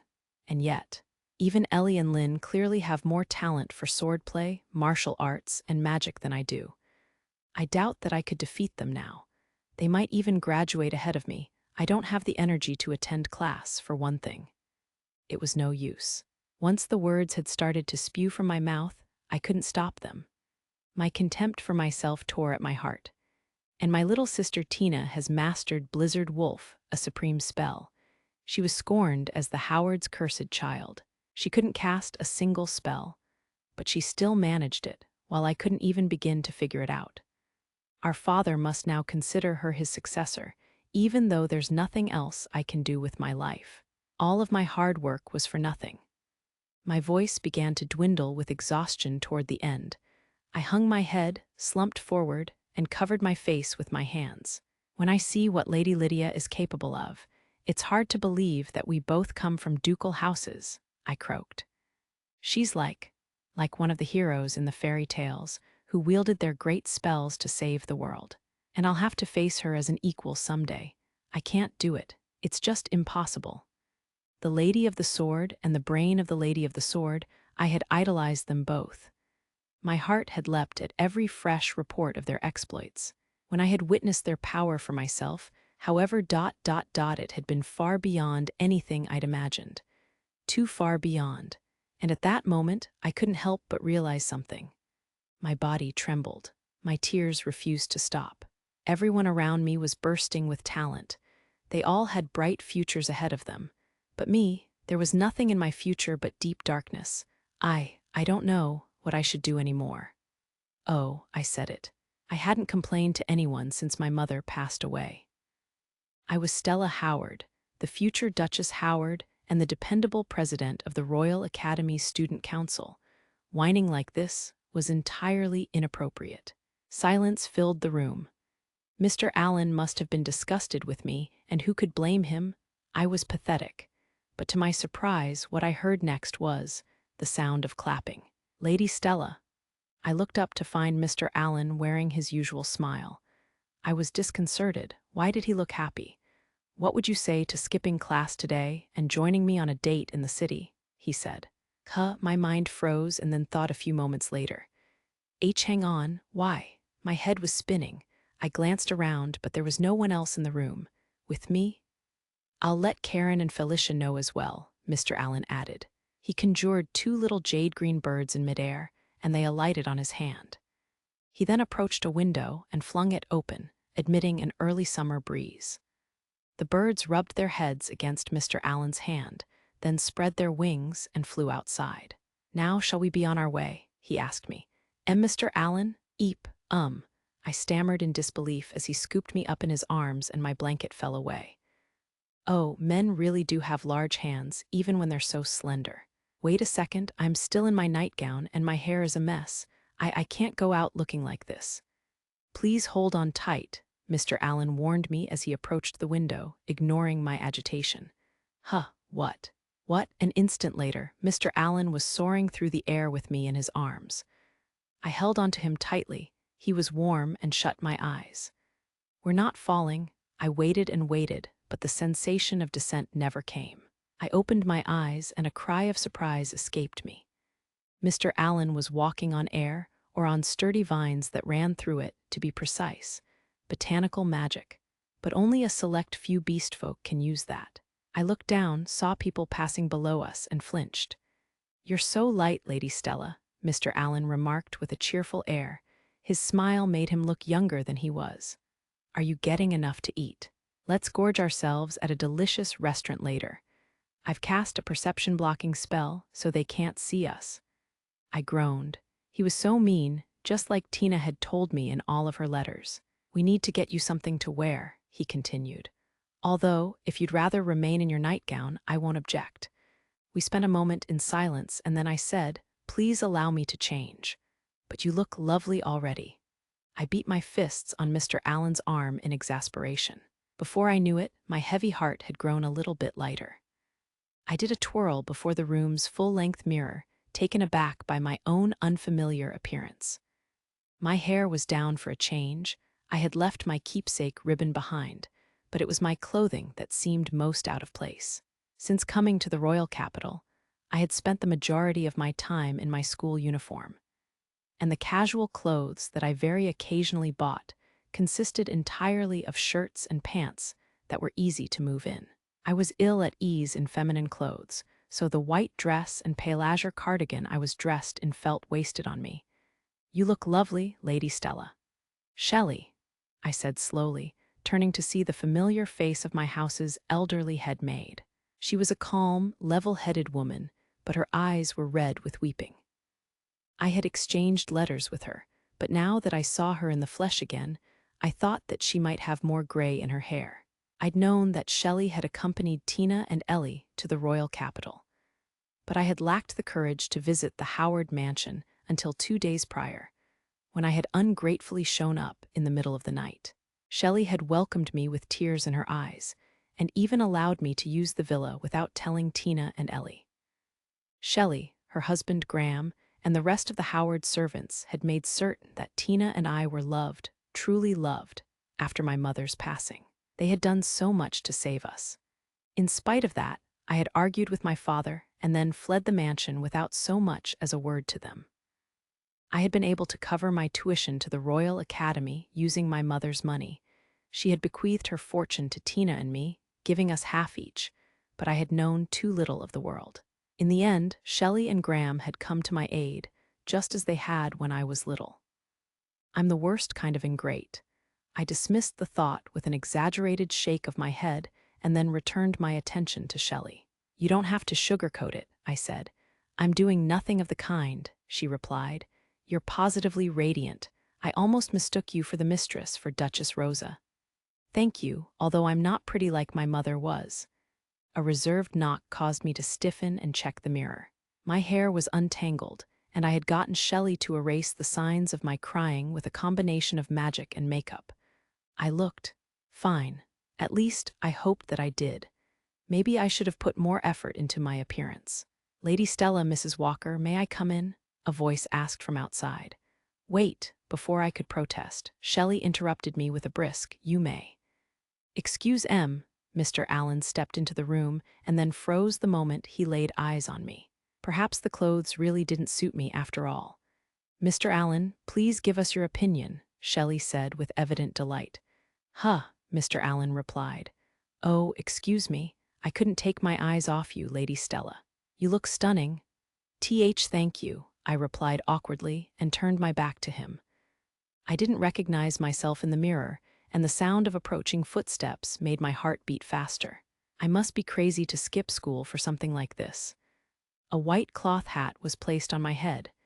"This should keep anyone from recognizing you while we're out and about," Mr. Allen said. "Thank you so much, Mrs. Walker." "I merely carried out my duty as a maid," Shelley replied. "I hope that you'll dine here tonight." "What?" I said, flustered. We'll be back by nightfall," Mr. Allen interrupted, exchanging silent nods with Shelley. I evidently had no say in the matter.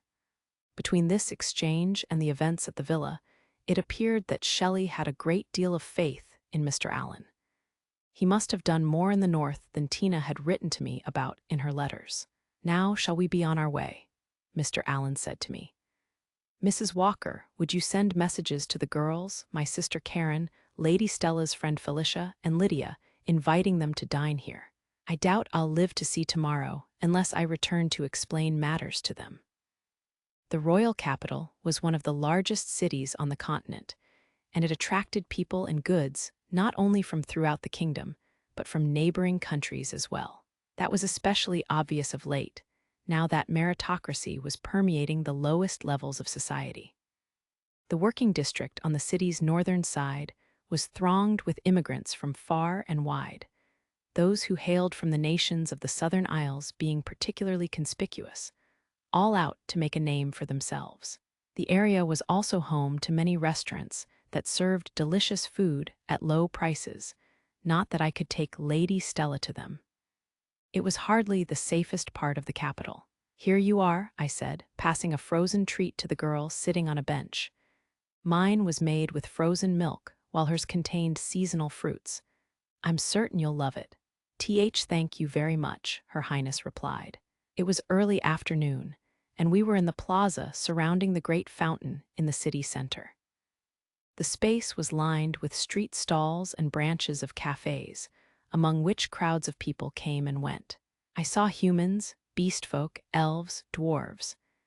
The only notable race not represented was the giants, whose massive bodies would have obstructed the considerable carriage traffic on the road. It felt good to sit back and survey the scene over an icy sweet. I even thought that I spotted a familiar cafe waitress, but I must have imagined it. "Mr. Allen," Lady Stella said. "Yes. What is it? Do you often visit restaurants like this?" "I do, thanks to the professor's Epicurean tastes. That's also how I discovered the restaurant we lunched at earlier. The food there was delicious. It reminded me of home. They cook with northern vegetables and use northern liquor as their secret ingredient. Their portions could be larger, though." "You think so? I couldn't have eaten another bite." "Oh. Then how do you explain the bites you're taking out of that dessert?" "WL," Her Highness faltered. She looked picture-perfect with her long hair fluttering in the breeze, and her fine figure was equally eye-catching. All the passers-by, men and women alike, were pausing to stare at her, entranced. Lady Stella herself was oblivious to it all. Ignorance could be cruel. "I spent all my time on study or training, so I never even realized that places to eat like these existed," she said. "I don't know the capital's famous sights either." "Then let's make a round of them," I replied. "We can resupply with dessert as needed en route." Lady Stella pouted and gave me a whack with one of her little hands. She was older than Tina, but I thought she might be even more adorable, especially as Tina was quick to fire off a blizzard wolf of late. That behavior was something I would need to set right. One person acting like that was more than enough for me. "Why don't we start by picking out tributes, gifts, at the bazaar, and then making a courtesy call?" I suggested. No sooner had we entered the university office than a black mass launched itself at Lady Stella. I captured it in midair. Its hairs would stand out on a white dress. "Mind your manners, Anko," I said. "Lady Stella, this is Anko, the professor's familiar." "Oh, yes, I know." "Ah, of course. That rotten, the professor is a close associate of Duke Walter and Duke Liam Leinster. I believe he stayed with your family during long vacations." "Really, Alan?" the professor said, and then waved a greeting without leaving his chair. "Why, hello, Lady Stella. It's good to see you." Lydia's and my former teacher was still a gentleman of scholarly appearance, but his cheeks had grown slightly more haggard, and a few more gray hairs stood out on his head. His desktop had gone to ruin. "It's been too long," Lady Stella replied. She paused for a moment and then added, "Are you in poor health?" Meanwhile, I presented my gift to Anko. The professor pinched the bridge of his nose. "Oh," he groaned, "you're the only one who's asked after my health. Not one of my students has. The worst of them has even attempted to force a bride on me. He's frustrated to be seeing Lydia so much less often, and he's taking it out on yours truly." "Does that strike you as fair?" My former teacher was busy filling Lady Stella's head with lies, while I watched Anko sink its teeth into my tribute of dried fish from the City of Water. So I decided to set the record straight. "Do you have any more to say?" I interjected. "I believe that the Howards and Leinsters both still have candidates for you to consider. I also seem to recall a certain professor taking the lead in setting me up for a stress-inducing job vetting business partners. Now, it's not every day that I see the two of you together." The professor wrenched the conversation onto another track, presumably having determined that the odds were against him. "What brings you to, don't tell me you're two-timing Lydia. Be sensible, Alan. Are you trying to reduce the capital to a sea of flames?" "Professor," I replied slowly, "even I am only willing to put up with so much. Can't you take a joke? I assume you have your reasons, and skipping school every once in a while isn't such a bad thing. I had my share of good times out and about in my student days." "We've come to visit Anko in its hour of need," I said, stroking the magnificent familiar as it gnawed on the dried fish. "I'd heard that it was holed up and besieged, but it appears that you've reached an arrangement." Lady Stella was looking around the office and exclaiming in delight at the books she found. "And you've brought nothing for me," the professor said pointedly. Oh, but I tried those frozen desserts in the central fountain plaza. This intelligence caught his attention. And how were they? In conclusion, they were excellent. The professor grinned, and so did I, sharing information about delicious food, and the places that served it was a department tradition. Nay, an ironclad law. Good food should be enjoyed by all. We bought Anko's gift at the bazaar on our way here, I added.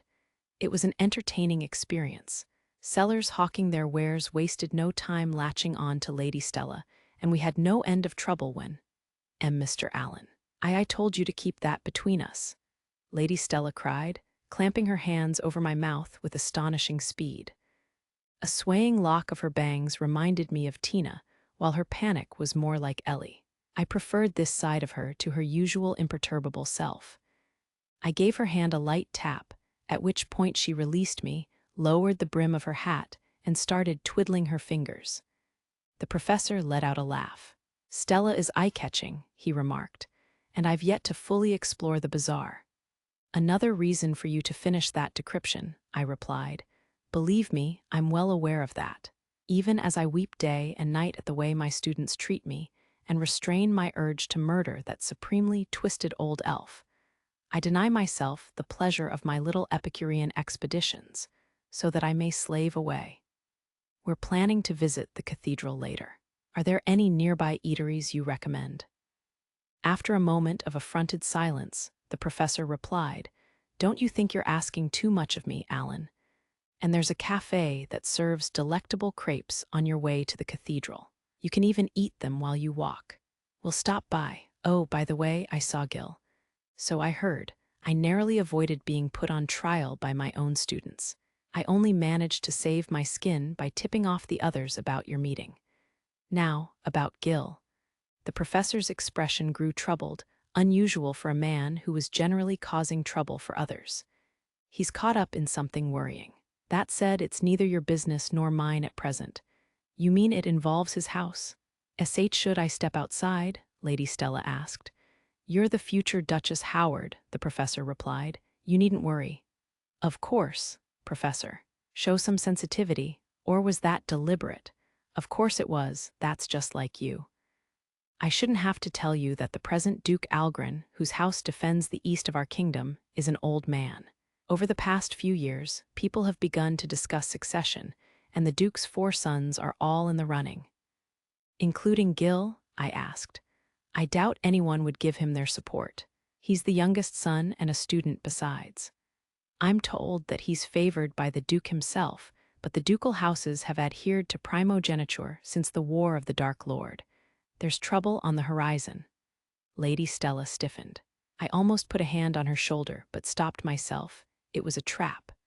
The professor's cheerful smile was silently urging me to comfort her. Damn the rotten old man. Then again, there was probably more to this than malice. The professor was a firm friend too, and bad influence on Dukes Walter Howard and Liam Leinster. You're the future Duchess Howard, is it? Duke Walter can be so indirect. I wish he would tell her himself. Gil may be gifted, but I'm not certain he wants the honor, I told the professor. I agree, but the issue is Duke Algren's other sons.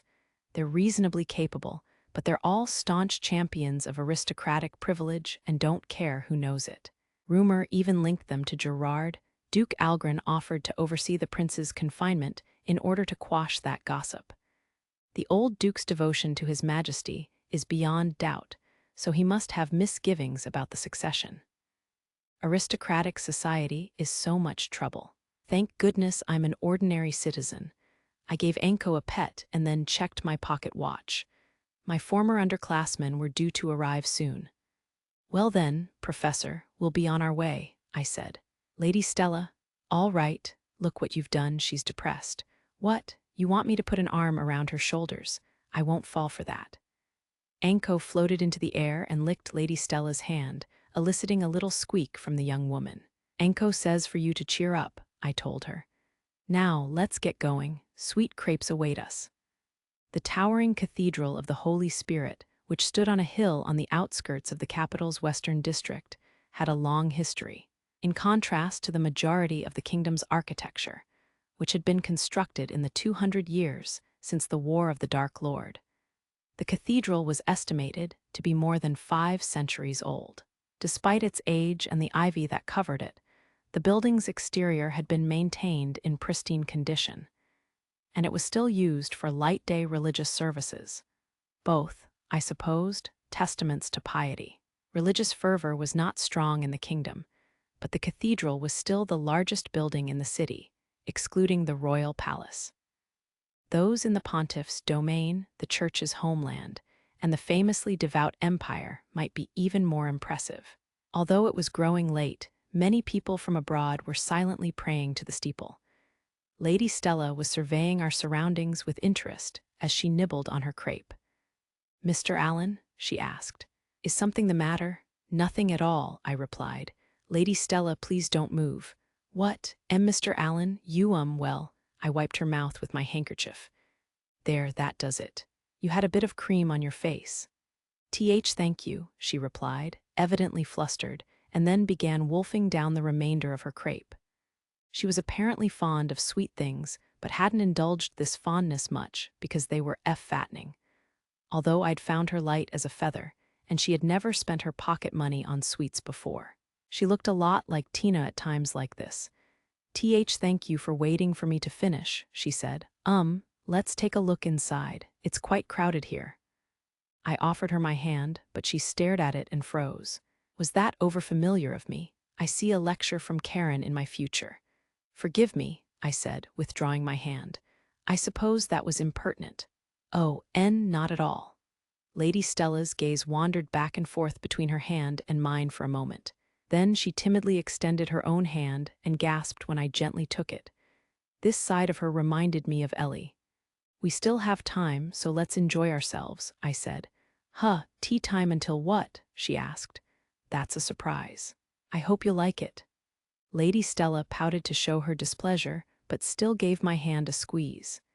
She must have looked after Tina and Ellie quite a lot during her time at the Howard mansion. I could catch glimpses of both girls in her. "They don't sell sweets here," I noted. "You'll have to wait for dinner to enjoy more dessert." I wasn't hoping for any. "And now, let's go," Lady Stella said and dragged me along after her. "She seems a little more cheerful now," I thought as I touched the object in my pocket and reminded myself to give it to her later. Oh, wow, it's gorgeous. The first thing that caught our eyes once we were inside the cathedral was a massive stained glass window that transformed the rays of evening sunlight streaming through it into a blaze of color. The faithful were individually reciting scripture before their sacred symbol. The design set into the main window represented the Church of the Holy Spirit's doctrine, a scene of the Holy Spirit returning to heaven after its work saving the people was done. Or so I seemed to recall. My memory was hazy. The stained glass that attracted my attention every time I visited adorned little round windows above the main one, up near the ceiling. There were 8 of them, and each depicted a human casting a spell. I recognized 4, but none resembled Frigid Crane, Blazing Kiln, or the spell that Tina had told me of, Tempest Kingfisher. "Those are the great spells, aren't they?" Lady Stella casually remarked. "Let me see.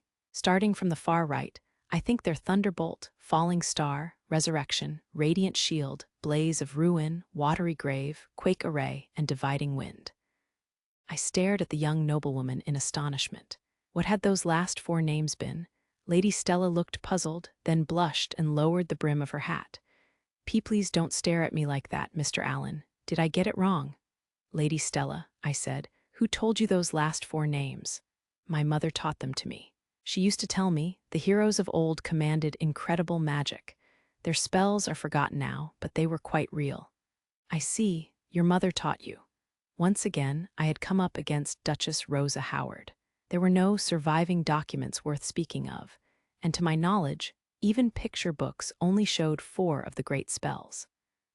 How had she obtained information that I had been unable to learn after years of searching the professor's books and the Leinsters and Howard's archives? "Mr. Allen," Lady Stella asked. "Please hear me out," I said, "and try not to laugh." "All right." I became interested in magic because I admired the pictures of ancient heroes using great spells in storybooks. The world regards them as fairy tales, but I'm still researching them. I almost mentioned Tina's situation, but stopped myself. Lady Stella had enough on her plate without the sudden revelation that her younger sister was host to a being that seemed to be frigid crane and had been impeding her spellcasting. Lady Stella squeezed my hand tighter.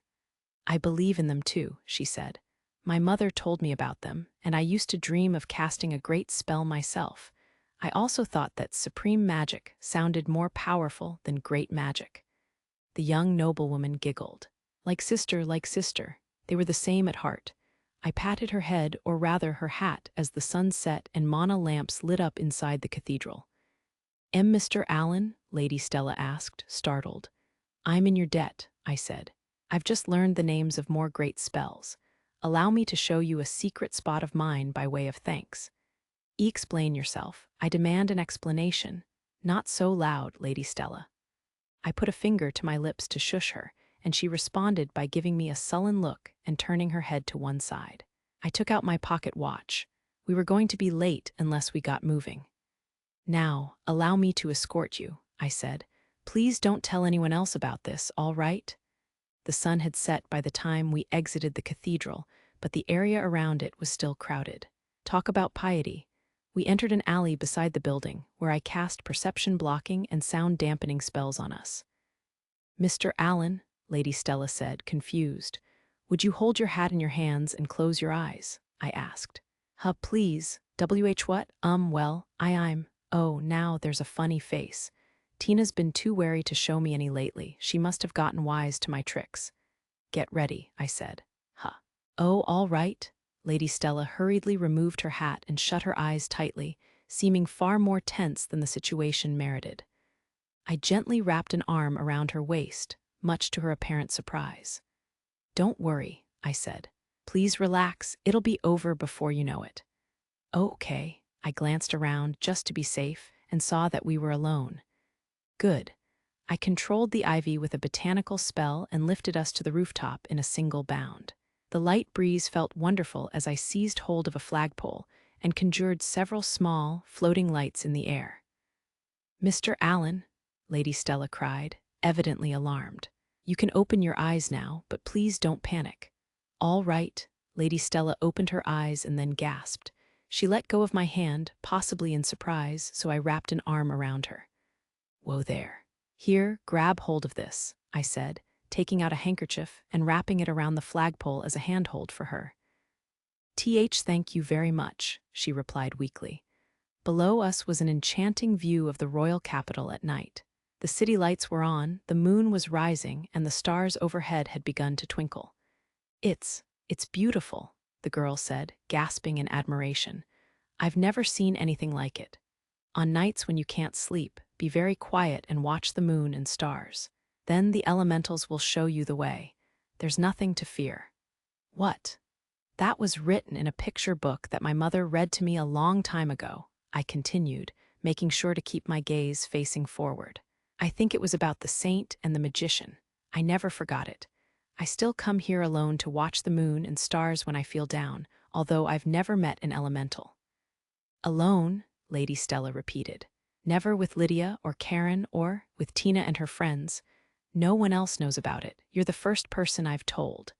"I see." I smiled at the girl in my arms. "People call me the brain of the Lady of the Sword. It's an impressive nickname, but I'm nothing special. Unlike the hero from the Empire or the Lady of the Sword herself, I doubt I'll ever fulfill my childhood dream of becoming a storybook hero. Still, I want to see them." "What do you want to see?" For the first time, Lady Stella and I looked straight into each other's eyes. "I'm confident that, in the near future, they'll inscribe their names in the annals of history," I said. "As will Karen, Felicia, Tina, Ellie, and Lynn. I want to see that happen, and to ensure that, I need at least enough strength to stay with them without dying. That's why I keep struggling to improve, even if only a little bit at a time." Here, Lady Stella's eyes widened as I took a sky blue ribbon from my pocket. "I had one of my little birds fetch it," I explained. "It's a memento of your mother, isn't it?" I handed the ribbon to Lady Stella, and she immediately clutched it to her chest. A short while later, she spoke my name. Mr. Allen, yes, I've made up my mind, so would you be willing to help me? Her eyes were wavering, but there was determination in their depths. I expected no less from Tina and Ellie's older sister and Karen's best friend. This awkward young lady had the courage to stand up and move forward. She just needed a little support. Of course, Your Highness, Lady Stella Howard, I emphatically replied. A duel. The startled shouts of the girls, who had been eagerly awaiting our return, filled the drawing room of the Howard mansion. Lydia followed them with a reserved, "Well now." "Yes," Lady Stella replied to Tina, Ellie, and Lynn. Her ribbon was in her hair, and she was without hesitation. Lydia was quietly observing from her seat, while Lynn looked troubled. Felicia was nowhere to be seen, although she had been present mere moments earlier. What had she been wearing a Howard maid uniform for? Lady Stella's long hair glistened as she bowed her head deeply. "I apologize for making you worry," she said, "but I've made up my mind. I can't continue on can't progress as things are. Please face me with swords and spells." She then raised her head to look at Tina, Ellie, and Karen, all of whom were shaken. "Estella," Tina protested, "I isn't wagering our house's succession on a duel awfully sudden." Lady Stella," Ellie whined, "I don't want to fight you." "You'll cede the office of student council president if you lose," Karen added. "That's ridiculous. You wouldn't stand a chance fighting all of us on your own." "And that," I said, stepping behind Lady Stella in a show of support, "is why Lady Stella and I will fight as a team." Tina let out an exclamation of surprise, Ellie groaned, Karen shouted my name, and Lynn said, "Dear brother, allow me to join your side." Lydia, meanwhile, continued to hold her peace. "I think that we'll stand a fair chance fighting 2 against 3, I said. "But not right now. I'd like 2 weeks to prepare with Lady Stella." That announcement brought looks of consternation from Tina, Ellie, and Karen, as well as a plaintive "dear brotherer" from Lynn, to whom I mentally apologized. The albatross was stealthily preparing a firebird, and that knowledge made me break out in a cold sweat. "Es, sir," Tina said. "What about our lessons? You won't have any with me for the next 2 weeks, but I'm going to give you notes, so train with Karen. I'd say she's a better teacher than I am." "I object." "Es, so do I, dear brother, what about me?" "I'll be testing you on your assignments during our duel," I assured the 3 girls. "And Lynn, I'll do you any one favor once this is over." Lynn's eyes widened. "Well, in that case." Of course, this announcement prompted cries of "Lynn" and Lady Lynn from her classmates. "Tina, Ellie," I said, "your big sister has made up her mind, so please, won't you repay her courage in kind?" The 2 girls exchanged silent glances and then hesitantly nodded. That only left Karen. She made me wait for a moment before replying. "You're always like this," she said. "I don't suppose you're going to change your mind." "Nope." Karen heaved a sigh and then shot Lady Stella a piercing look. I could tell how tense she was. "You're confident that you can beat me?" she asked. The young noblewoman closed her eyes and slowly but emphatically shook her head. She was correct that her odds of victory were extremely low. Karen was strong. "Then this is a waste of time," my gentle sister shouted. There was desperation in her voice. "We won't know that until we fight," Lady Stella replied, bearing up under the strain with a fist pressed to her chest. "As hopeless as I am, Mr. Allen believes in me. Even I have my pride, Karen." "Stella," Tina interrupted, "I don't want to inherit the dukedom. Titles are supposed to pass to the eldest child. Tina, the 4 great dukedoms are the cornerstones of our kingdom. Those of us born into the ducal houses have a duty to defend the land, the royal family, and the people. That responsibility should fall to a worthy heir. That said, I'm not going to lose." Tina then looked imploringly at me, but I shook my head. "Your sister already told you her mind is made up." "Be big, sis Stella," Ellie said, on the verge of tears. "Ellie," Lady Stella replied, "I've been jealous of you too, you know. You used to be a crybaby and a scatterbrain, but you're more talented than I am both magically and physically." Still, I won't back down. The visibly distressed maid was clinging to Tina's sleeve. "I take it we're all at least technically in agreement." The door opened to admit Felicia, Mrs. Walker, and several other maids I recognized.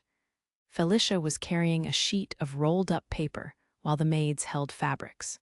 Lydia set down her cup and stared at me, her eyes narrowed. I haven't agreed to anything, she said. Essentially, you're going to devote at least 2 weeks of your time, weekdays and weekends, to Stella. Do I have that right? You do, I admitted. And you think I'll allow that? I know you're going to push yourself well beyond, Lady Lydia. PP, please look at this, Felicia abruptly interjected, stiff with nerves, before unrolling her large sheet of paper. Mrs. Walker then unfurled the fabric she was carrying. Ice cloth, that's a northern specialty. The albatross examined them and then the fabrics in the other maid's hands. Finally, she asked the bespectacled girl, will it be ready in time? I'll ensure that it is, Felicia replied. Mrs. Walker and Miss Anna have already given their approval. May I have your permission? I see, came Lydia's curt reply. After a brief pause, she said, if Stella is in agreement, then I don't see why not. But I forbid either of you to overdo it. Make sure that you get proper rest. In a sudden, unexpected turn, the Lady of the Sword had given her blessing. That aroused my suspicions. She was dangerous when she feigned composure. Lynn inspected the paper as well and exclaimed, Felicia, allow me to contribute. With stars in her eyes, my unease doubled. But why, Lydia? Keeping Mr. Allen all to yourself is your guiding principle, Tina cried, reproaching the albatross for her defection while Ellie stammered in agreement. Lydia, Karen joined in. Be quiet, Lydia snapped. Don't you believe you can win? That retort provoked frustrated groans from the two younger girls and a curt, I'll win all right from Karen. We were all agreed. Lady Stella's expression was a mix of elation and apprehension, but we would do the best we could. The problem was Lydia, Lynn, and also Felicia, who was standing diffidently a couple of paces behind them. All three were chuckling with an ominous gleam in their eyes, and Mrs. Walker and the Howard maids seemed unusually heated. A chill ran through me. What were they scheming? I wanted to find out, but I instead surveyed the room and declared, the duel will be on light day 2 weeks from today. I'll inform you of the location at a later date. Chapter 4. After classes the next day, I was waiting for Lady Stella before the massive main gate of the Royal Academy. I had suggested we meet at the cafe with the sky-blue roof, but she had replied that she was unfamiliar with the place. I would need to take her some time. It sounded as though she had devoted even more of her time to study and training at the academy than she had let on the day before. I checked my pocket watch. She appeared to be running late. The student council president was evidently a busy young lady. In the meantime, several first-years had approached me to say things like, will you be teaching here again? Please tell me when your next lecture is going to be, and my father is much obliged to you, sir. Do you have any interest in business? It was an honor to be asked, but I had no plans to return to the academy. All of a sudden, I sensed a presence. Before I could check on it, however, a young woman came running up to me in a great hurry. Thank you for waiting, she said. I'm sorry, I was tied up with student council business. Don't mention it, I replied. I only just got here myself. Lady Stella seemed a bit stiff. It wouldn't hurt her to unwind a little, and I spotted a lock of hair and a tail poking out from behind a tree, both swaying. Sir, Stella. Ooh, Alan, Stella, you jerks. Tina, Ellie, and Karen were watching us with conflicted expressions. I felt a pang of conscience, but I resolved to endure it. I believed that they needed this as much as Lady Stella did. Lynn and Felicia, who seemed to have hit it off, had already gone home without noticing me. Where will we be training, Mr. Allen? Lady Stella asked. I wouldn't like to use Howard property, especially as I'm already borrowing the villa. I called in a favor, I replied. Let's be on our way. But first, as if on cue, Her Highness's stomach grumbled adorably and her face reddened. She then began weakly pummeling my arm in embarrassment. The nearby students stopped to stare. Boys and girls alike were entranced by this uncommon side of their student council president. An intense sulkiness radiated from behind the tree. Let's pick up something sweet on the way, I said. You're so quick to make fun of me. You and Tina, yes. Lady Stella fumed, and in the distance, I thought I could hear someone shout, why single out my sister and me? Now, let's get going, I said. Our host is waiting. The Algren villa stood close to the palace, but not exactly in the most luxurious district of the city. Its dingy walls and windows spoke to disuse. Before the front gate, which bore the Algren arms, my former underclassman was waiting for us alongside an unfamiliar young woman in men's clothing. Her jet-black hair, a rarity in the royal capital, was gathered in a simple bunch behind her head, and her skin was a little on the dark side. Perhaps she hailed from the city of water to the south. She was tall and slender and wore a plain dagger for self-defense at her waist. Alan, Gil, thank you for waiting. Allow me to introduce you. This is Her Highness, Lady Stella Howard. Are you acquainted? Both Gil and Lady Stella nodded. It was only natural that the children of ducal houses would at least know each other by sight. Okay, our turn, Gil said. My name is Konoha, the black-haired young woman responded. I was recently appointed to serve as Lord Gil's bodyguard and maid. I'm Alan. I owe Gil for hang on. Do I owe you for anything? Oh, come on, Alan, Gil whined. I chuckled. Gil was a great help to me at the university. Please take good care of him. Of course, Konoha declared, even if it costs me my life. Gil was busy fiddling with the lock and key. My compliment must have embarrassed him. This side of him was part of what made him so beloved in the department, but I wouldn't tell him that.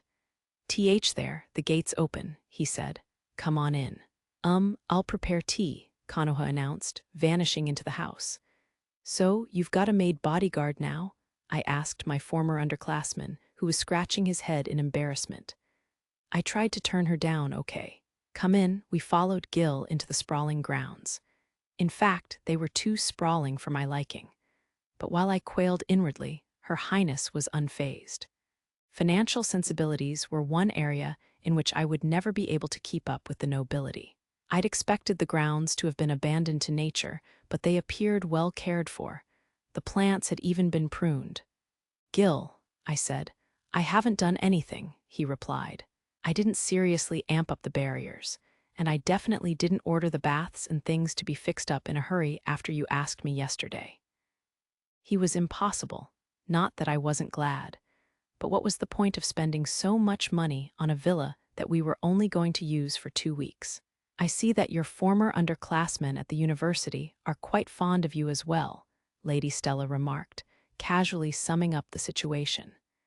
Is that really the issue here? Gil led us to a roofed patio furnished with a wooden table and several chairs of the same material.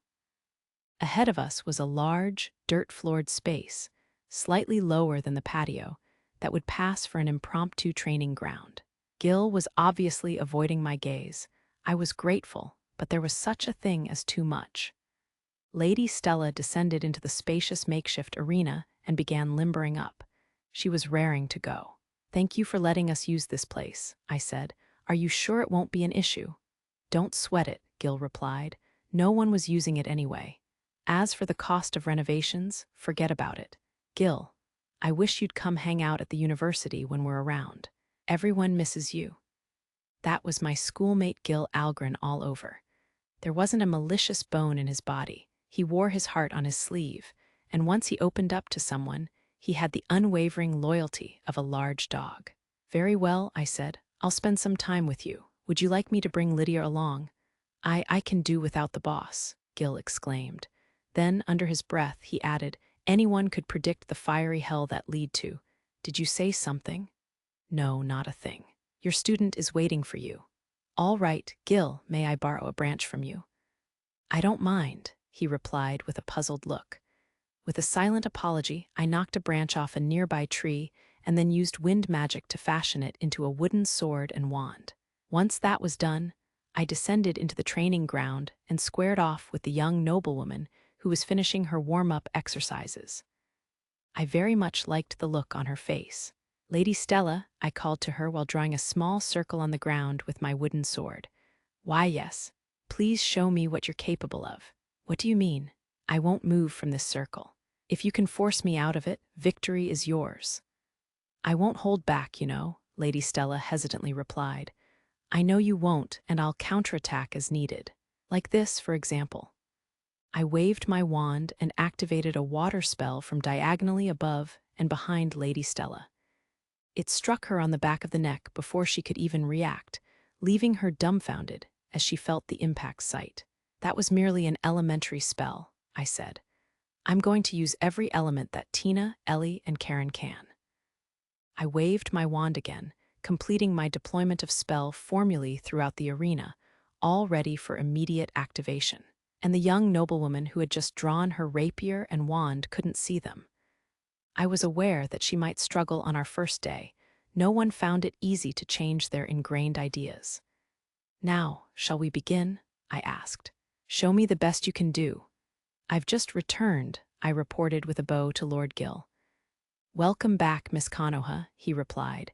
Just Konoha, please, I said, laying out the tea treats on the table. The training was already underway. Her Highness, Lady Stella Howard, retreated and then conjured countless icy projectiles with a wave of her wand. The barrage bore down on the young man, but he intercepted them with a stone wall. Still, his opponent was a direct descendant of a ducal house. She took full advantage of her mana to freeze the wall and then breach it. An instant later, all of her projectiles vanished. Cause unknown. Her Highness bit her lip and then advanced, summoning a fresh storm of ice shots as she went.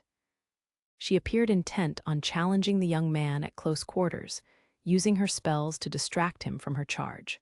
Once he was in range of her rapier, she thrust it straight at him, but it did her no good. The young man blocked her obviously fine blade with his apparently wooden weapon. He had not moved a single step. Suddenly, Her Highness stopped moving. Why had the ground under her feet had turned to mud and then frozen? Elementary spells assailed her not only from the front, but from all sides, although the barrage appeared to be non-lethal. So that's the partner of the famed Lady of the Sword, the brain of the Lady of the Sword, I said. His mastery of spell control is intimidating, although rumor made him out to be a shameless fellow who accompanies Her Highness despite lacking the mana to cast advanced spells. In an instant, Lord Gill's demeanor did an about-face. His frivolity vanished without a trace, leaving only a glacial chill that made me recoil. "Are you dense?" he said. "If you're gonna fall for that nonsense, pack up and head back east." It took me a moment to compose myself and ask, "What do you mean, my lord?" "Alan, shameless. What have the main house's intelligencers been doing with their time?" His tone was pitying. But my lord," I argued in confusion, "as far as I can judge based on information in public circulation, that makes twice." "My lord, are you actually brainless? Can't you tell that's a blind?" "It's a what?" Did he mean that information about the brain of the Lady of the Sword, not the Lady of the Sword herself, was being falsified? Lord Gill ignored my questions and turned his attention to the training ground, where Her Highness appeared to be under pressure. She crossed her rapier and wand, and numerous shining pale spears of ice materialized. It was the renowned advanced ice spell Swift Ice Lances. Her skill was impressive. I would never have guessed she was a student. The young man, by contrast, appeared lost in thought. That didn't stop the lances from accelerating to tremendous speeds, aiming to impale him. But every single one vanished into thin air before reaching his circle. He dispelled advanced magic. But how? "The Lady of the Sword is strong," Lord Gill resumed. "The commander of the Royal Guard and the former Lady of the Sword, Duchess Lisa Leinster, are probably the only people in the kingdom who could go toe-to-toe with her. If the boss were on her own, anyway." "You mean to say things would be different if she had her brain with her?" I asked. "The boss is unbeatable with Alan at her side. Not even the Empire's hero could take her down. If the two of them got serious, they could majorly shake up the balance of power in the kingdom, actually make that the kingdom and its neighbors." "Why, you must be joking. You almost make them sound like the ancient." I fell silent, leaving the word heroes unspoken. Lord Gill gave me a scornful look, as though I were late in realizing a basic fact. "The Lady of the Sword started racking up honors 4 years ago," he said. "Why do you think that is?" "Perhaps she was too young before then," I ventured. Lord Gill stifled a derisive laugh, which was completely unlike the laugh he had directed at the young man. "Do you think you could have beaten the boss when she was 13 then? They say she had Lord Rod, the Archmage, on the ropes and nearly in tears during her Royal Academy entrance exam, and that was before she could really use magic. I said nothing. I couldn't possibly claim that I would win that fight. How could I? The Archmage was a living legend with more than 2 centuries of experience. Even history books singled him out, reporting that he had won glory in battle after battle throughout the War of the Dark Lord, and even engaged its namesake in combat. He was superhuman, some even said immortal. By the time the boss started university, she was more than even the professor could handle, Lord Gill continued. Alan was watching the fight, so there was no way she could lose. When she does, it'll be the end of the world. I was stunned. By the professor, was he referring to the former head of the court sorcerers, the man known as the only sorcerer who can rival the Archmage? I could practically hear the blood draining from my face. I had come all this way to help Lord Gill.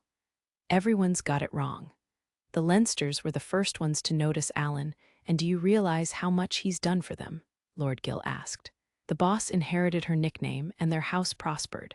It'll be the same with the Howards, and at the center of it all is— Stop that, the young man interrupted, seizing Lord Gill by his cheeks. My blood ran cold. I hadn't even detected his approach. Had his intention been to assassinate my lord, I couldn't even have served as a human shield. Owen, Lord Gill protested. Ow, that hurts. Is that any way to talk to a girl you've barely met? The young man said, and then turned to me. Please pay him no mind. I nodded to him as courtesy demanded, but I also silently gritted my teeth in frustration. You're too soft on girls, Lord Gill complained. Where's the president? Taking a break. Her Highness was on one knee and gasping for air, her rapier stabbed into the dirt. Spells and sword strokes had made a mess of the ground around her, but the earth inside the circle that had surrounded the young man was unscathed. Whoa, Lord Gill said. You didn't cut her any slack. Would you care to join in? As if, the young man gazed down at his feet, looking quite dejected. It was an act, but it shook Lord Gill nonetheless. Stop it, Lord Gill. Don't make that face where I can see you. Don't you like me, Gill? The young man asked. I can't believe my old schoolmates despise me. It breaks my heart. See, come on, Alan. You know you go easy on girls, but never on us. It's not fair. Gill, no one who has better luck in love than his upperclassmen deserves a handicap. Wasn't that the first thing you learned at school? Why, you're inhuman, Lord Gill cried, and then added in a lower voice. Besides, you just had the boss running a perfect defense. Just look at how you ended up the moment you got out of her clutches. Maybe you've got too much of a natural way with young ladies. Did you say something about me? Nope, give me a break. Now haven't you got more training to do? Oh, you're right. Lady Stella, break time is over. Her Highness groaned with pain and indignation, but still rose to her feet, her eyes brimming with the will to fight. The training session resumed. The girl must have put ceaseless effort into both her spellcasting and swordplay, but it did her no good. Her spells vanished before striking their target, while all of her sword strokes were blocked and parried. The young man's elementary spells appeared unpredictably from all directions, and every one of his shots hit home. How does he do it? If this were a real fight, it would have been over a long time ago. I thought back on my instructions. The commoner, Alan, is of no importance. Ignore him.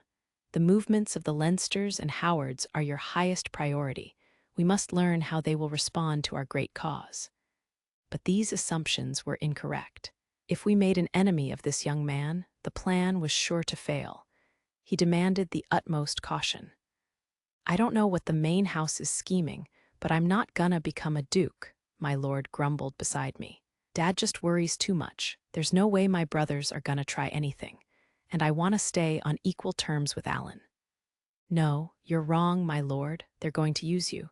The ducal house of Algren means nothing to me but you. Lord Gill had saved me as a child, and I wanted to protect him. But I couldn't tell him the truth. My lips were sealed by magic. That's the way, the young man said, complimenting Her Highness as she began to counter spells that came from directions other than in front of her. You never know what angle Tina's, Ellie's, and Karen's spells will come from. All right. Whatever happened, I needed to keep Lord Gill safe. and at present, that meant wasting no time in investigating this young man. It was for my dear Lord's survival. It was a weekend morning, and Lady Stella and I were sitting in a familiar cafe with a sky-blue roof. Outside, it unfortunately looked like rain, although I did enjoy watching the colorful umbrellas through the windows. I took a sip of coffee as I flipped through my notebook. It was delicious. The young lady seated across from me was dressed lightly in shorts, a shirt, and a beret, all of which became her wonderfully. "You, Mr. Allen," she said. "Yes. If you'd like my tart, help yourself to half." I bisected my pastry and moved one piece to her already empty plate. "Really? Thank you so no, that's not it." Lady Stella's eyes sparkled, but then she pressed her hands to her forehead. Didn't she want this delectable seasonal fruit tart? "We have too little time to be wasting it like this," she pleaded earnestly. "Breaks are necessary," I replied. "We've been training after your school day ends for 6 days straight. Besides which, I'm far more concerned that you're in your 3rd year at the Royal Academy and you've never even set foot in a cafe on your own." I was embarrassed. She fidgeted and then picked up her cup. Her every movement radiated grace. I could understand why Karen had told me that Stella is secretly very, very popular with boys. She's out of everyone's league. I turned to a blank page of my notebook. "I won't beat around the bush. As things stand, you're going to lose next week. I trust you realize that." She seemed troubled as she said, "I do. You'll barely have enough time to make minor improvements to your spell formulae, let alone replace them. I suggest you fight using existing formulae."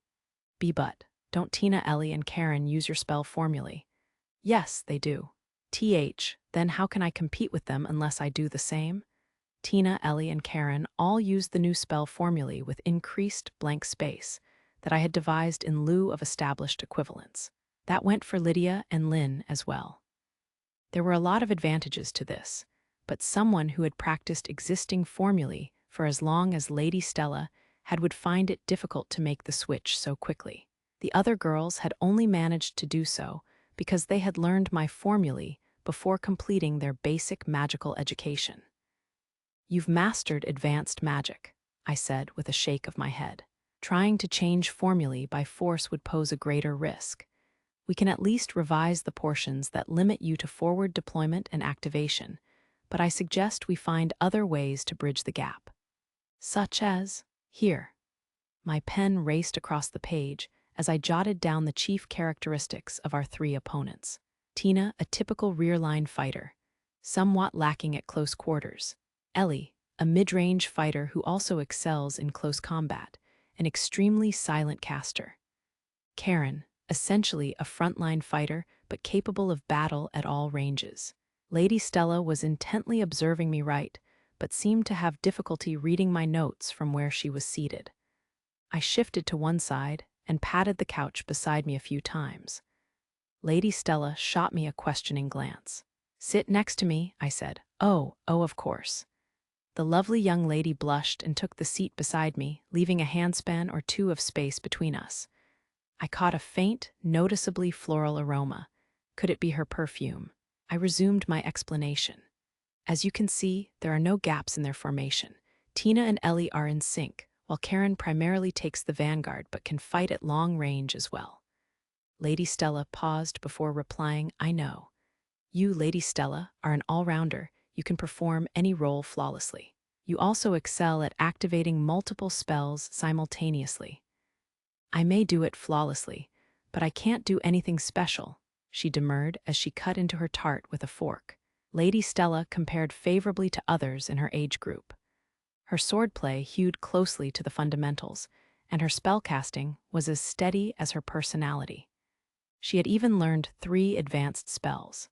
She was more than qualified to lead the student council, but she was suffering from a loss of confidence. I only hoped that she would come to that realization on her own. "That means you have the edge in some areas," I said. "What? First of all, you can defeat Tina." "My sister can cast a supreme spell," Lady Stella hesitantly replied. "That doesn't matter. You're her better in melee combat, so you need only close distance with her. You should also be able to break through her barrages of spells, as long as you focus on defense." I added my observations to the notebook between the names of the two noblewomen, prompting the platinum-haired young lady to blink in surprise. You can defeat Ellie too, I continued, making another addition to my notebook. She's not well prepared for long-range combat at present, although that may change. So simply keep your distance and force her to engage you entirely with spells. Realization dawned in Lady Stella's eyes. She wouldn't have needed me to tell her this if she had been her usual self, but excessive mental pressure would keep anyone from performing at their best. The problem is Karen. I added another name to the notebook, my own, which made Lady Stella gasp. Remember, this duel is going to be 2 against 3, not 1 against 3. Unless I do it myself. Excuse me. I got the attention of a familiar waitress. Another coffee, please. Coming right up. The waitress showed intense interest as she took my order, but I exercised my right to remain silent. The interruption had left Lady Stella faltering. I just ordered a coffee from the waitress, didn't I? I asked. Oh, yes, you did, Lady Stella replied. There's your answer. I don't quite. You don't have to think about doing everything yourself. I depend on help from a lot of other people. Take Lydia, for instance. I make her deal with most of the really intense fighting. This young lady was trying to shoulder too much alone. There was only so much that one person could do, and nobody could keep hold of everything. I hope to remind Tina, Ellie, and Karen of that as well. May I ask for your help? Lady Stella timidly inquired. By all means, I replied, but you mustn't rely on me for everything. I would weep if you took after a certain other duke's daughter who selfishly foists everything but combat onto me. Lady Stella giggled. I might enjoy making you cry. I merely raised my hands in surrender. We both burst out laughing and then exchanged relaxed smiles. I'll do the best I can, Lady Stella said softly. When this is over, may I ask a favor of you? A favor? I repeated. Yes, I'm sure that I could work much, much harder if you would. Please. There was something wheedling about the way the beautiful young lady gazed up at me. You're right, Karen. I'm certain that your president is very popular. Very well, I said. I'll give you all of the professor's secret memos on the finest desserts of the royal capital. She fumed and gave me a playful smack. Her every gesture was adorable. If you win, I'll do any favor you like, I responded with a smile. But please don't make it too extravagant. I was about to exit the cafe when Lady Stella let out a cry. My umbrella is missing, she said. For a while I helped her in searching for it, but it really was gone.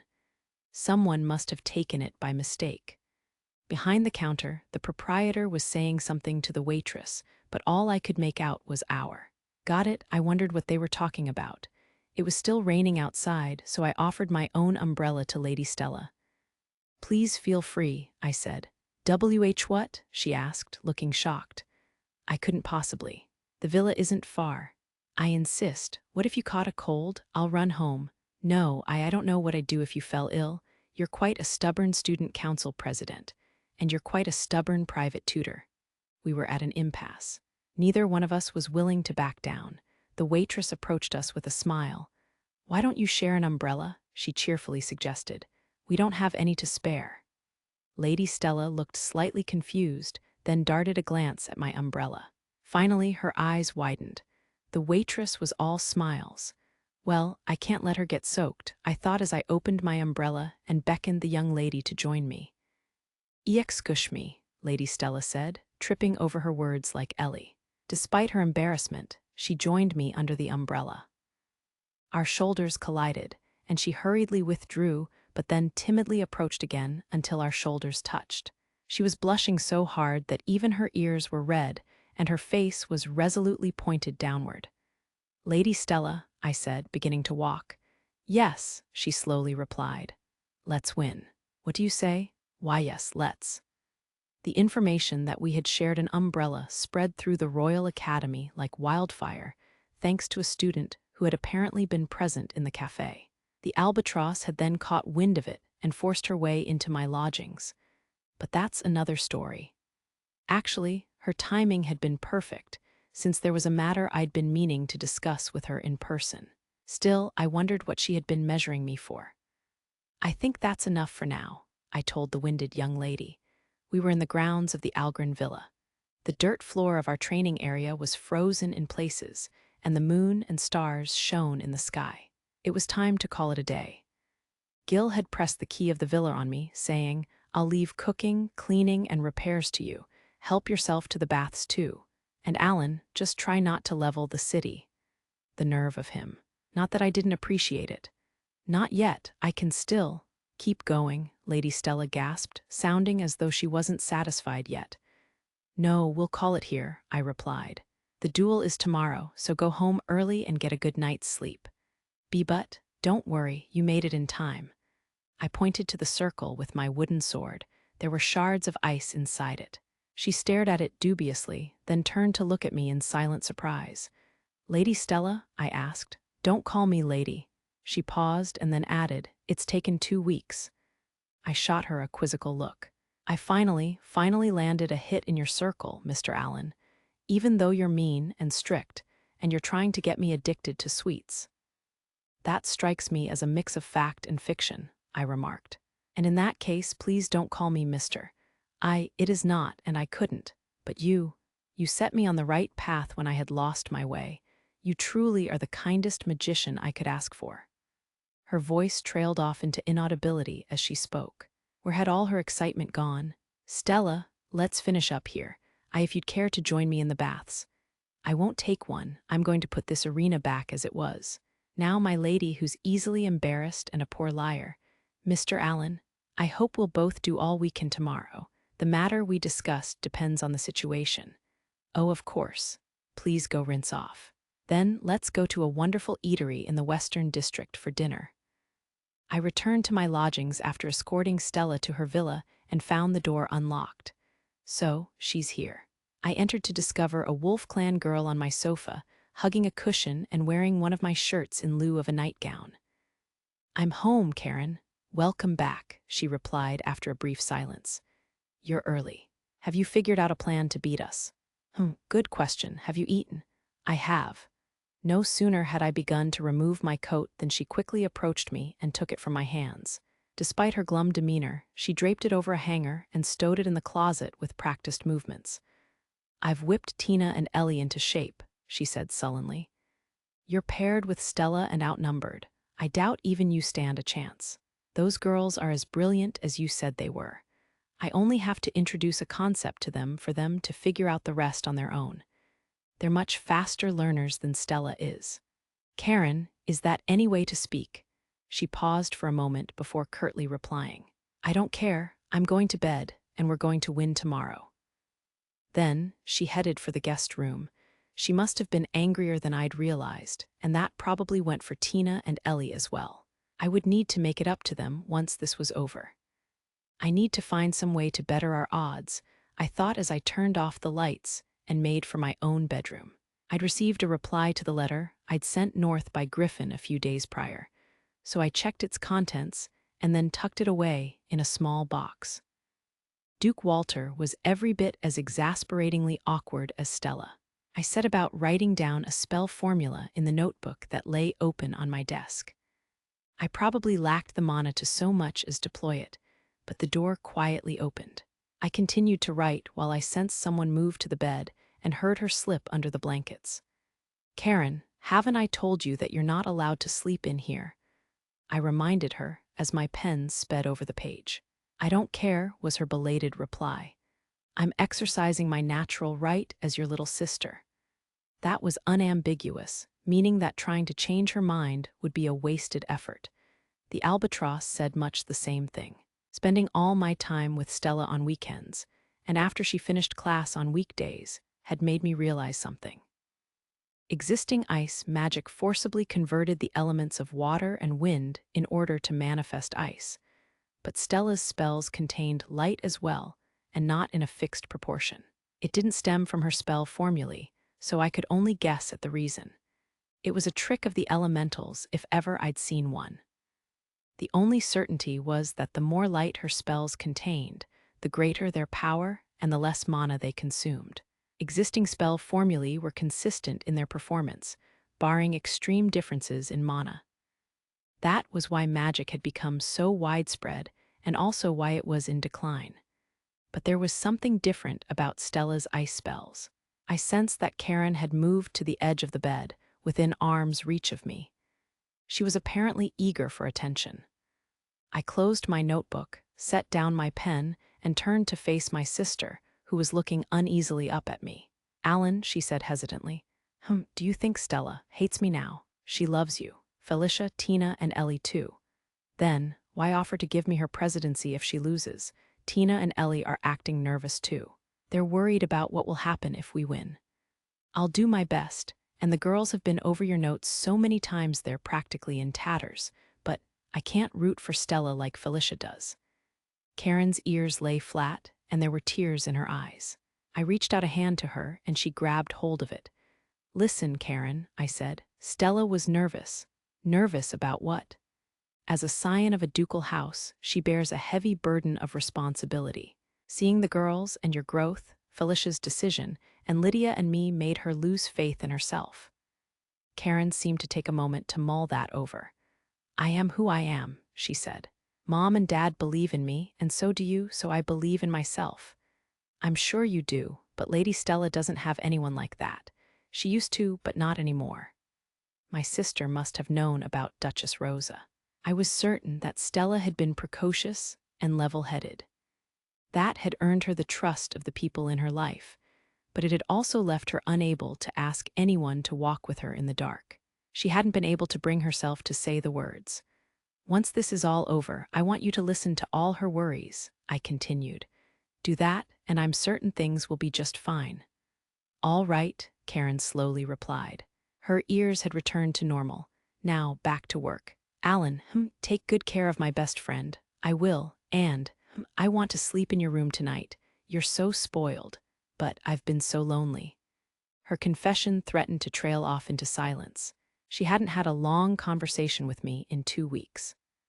Lady Stella was living at the Howard Villa, and Felicia was busy conspiring with the Leinsters and Howards, so she probably hadn't gotten many opportunities to speak with them either. I reached out and tousled her hair. "All right, but you'd better not hold anything back tomorrow. I already told you, even with your help, Stella can't. You might lose if you don't take her seriously. But go to sleep. I'll keep holding your hand until you nod off." Karen fell silent for a moment and then said, "You go to bed too. I still have things to check up on." "No, get some sleep. I won't go to bed until you do." I took another look at my notebook. I had successfully formulated the theory, although I hoped we wouldn't need to use it. Karen squeezed my hand. "Sorry," I said. "I'll go to bed. I want to sleep here, with you." The adorable sound of Karen's rhythmic breathing told me that she had already fallen asleep. I could feel my heart warming and resolved to hold nothing back the next day. Then I turned off the light and lay down on an edge of the bed. I had no dreams that night. It was the light day of the duel, and there was not a cloud in the sky. The combatants and spectators were all assembled at the Algren Villa, which was now spotless. The Leinster and Howard maids had evidently given its interior a thorough cleaning. I had already met with Stella, who was dressed in her school uniform. She had pointed to the silver wing and sword insignia on her beret, her badge of office as president of the student council, and cheerfully declared, "I won't give this up. I'm going to win." And with that, she had proceeded outside ahead of me to begin warming up. As for myself, I was lost in melancholy thoughts. I did have an inkling, but still. I stared reproachfully at the albatross, who was wearing a brand-new scarlet dress. "What?" she asked. "You've gone too far," I replied heavily. "Excuse me? Surely if anyone should be losing their temper, it's me." My reflection in the full-length mirror wore an unfamiliar set of sorcerer's robes, pristine and snow-white, dotted with intersecting bands of scarlet and azure fabric, and adorned with gold and platinum thread, among other embellishments. They were obviously beyond luxurious, and the mere thought of their price made my stomach turn. The robes were Felicia's handiwork. Upon seeing me in them, she had let out a cheer of victory. "I've won, the day is mine. Time to sleep," and then collapsed onto a sofa. She was currently sound asleep in the arms of Emma, who was regarding her with the look of a caring mother. what in the world had happened between them over the past 2 weeks. Lydia drew closer and began to scrutinize me at extremely close quarters with a noncommittal hem. What now? I asked. I suppose it'll do. Anna, at once, Lady Lydia. The Leinster's head maid appeared in the room without warning. Hadn't I just seen her outside, sweeping as she said, "The House of Howard has bested me in cleaning." And no, the Leinster maid corps knows no defeat. This is but a tactical retreat. She was carrying a long object swathed in white cloth, which she offered to me with a cheerful, "For you, Mr. Allen." I accepted the bundle with confusion. After seeing what lay under the cloth, however, I shot the albatross a look. "Lydia, you wouldn't want to be seen using a handmade wooden sword and wand, would you?" she replied. "I'll lend you this. I couldn't possibly use it." "Just take it," she snapped. Then, in a calmer tone, she added, "No one is more qualified to wield it than you are." I gazed silently at what I had been given, the staff granted to Lydia by the royal family upon her appointment to the court sorcerers.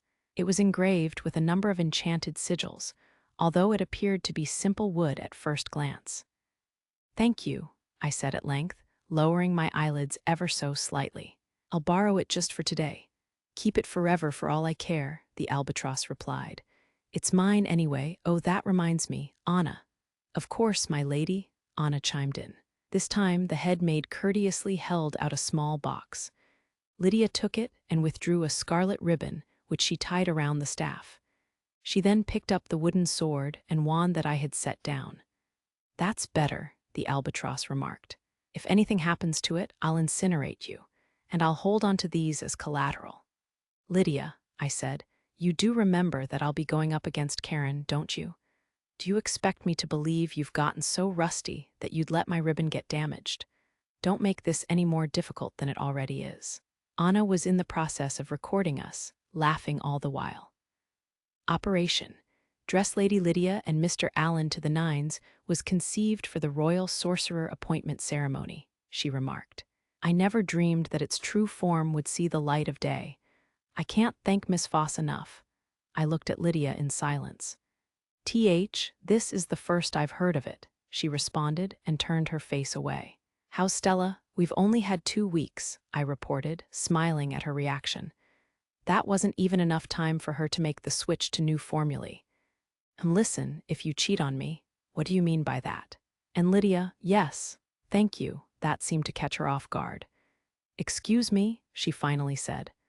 "Thank you," I repeated, and then rested my head on the albatross's shoulder so that she couldn't see my face. "And again, I'm sorry that I wasn't able to join the court sorcerers with you."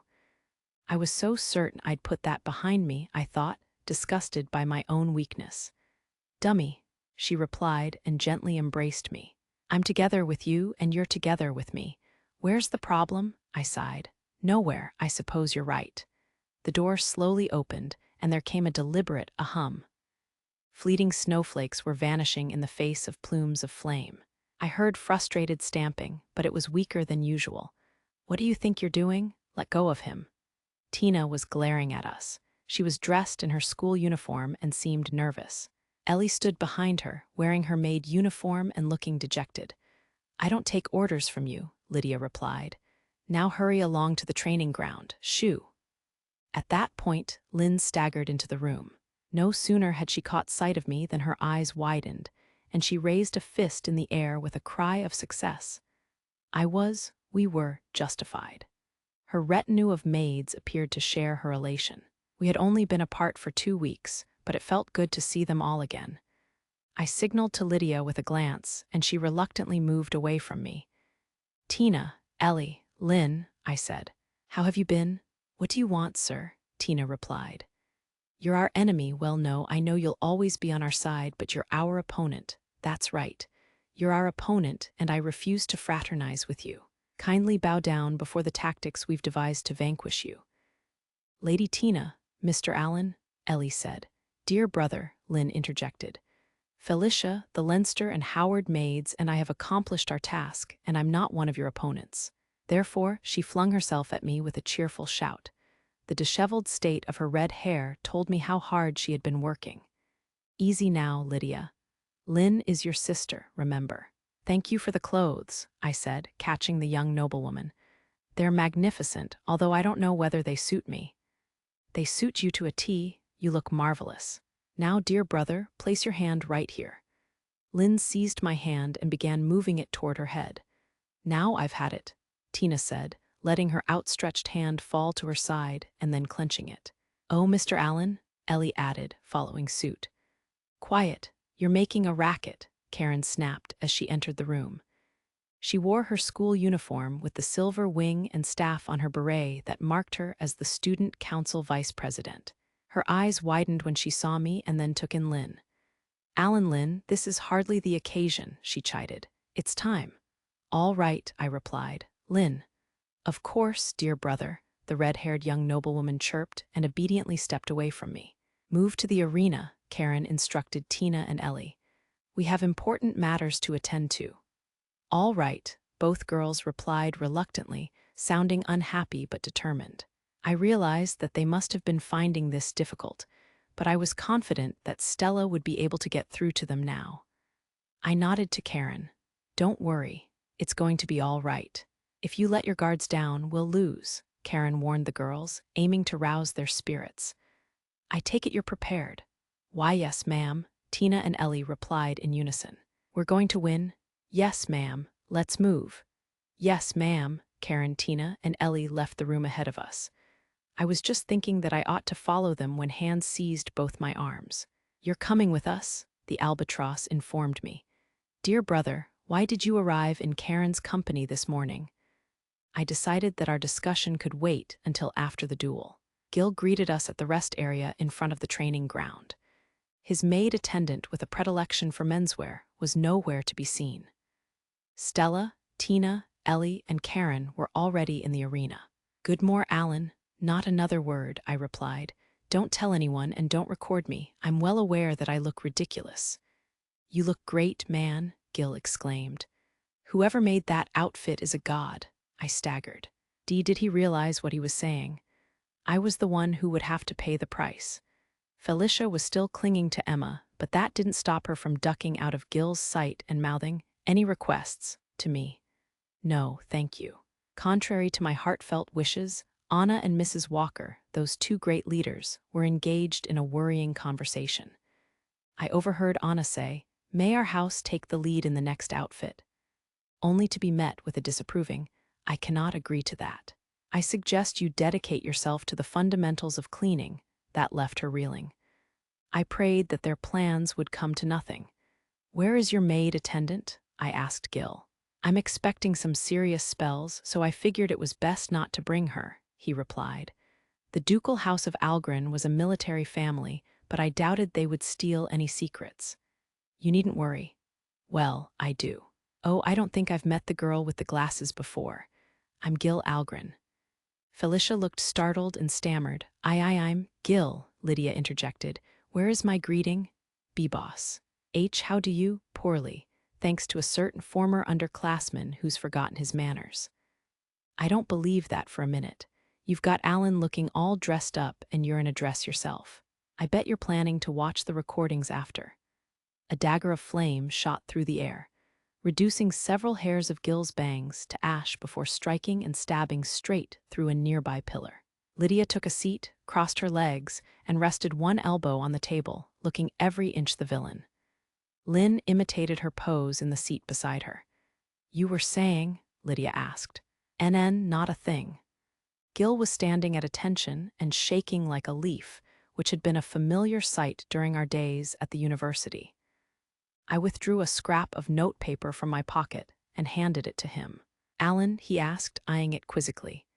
A thank you from me, I said. Whether you learn it or not is up to you. Oh yeah, what whoa, huh? Hang on, Gil cried out and leapt in surprise. What an overreaction. It's only a new advanced spell. Pipe down, Gil, the albatross said, and then shifted her attention to me. So, I want you to intervene the moment things look dangerous, I said. I won't need to with you there. Oh. Thanks, I made no attempt to conceal my embarrassment. Had our positions been reversed, I supposed it would have fallen to me to rein her in. We might use a new spell, I whispered in her ear. And I'm fairly certain that Karen and the girls have an extravagant strategy in mind. Oh, really? She whispered back. You haven't forgotten our promise, have you? I haven't, I replied. She would lend a hand if the need arose, whatever she said. Man, Gil remarked, I haven't seen you off in your own world like that in ages. What brought this on? Dear brother and sister, Lynn exclaimed. Make room for me. You're not ready, and don't think I won't incinerate you, Lydia replied. Gil, stay away from Felicia. Take one step closer to her, and I'll spread your secrets around the whole department. G got it, Gil said. I'll give her a wide berth. It sounded as though Lydia had taken a liking to Felicia. Emma wasn't the only Leinster or Howard maid to show her devoted service either. The girl was apparently a natural magnet for affection. And so I proceeded after the other combatants, staff in hand. I couldn't help but wonder what the future had in store for me. Mr. Al, Stella approached me as soon as I entered the training ground, but came to an abrupt halt before reaching me. Where did you get that outfit? She asked. Please, don't bring it up, I replied. I wasn't given a choice in the matter. The young noblewoman fell silent. Stella, I asked. Why, yes, why, you look dashing, like a fairy tale magician. She clasped her hands as if in prayer as she spoke. Thank you very much, I awkwardly replied. Her touching compliment did something to assuage the mental blow I had suffered, although it was also providing a substantial boost to our opponent's morale. Tina and Ellie's silence was unnerving, while Karen was sharpening her dagger and muttering something about its edge in a way that I wished she would stop. I snapped Stella out of her abstraction, and we lined up in the center of the arena. Anna, I called.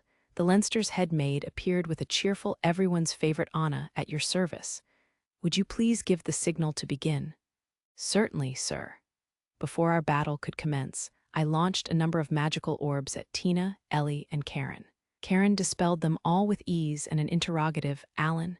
Ellie dealt with most of her orbs as well. Tina, however, failed to dispel the greater part of them. Ellie managed to stop roughly 80% of those at her best casting speed, I told them. If you're too slow, I'll dismantle your spells. Don't expect me to allow you to deploy advanced or supreme spells either. Tina responded with silence, Ellie with a groan, and Karen with a curt, that won't be a problem. You can activate them if you break through my interference, I added, and I won't dismantle them if you get that far. Bear that in mind. It was an announcement that brought little gasps of realization from Tina and Ellie. Ellie, in particular, seemed to be getting the hang of the exercise already. Stella lightly tapped her rapier and wand, but I could still detect hesitation in our opponents. Tina, Ellie, Karen, I called, come here. The trio complied with a what for? From Tina, a why yes sir, from Ellie, and a questioning look from Karen. To their evident surprise, I touched the two younger girls' ribbons and Karen's necklace.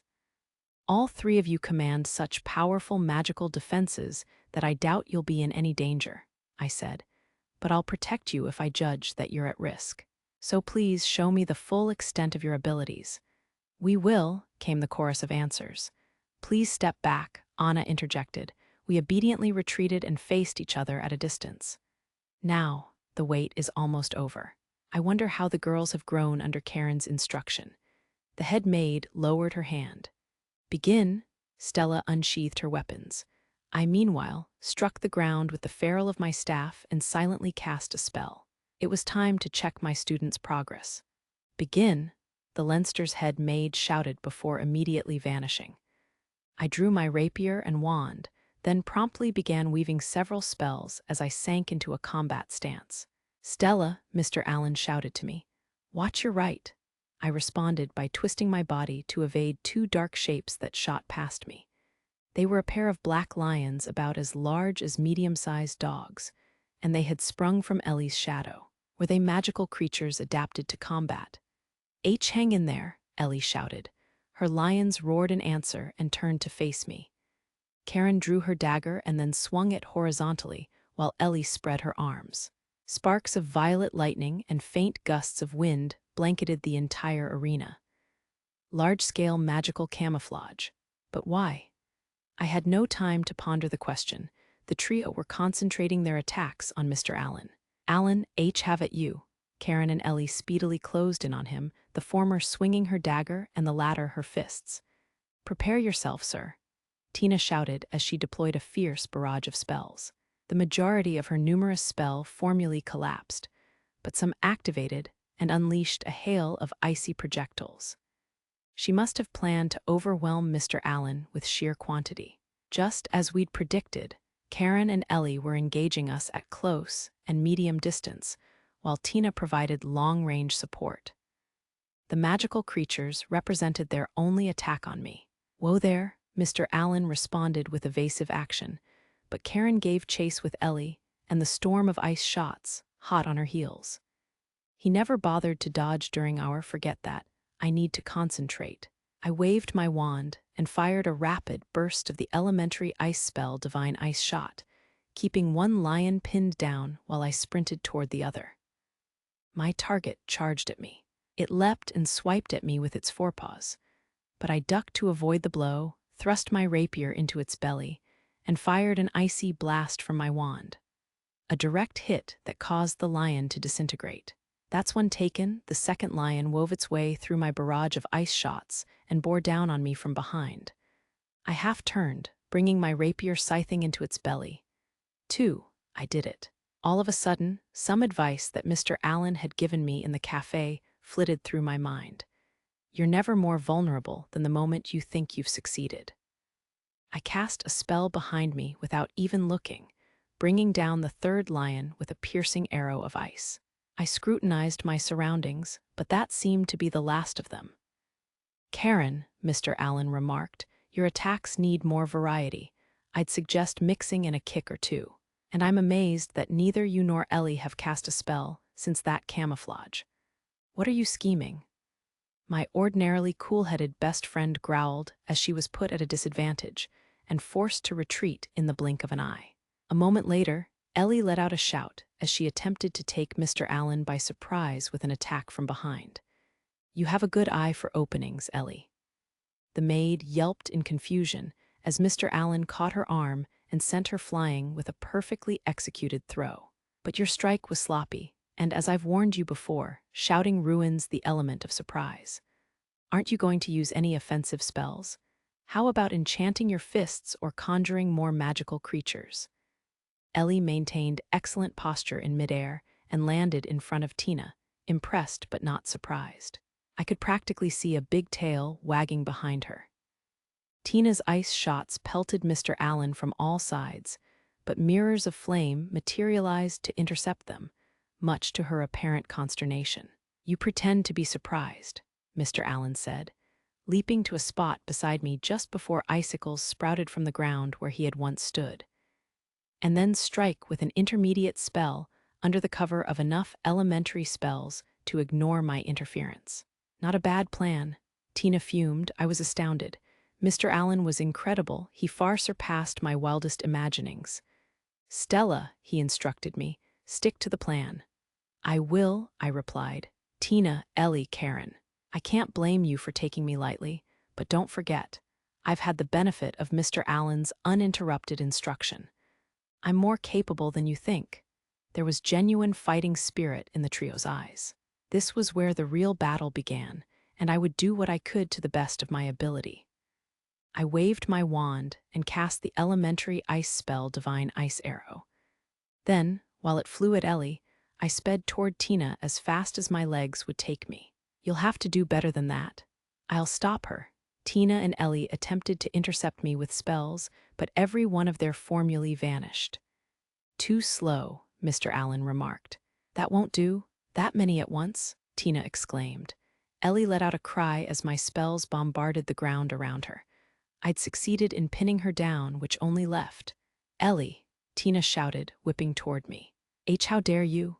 That's enough, I said, closing in on Tina and thrusting at her with my rapier. A silver-gray shape appeared ahead of me, followed by the harsh ring of metal against metal. Karen had blocked my strike with her dagger, but a split second later. I'm your opponent, Karen. Allen, Karen cried in surprise as Mr. Allen instantly closed the distance between us and interrupted our struggle with a thrust of his staff. He gave me a wink. Understood. I pursued the retreating Tina while continuing to bombard Ellie with spells. My aim was imprecise, and it would take more than an elementary spell to pierce Ellie's magical defenses, but it was still enough to frighten her. She let out a high-pitched whine as she frantically struggled to avoid or deflect my attacks, but returned none of her own. This was my chance. "Ellie, Karen," Tina shouted, weaving support spells in an effort to free the other two from their predicaments. "Focus on yourself," Karen responded, and in that brief moment of distraction, Mr. Allen unleashed a series of strikes with his staff. She stopped a point-blank fireball with her dagger, but it still sent her flying. "I'm impressed you blocked that," Mr. Allen remarked. I wove my way through Tina's sporadic spells to engage her in close combat. She was in range of my rapier. I can't believe you separated Ellie and me on your own." "That was amazing, Stella," my sister exclaimed in astonishment and praise as she blocked my thrusts with her rod and leapt backward. "You're wrong," I retorted. "I couldn't have done it without Mr. Allen." Despite Mr. Allen's interference, Tina managed to ensconce herself within an array of divine ice mirrors and divine ice walls several dozen layers thick. She was trying to put distance between us, but I continued my advance nonetheless, and with a flurry of thrusts, I shattered her mirrors, smashed her walls, and swatted her projectiles aside. I was slowly but surely overwhelming her. My wand wasn't idle either. I hadn't stopped casting spells to keep Ellie at bay. Mr. Allen and Karen had evidently taught my sister defensive measures to suit her fighting style, because she was formidable. I could hardly believe that she was the same girl who had spent her days reading in the greenhouse. Ellie and Karen attempted to come to Tina's defense, but their cries of "Lady Tina" and "Tina," respectively, were cut short as my magic and Mr. Allen's stopped them in their tracks. "Not so fast," I shouted. "Where do you think you're going?" Mr. Allen asked. "We can do this." I became certain of that as I sliced through the few chains of ice that Tina had unleashed on me in desperation. I could overwhelm her, and then the duel would be 2 against 2. We might not even need to use the secret weapon we had been preparing under cover of Mr. Allen's magic. His camouflage was so perfect that they didn't seem to have noticed a thing, and he had accomplished it using far less mana than Karen and Ellie's joint effort. When it came to his control of magic, Mr. Allen might have even surpassed my father. The next instant, Tina's hail of icy projectiles abruptly doubled in number. Just what had, there was a tremendous surge of mana. "Stella, jump," Mr. Allen cried, urgency in his voice. I dodged to my right with all my strength as a violet flash passed between Tina and me, gouging a track in the dirt. The impact sent me flying, but a warm body caught me. A moment later, there came a thunderous roar. They had played their trump card sooner than expected. "Are you all right?" Mr. Allen asked. "Yes," I replied. "Thank you very much. You're welcome." "I'll be honest," Karen interjected, staring at us with eyes turned violet. "I didn't take you seriously. I'm done holding back, so get ready for what I can really do." She was surrounded by lightning in the shape of a wolf's head. This was the power of the atavistic throwbacks occasionally born to the wolf clan. They possessed the unique ability to envelop themselves in magic and gain a portion of its power, although only for a short time. In Karen's case, that meant lightning apotheosis, a power derived from lightning magic and distinguished by incomparable speed. It was also the thing that had made me despair of ever competing with her. Tina and Ellie fell into position behind Karen, and I readied my rapier and wand as tension filled the air. Only Mr. Allen remained nonchalant. "Tina, Ellie," Karen said. "Why, yes, ma'am," came 2 replies. "I'll stop my brother, you 2 focus on Stella. Apart from that, remember the plan." Mr. Allen chuckled. "Does that have something to do with how you and Ellie have hardly cast a spell, while Tina tries to activate as many as she can? Is your tactician, her little highness, perhaps?" "Who are you calling little?" Tina burst out. "I'm a growing young woman. Before you know it, I'll be an adult, and then I'll be your MPH. Lady Tina," Ellie said, clapping a hand over my sister's mouth. "Concentrate and don't let him distract you," Karen cut in. "When Allen fights, his words are part of his arsenal. If you let him get to you, The battle will be over before you know it." She clapped her hands with a crackle, and the younger girl's gazes steadied. My best friend tossed her dagger skyward, and violet lightning gathered around it, transforming the weapon into a long spear with a cruciform tip. She caught and brandished it in one hand. Violet lightning crackled across the whole arena, pressing against the barrier. Her mana beggared belief. "I see you're going all out," Mr. Allen airily remarked. "I hope you don't run out of steam in the first half." "If I tried to conserve my strength against you," Karen replied, "the fight would be over long before I wore myself out. In that case, perhaps I should cast some spells of my own."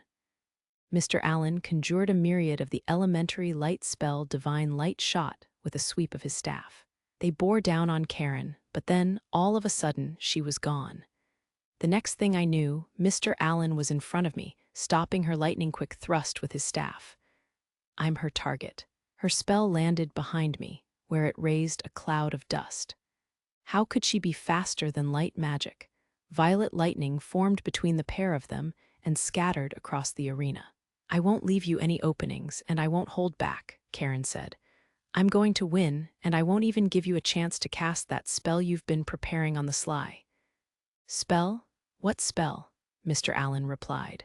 "Is it me, or are you even faster than you used to be? I'm not content to let you protect me forever. Now I can protect you. What sort of big brother would I be if I ever stopped trying to keep you safe?"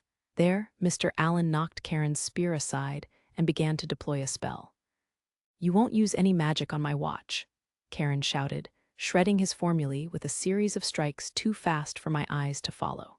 Mr. Allen set about deftly parrying them as he continued his flippant remarks. "They're too far beyond me." Ellie snapped me out of my daze with an axe kick and a loud cry. I scrambled to dodge, and her heel split the ground. "Don't forget about me," Tina shouted as a storm of elementary spells came into view. She had activated them all in a single rapid burst. "I need to shift focus. This is where the real battle begins." "So this is what Karen is capable of," I murmured in amazement as I beheld the vice president's lightning-fast thrusts shift the flow of battle. I knew that she was strong from how she utterly crushed me the one time we sparred, but I never imagined she could go toe-to-toe with my dear brother. "Lynn, your tea is getting cold," my dear sister warned me as she sipped her own. My dear brother's wooden sword and wand were at her side, tied with a scarlet ribbon. "Oh, I'm sorry," I replied, picking up my cup. "Karen is fairly strong. She can put up a reasonable fight against me one-on-one." "Against you, dear sister," I was speechless. She could challenge Lydia Leinster, the Lady of the Sword, unaided. Still, she's no match for him. Karen brought her spear of lightning down with tremendous speed, followed the swing with a series of rapid thrusts, then finished with a slash utilizing the prongs of her spear's cross-shaped point as she withdrew it. Her spear tip extended, altering its range, and it was no use. I couldn't quite follow her strikes. And in the face of that blistering onslaught, my dear brother was. Smiling, he was using his staff to parry, block, and occasionally counterattack as he battled, practically danced with Karen. A scarlet ribbon fluttered with his every movement. My dear sister set her teacup on its saucer with an audible clink. "How dare he show that face to anyone but me?" she said. "I'll have to punish my failure of a servant later." I forced a laugh. "Dear sister, how is he weathering that onslaught from Karen?" I asked. She looked confused for a moment before replying. "Oh, he must not have taught you yet." "What do you mean?" My dear sister extended her left arm and pointed to my dear brother with a fine, shapely finger. Despite her best efforts, she could not keep her affection from showing. I experienced the faintest of pangs in my chest. "Watch the way his staff moves carefully," she said. All right?" Karen's attacks were simply too fast, but not a single one of them reached my dear brother before that was it. His staff was always ahead of the lightning-quick thrusts. He's moving before she strikes. When Karen cloaks herself in lightning magic, tracking her with your eyes isn't worth the effort, so he's using mana to predict her moves. He's not casting spells because he's such a softie. I was stunned. My dear sister made it sound so simple, but the technique demanded staggering precision. Was there anything my dear brother couldn't do? Don't overthink it, my dear sister added. It's not as though it has no weaknesses anyway. Weaknesses such as, watch. Her slender finger shifted to point at Tina, Ellie, and Lady Stella. Lady Stella was attempting to force Tina into close combat while keeping Ellie at bay with magic, as she had earlier in the duel, but it wasn't going so well for her. We can do this, I know we can, Tina cried. Ellie, why yes, her maid replied, and then let out a yell of exertion. The pair had regrouped following their separation.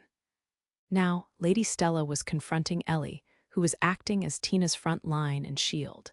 They appeared evenly matched in melee combat.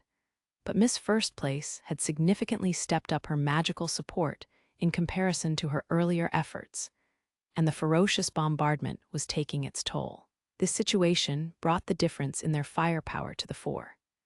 Tina wasn't casting advanced or supreme spells, but she had learned her elementary and intermediate spells from my dear brother, and she was taking full advantage of her mana to lay down a literal ice storm of covering fire. She appeared to be putting quantity before quality and exclusively casting elementary spells, but that was beside the point. Still, why was she able to bring this power to bear now, when she hadn't earlier? Oh, of course. I looked at my dear brother and Karen, and then at my dear sister, who was snacking on a sweet. It looks like you figured it out, she remarked. My dear brother was providing support earlier, wasn't he? I asked. He was impeding Tina's and Ellie's spells, but he can't do that as well while predicting Karen's movements. He uses his nerves for prediction, she replied. Besides, this is Stella's fight. I'm sure he's decided against giving her too much support. Karen and Ellie have been pouring their efforts into magical camouflage since the start of the duel, and Ellie has set a lot of traps. That girl's silence is impressive. Meanwhile, Tiny is activating as many spells as she can to draw attention. She's a crafty one, although she'll be a laughingstock if the duel ends before her little scheme comes together. What do you mean by that? Watch closely and think it through for yourself. Down in the training ground, Lady Stella was falling into an unfavorable position. Ellie was impeding her efforts to bring the battle to close quarters, and Tina's ferocious support was driving her back. The distance between her and her opponents was steadily becoming fixed despite her best efforts to counterattack. The disparity in mana made her disadvantage in a head-on clash inevitable, and now that the situation had reached this point, she has no chance, my dear sister said. What? Isn't that what you were thinking? She flashed a smile at me, and I nodded my assent. They're caught in his trap, and if you thought Stella was out of the fight, then I'd bet those two are thinking the same thing. But there's been a change on the board. Karen retreated, knocked back by my dear brother. Her spear reverted to the dagger it had begun as, and lightning was no longer shrouding her body. The storm of spells that had been assailing Lady Stella vanished as well. The battle was deadlocked, no. The student council president was battered and breathing heavily, but she had not lost the will to fight. Just the opposite, if anything. My dear brother stood behind her, looking his usual self, but his affectionate gaze took in everyone in the training ground. That's not fair, what about me? Now, how will this play out? My dear sister wondered aloud. If you ask me, this duel won't be over till it's over. Karen retreated, having run out of time, and I resumed my interference. Stella was hanging on by the skin of her teeth, so I cast a quick healing spell on her as I asked, "Are you prepared?" "Anytime," she called back, keeping her gaze fixed straight ahead. Tina, Ellie, and Karen still seemed equally determined to keep fighting. How will the next move change the board? Karen couldn't use lightning apotheosis multiple times in quick succession, so she and our other opponents would need a blizzard wolf to stop Stella's secret weapon.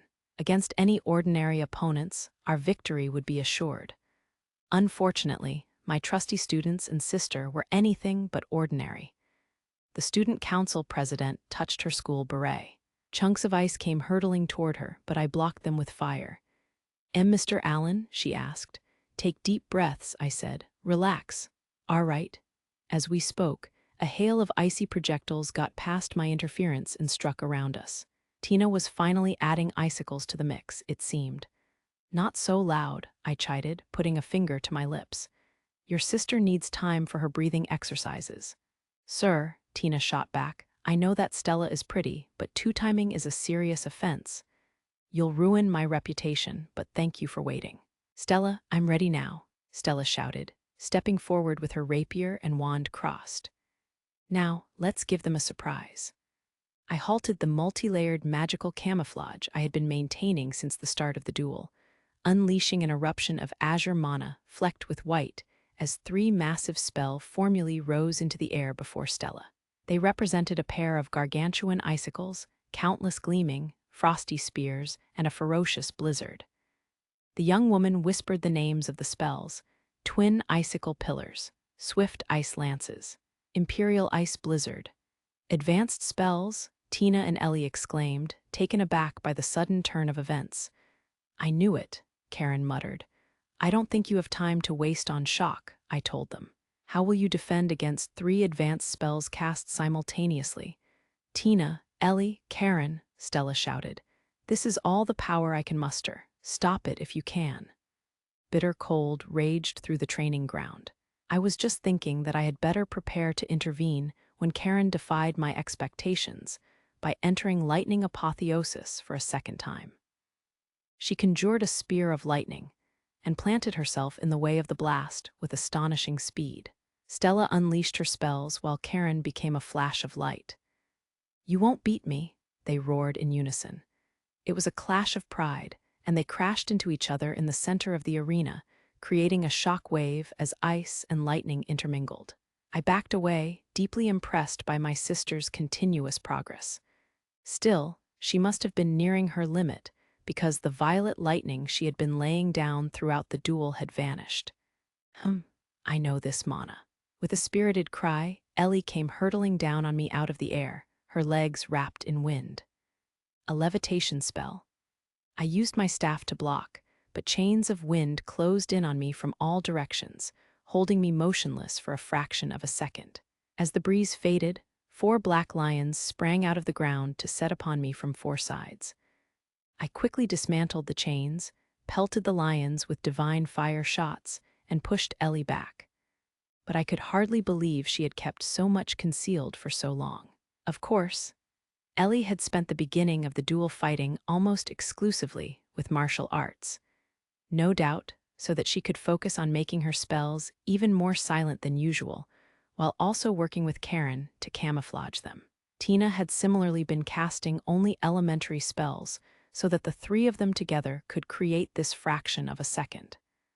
I did it, the maid cried with delight as she spun and landed. And next, a huge spell formula appeared beneath my feet, the advanced wind spell Imperial Storm Tornado. The girls had caught me off guard. I swung my staff in a wide arc, rapidly casting defensive spells of every element. I couldn't dismantle the advanced spell, so I would need to evade it while diverting its force.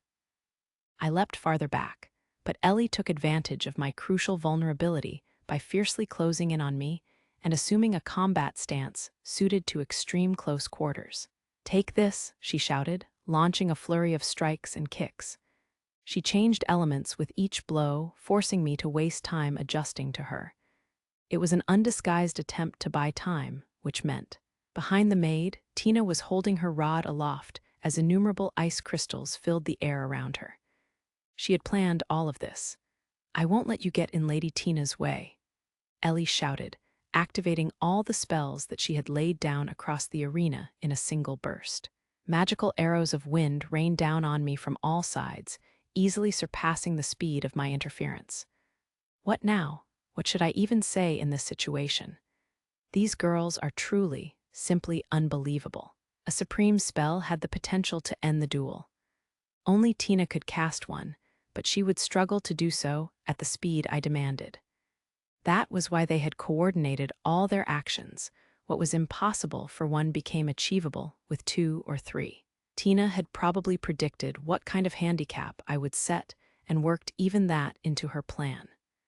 She may not have been eager to duel her sister, but she had no qualms about bringing all of her talents to bear against me.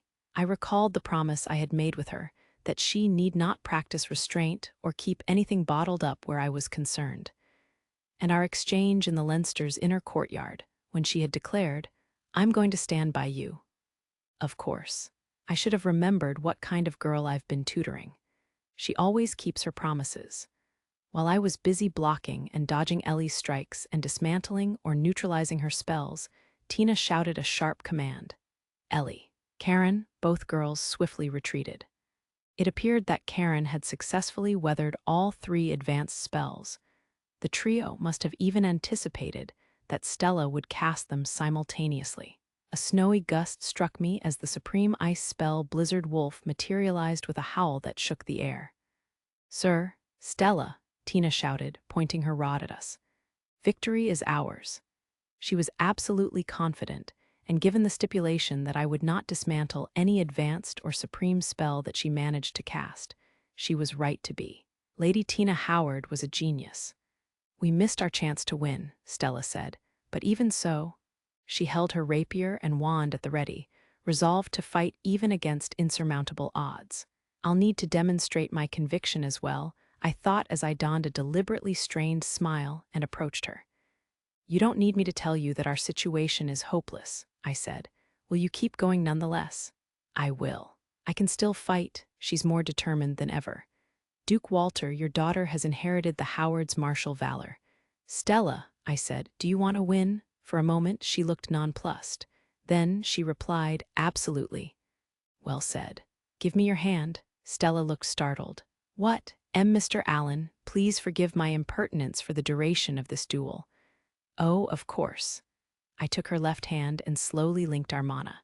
It was a shallow connection, but I still felt her elation, her desperation, and her intense desire to win. I wanted to help her achieve that desire. "Tina," Karen shouted. "I know," Tina responded and swung her rod down. "Here goes nothing." With a mighty howl, her Blizzard Wolf charged toward us, turning the whole training ground whiter with every step. I couldn't suppress a grin, although I suspected that she had failed her assignment to better control the force of her spells. "Mr. Allen," Stella cried. "Let's show them what you're capable of," I said. Stella and I gripped her wand together as shining ice crystals, far less similar to Tina's than they first appeared, took form around us. I prayed that our effort would succeed as we waved the wand and activated our spell. The onrushing wolf collided violently with something, kicking up a fierce blizzard that transformed half the arena into an ice field. I shielded Stella as I prepared another spell. Thanks to our link, we had no difficulty keeping on more or less the same page. "This is our next move. Keep enough mana in reserve for your final attack." The young lady in my arms responded with an emphatic nod. Ellie, meanwhile, created a sudden gust that restored visibility. "What?" Tina exclaimed, betraying her surprise as Ellie cried, "What's that?" Karen remained silent, but she was just as wide-eyed as her comrades. Lynn and Gil were equally shocked if their resounding shouts of "Huh, what, and what the" were anything to go by. I wasn't going to look at the albatross, not for anything. The supreme ice spell Blizzard Wolf remained recognizable, but it had been neutralized. A lone hawk soared through the sky above, beating its wings of ice. Stella and I waved our wand again, prompting another chorus of reactions. I don't believe it. Ooh, Alan, Stella. Is that even possible? No way, there's just no way. A second hawk alighted as I grinned at the shaken trio. Let's settle this. These paired birds are my latest invention, the supreme ice and light spell Frostgleam hawks, I announced, causing even greater shock. Oh, and one other thing. The twin hawks entered a sharp dive and dissolved into Stella. Her rapier glowed bright azure, as did the cluster of 8-petaled ice crystals that floated around the tip of her wand to defend her. "An azure shield?" Tina shouted. "Sir, what?" Ellie cried. "You're always one step ahead," Karen grumbled. Their reactions were matched by a "I isn't that" from Lynn and a this is from Gil. I had seen the formulae of great spells on 2 occasions, first Frigid Crane and then Radiant Shield. They had been encrypted and indecipherable to the point that I couldn't replicate them even partially. But I had succeeded in touching a fragment of their essence, or maybe foundation, was nearer the mark. At least, I thought I had. Magic was likely far freer than we believed it to be. And if so, there was nothing to stop me from orienting a supreme spell or secret art toward multiple elements. This is the real azure sword, not the fake I've used, and the azure shield, a secret art that I thought up, I declared. This is all the help I can offer. The rest is in my hands. Stella shouted as she stepped forward, her rapier and wand at the ready. She held her azure sword horizontally and added, "Tina, Ellie, Karen, have at you." A white and azure flash sped through the air. Tina hastily raised hundreds of mirrors and walls of ice. Ellie launched a barrage of more fireballs than I could count, and Karen hurled a massive orb of lightning. The resulting collision engulfed the whole training ground in a powerful shock wave. A cloud of ice fog obscured my view until a barrage of divine lightning spears and divine wind spears tore through it to rain down on Stella. Her azure shield swerved to intercept, deflecting the spells back at wild angles. Karen and Ellie struggled to intercept their own ricocheting attacks with startled cries of automated defenses. And oh dear, the majority of Tina's ice walls had been cleaved in twain, while her mirrors were nowhere to be seen. Stella's offense and defense both left nothing to be desired. Her next strike would no doubt be the last, and yet, "You won't beat me," Karen shouted, her eyes turning deep violet as she entered lightning apotheosis for a third time. "I refuse to be defeated. We're going to win." "Why, yes, we will." Ellie chimed in and began to weave the strongest imperial storm tornado she could muster. It would have been tactless of me to interfere. Tina, meanwhile, removed the ribbon from her hair and tied it to her rod with a spirited and undaunted smile. "Sir, Stella," she said, "don't you know, always save the best for last." She raised her rod and prayed, "Please give me strength, I don't need much, but give me the power to answer Stella's courage and stand at Mr. Allen's side. I know this feeling." Tina's mana had suddenly linked with mine, and without my say in the matter. I sensed confusion, and with that, there came a question. "May I answered, and mana whirled as another blizzard wolf materialized, this one even more powerful than the last. Its spell formula was the established one with which I'd become familiar, so it appeared that the entity had provided only slight assistance. "Ellie," Tina shouted, gripping her rod in both hands. "Yes," the maid placed her hands on the rod as well, and then fired her imperial storm tornado into the wolf. Their mana converged, producing a blizzard wolf cloaked in an ice storm. A collaborative compound spell. I'd included the technique in the notebooks I'd given them, but never had I expected them to master it. These girls really were something else. I was so overcome with joy that I almost wept. "Tina," Karen called, conjuring her long spear and stepping forward. "If this works," the young noblewoman replied, straining to keep her spell under control, "it'll be the same as a ducal house's secret art. I know it's theoretically possible, but it's too dangerous, even for you, Karen. Let's use this spell to settle things. Stella is my best friend and your big sister. She's pushing herself to the limit, so I want to need to respond in kind.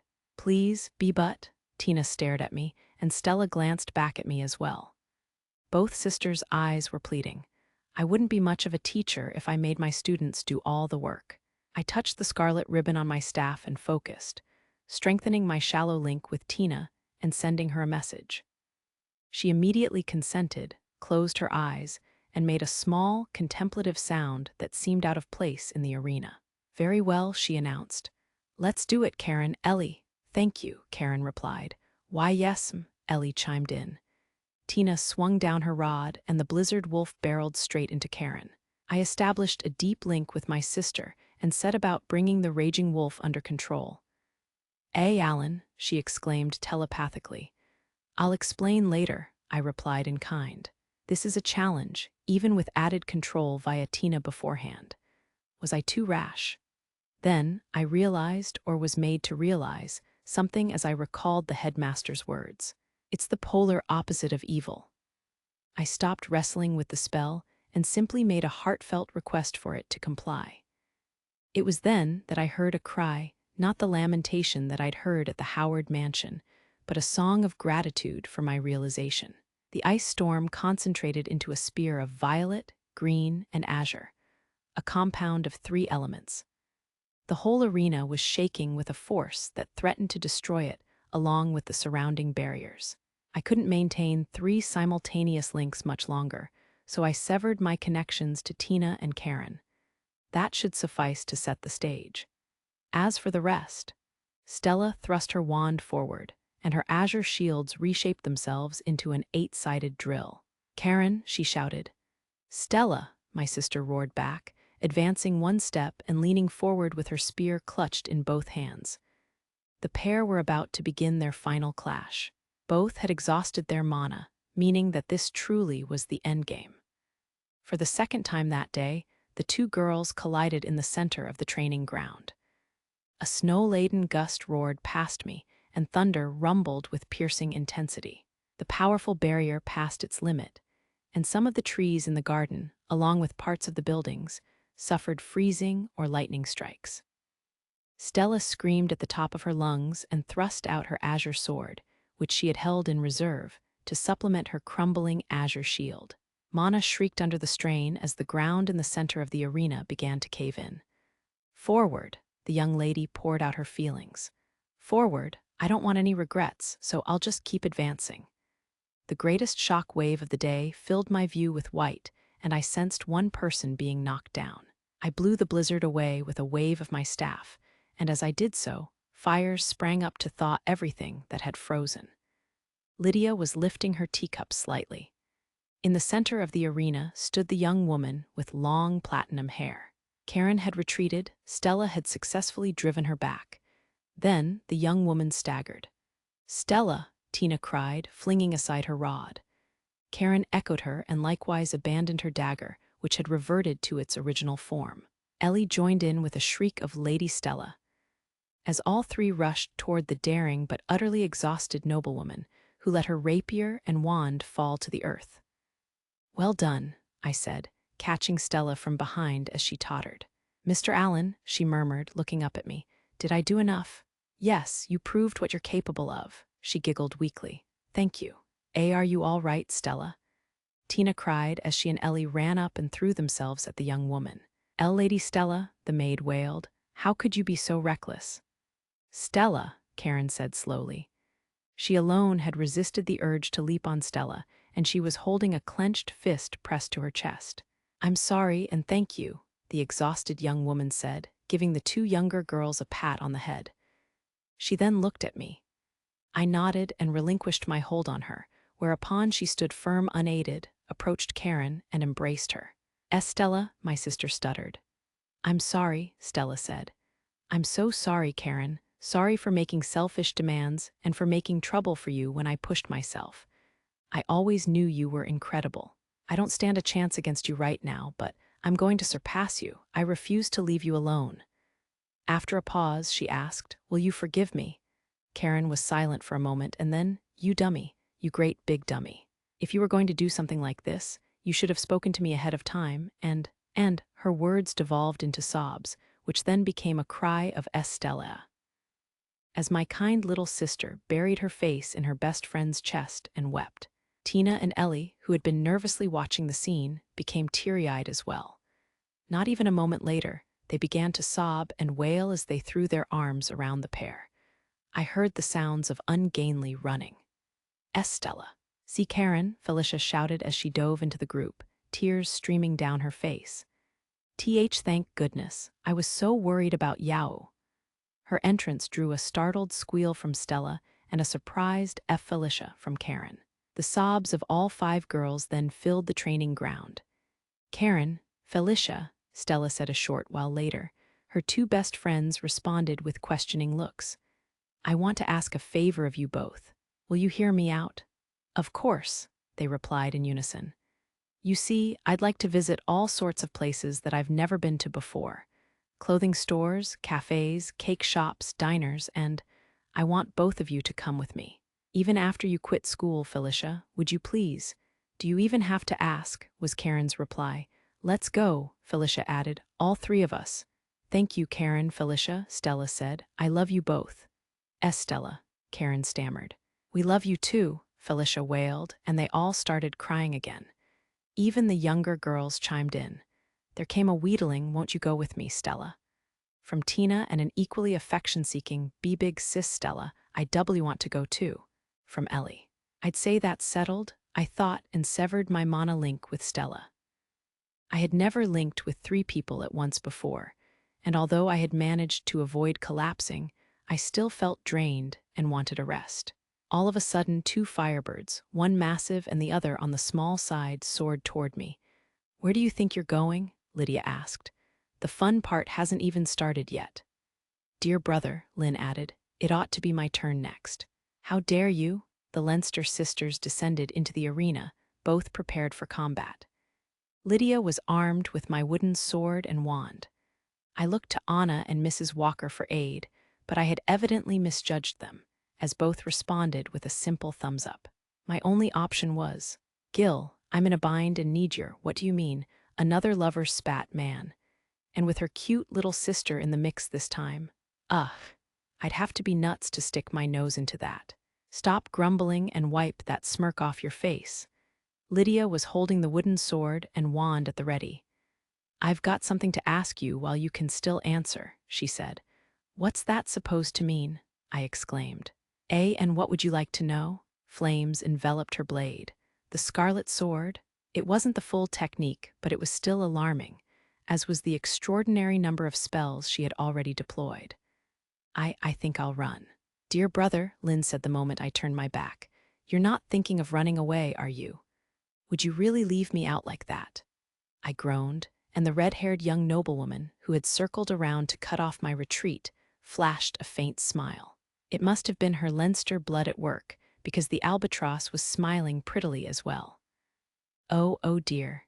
You linked mana with 3 of them at once, didn't you?" the albatross asked.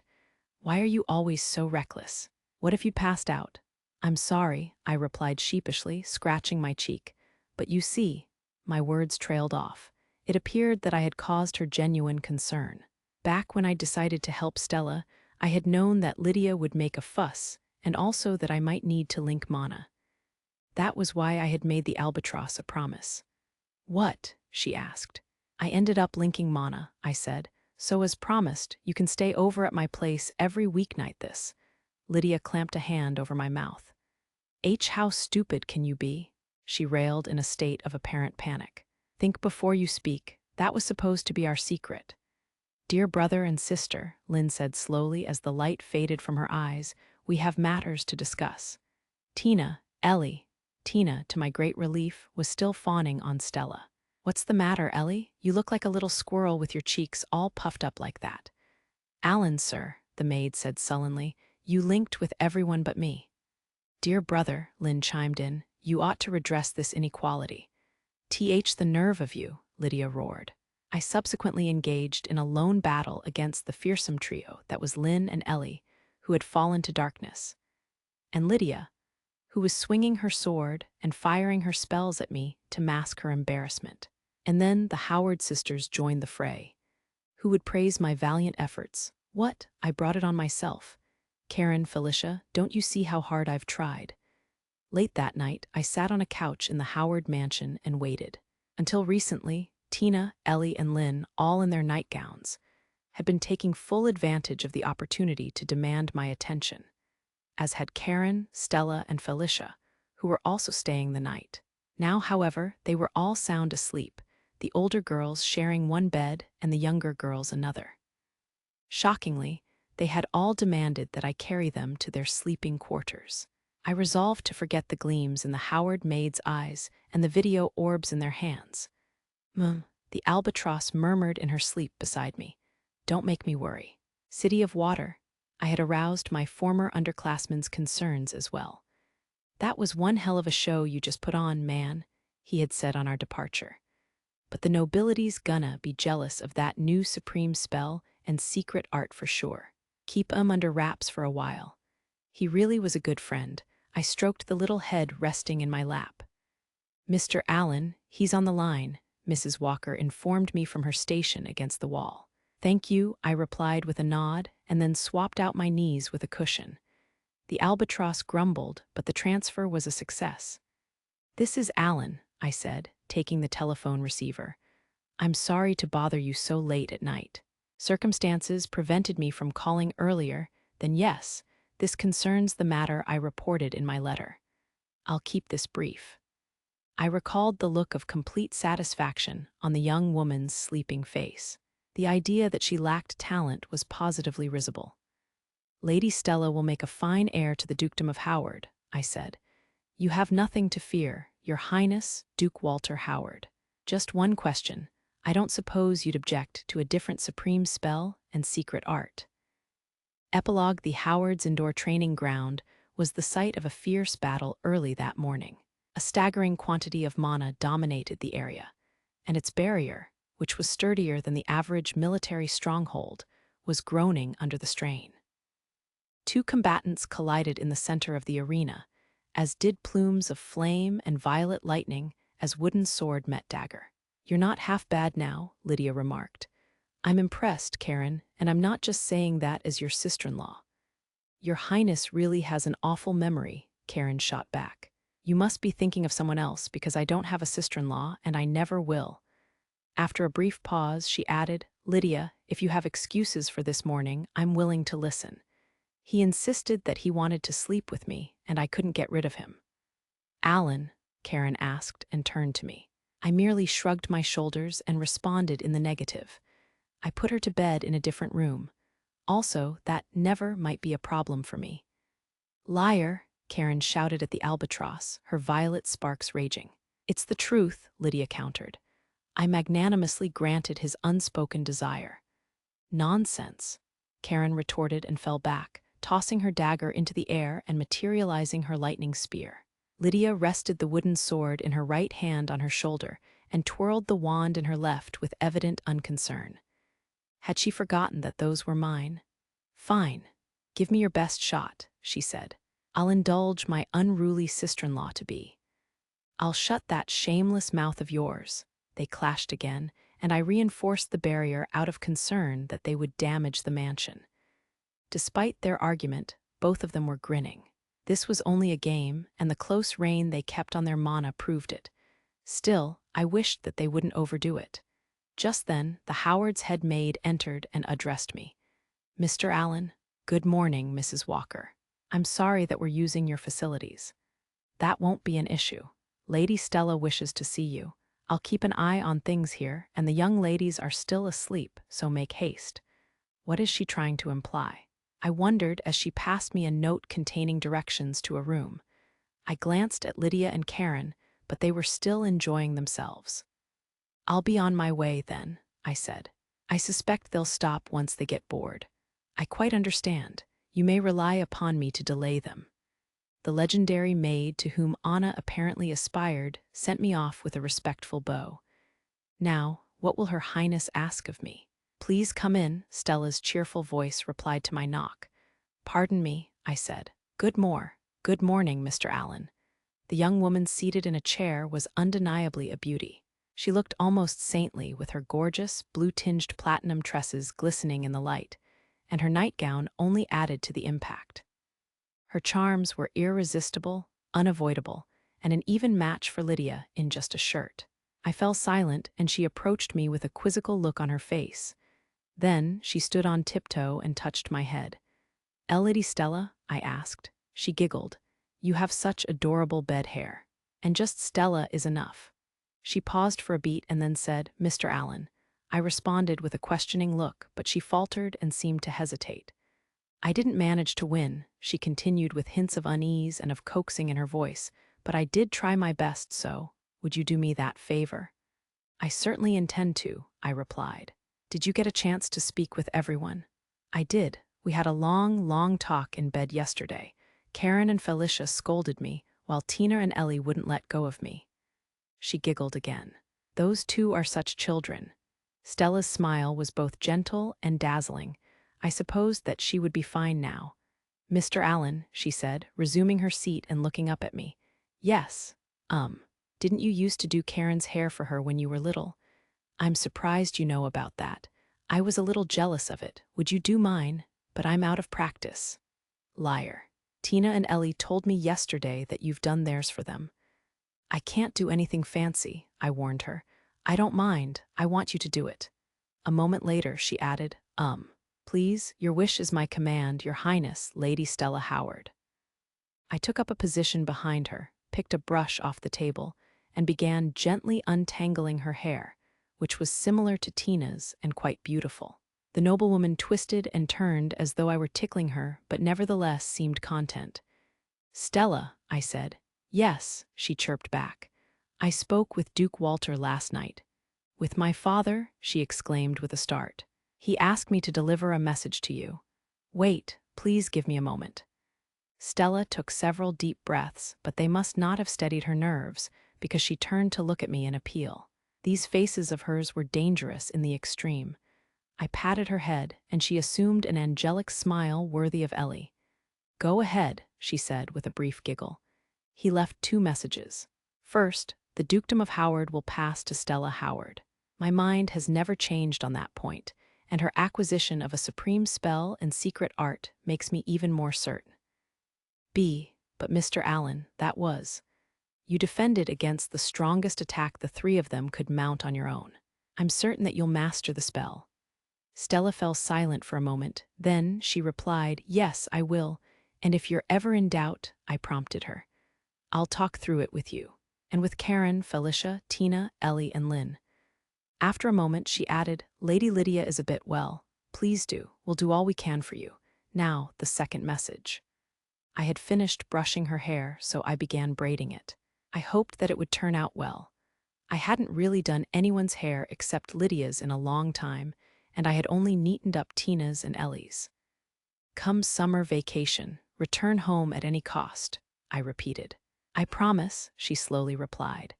And speaking as your father, he said, I'm sorry, I'm waiting for you. She didn't respond in words, but a single tear rolled down her cheek. I supposed that the frosty relations between father and daughter had finally begun to thaw. I finished the braid. Now, there was just the matter of what to tie it. Why, Stella held her ribbon out to me. Would you please? She asked. Of course, I replied and tied the sky blue ribbon behind her head. Done, and quite nicely too, if I do say so myself. The noblewoman lowered her head in silence. What's this? I was beginning to panic when Stella turned to look at me. There were tears welling in her eyes. Stella, Mr. Allen, thank you so much, she said. To me, you really are a genuine. The door opened to admit a petite girl with platinum hair. She was still half asleep, and her nightgown was rumpled. Good morning to you both, Tina said. She sleepily walked up to her older sister, threw her arms around her waist, and rested her head in her lap. I was worried that you'd gone off somewhere, Stella. I'm sorry, Stella replied, gently stroking her younger sister's head. I won't leave you. I hoped that this meant all was back to normal between them. Now, Tina, you've worked very hard, so let's tidy up that bed hair and know me first. Isn't that right, dear brother? A girl with disheveled red hair stood proudly in the doorway. She was followed by a sleepy-looking Felicia, who didn't seem to have recovered from her exhaustion yet. Felicia appeared flustered by the discovery that Tina was already hugging Stella, but she soon took a seat on the couch and began to doze with her arms wrapped around a cushion. Tina stared blankly for a moment, then bolted awake. Ellen, she exclaimed, I don't believe it. You were sound asleep and drooling just a moment ago. I was not drooling, Lynn retorted. You were too, and your nightgown was hiked up over your belly button. You complained that you were exhausted and went to bed in nothing but your under. Tina screamed to drown out her classmate. Watch what you say in front of Mr. Allen, she shouted. The room immediately became more boisterous. Ellie joined us shortly thereafter, and I was impressed to see that she alone of the girls was properly dressed, wearing her maid uniform. I wouldn't tell anyone that she had been the neediest of them all with both Stella and me the night before. Allen, sir, she chirped, quickly dashing over and diving at me. Whoa there, I replied. What brought this on? Ellie giggled. I'm just so happy. You too, big sis Stella. Eek, Ellie. I was just thinking that the little angel with her arms around the startled beauty would have made a delightful work of art when I overheard voices arguing in the corridor. What do you expect me to do? Lydia was saying. You know what he's like. He's as generous as they come. We need to put the brakes on that, Karen replied. I agree. We should be more careful than ever. Now have you explained about you know what? Don't worry, I've told them. But even if I hadn't, our mom and dad would never get the wrong idea about Alan. Will you be spending the summer in the Eastern capital? Not that I want you there. Of course, remember, I ceded you the right to sleep over on weekdays, and I can take it back. As his sister, that right belongs solely to me. Outsiders like you should mind their own business. Emmy, an outsider, where he's concerned. After a drawn-out pause, Lydia said, Well now, I'd better stop them before they bring the whole house down. Just then there came a tug on my right sleeve, and a voice fraught with emotion whispered in my ear. I'm truly, truly grateful. I could never have done any of it without you, Alan. What? Beside me, Stella stuck out her tongue slightly. She was blushing so furiously that even her neck was red. I've never called a man so close to my age by name before, she informed me. How charmy, what's this I sense? Felicia was recording us with a video orb. How easily influenced could she be? Tina and Lynn were still fooling around, while the maid attempted to broker peace between them. I detected an ominous mood in the corridor as well. Wasn't it a little early for this? Stella, I said. The smiling noblewoman responded with a look of curiosity. Duke Walter requested that I tutor you as well. What do you say to that? Tina, Ellie, and Lynn instantly froze. They were 80% delighted, with the remainder of their reactions given over to other emotions. Yes, please tutor me. The future Duchess Howard answered immediately and unambiguously. Stella was determined, and as long as she kept advancing one step at a time, she would be able to move forward. Now, you'd all better get dressed, I said. It's time for breakfast. I'll stop the pair in the hallway. Felicia, I'm confiscating that video orb, and please try to resist bad influences. There, my mother had said. I'm finished, Stella. You look lovely. That's my little girl. Mother, may I ask you something? Yes. Father does my hair sometimes, so why am I not supposed to ask any other men to help me with it? That's a good question. Think about it this way. Would you like it if any man but your father did my hair? No, exactly. I hadn't understood what she'd meant. My mother had laughed. Don't worry, she had told me. You'll understand someday. Getting someone you care for to do your hair is a wonderful feeling. I think so anyway. I know that you'll meet someone you feel that way about one day.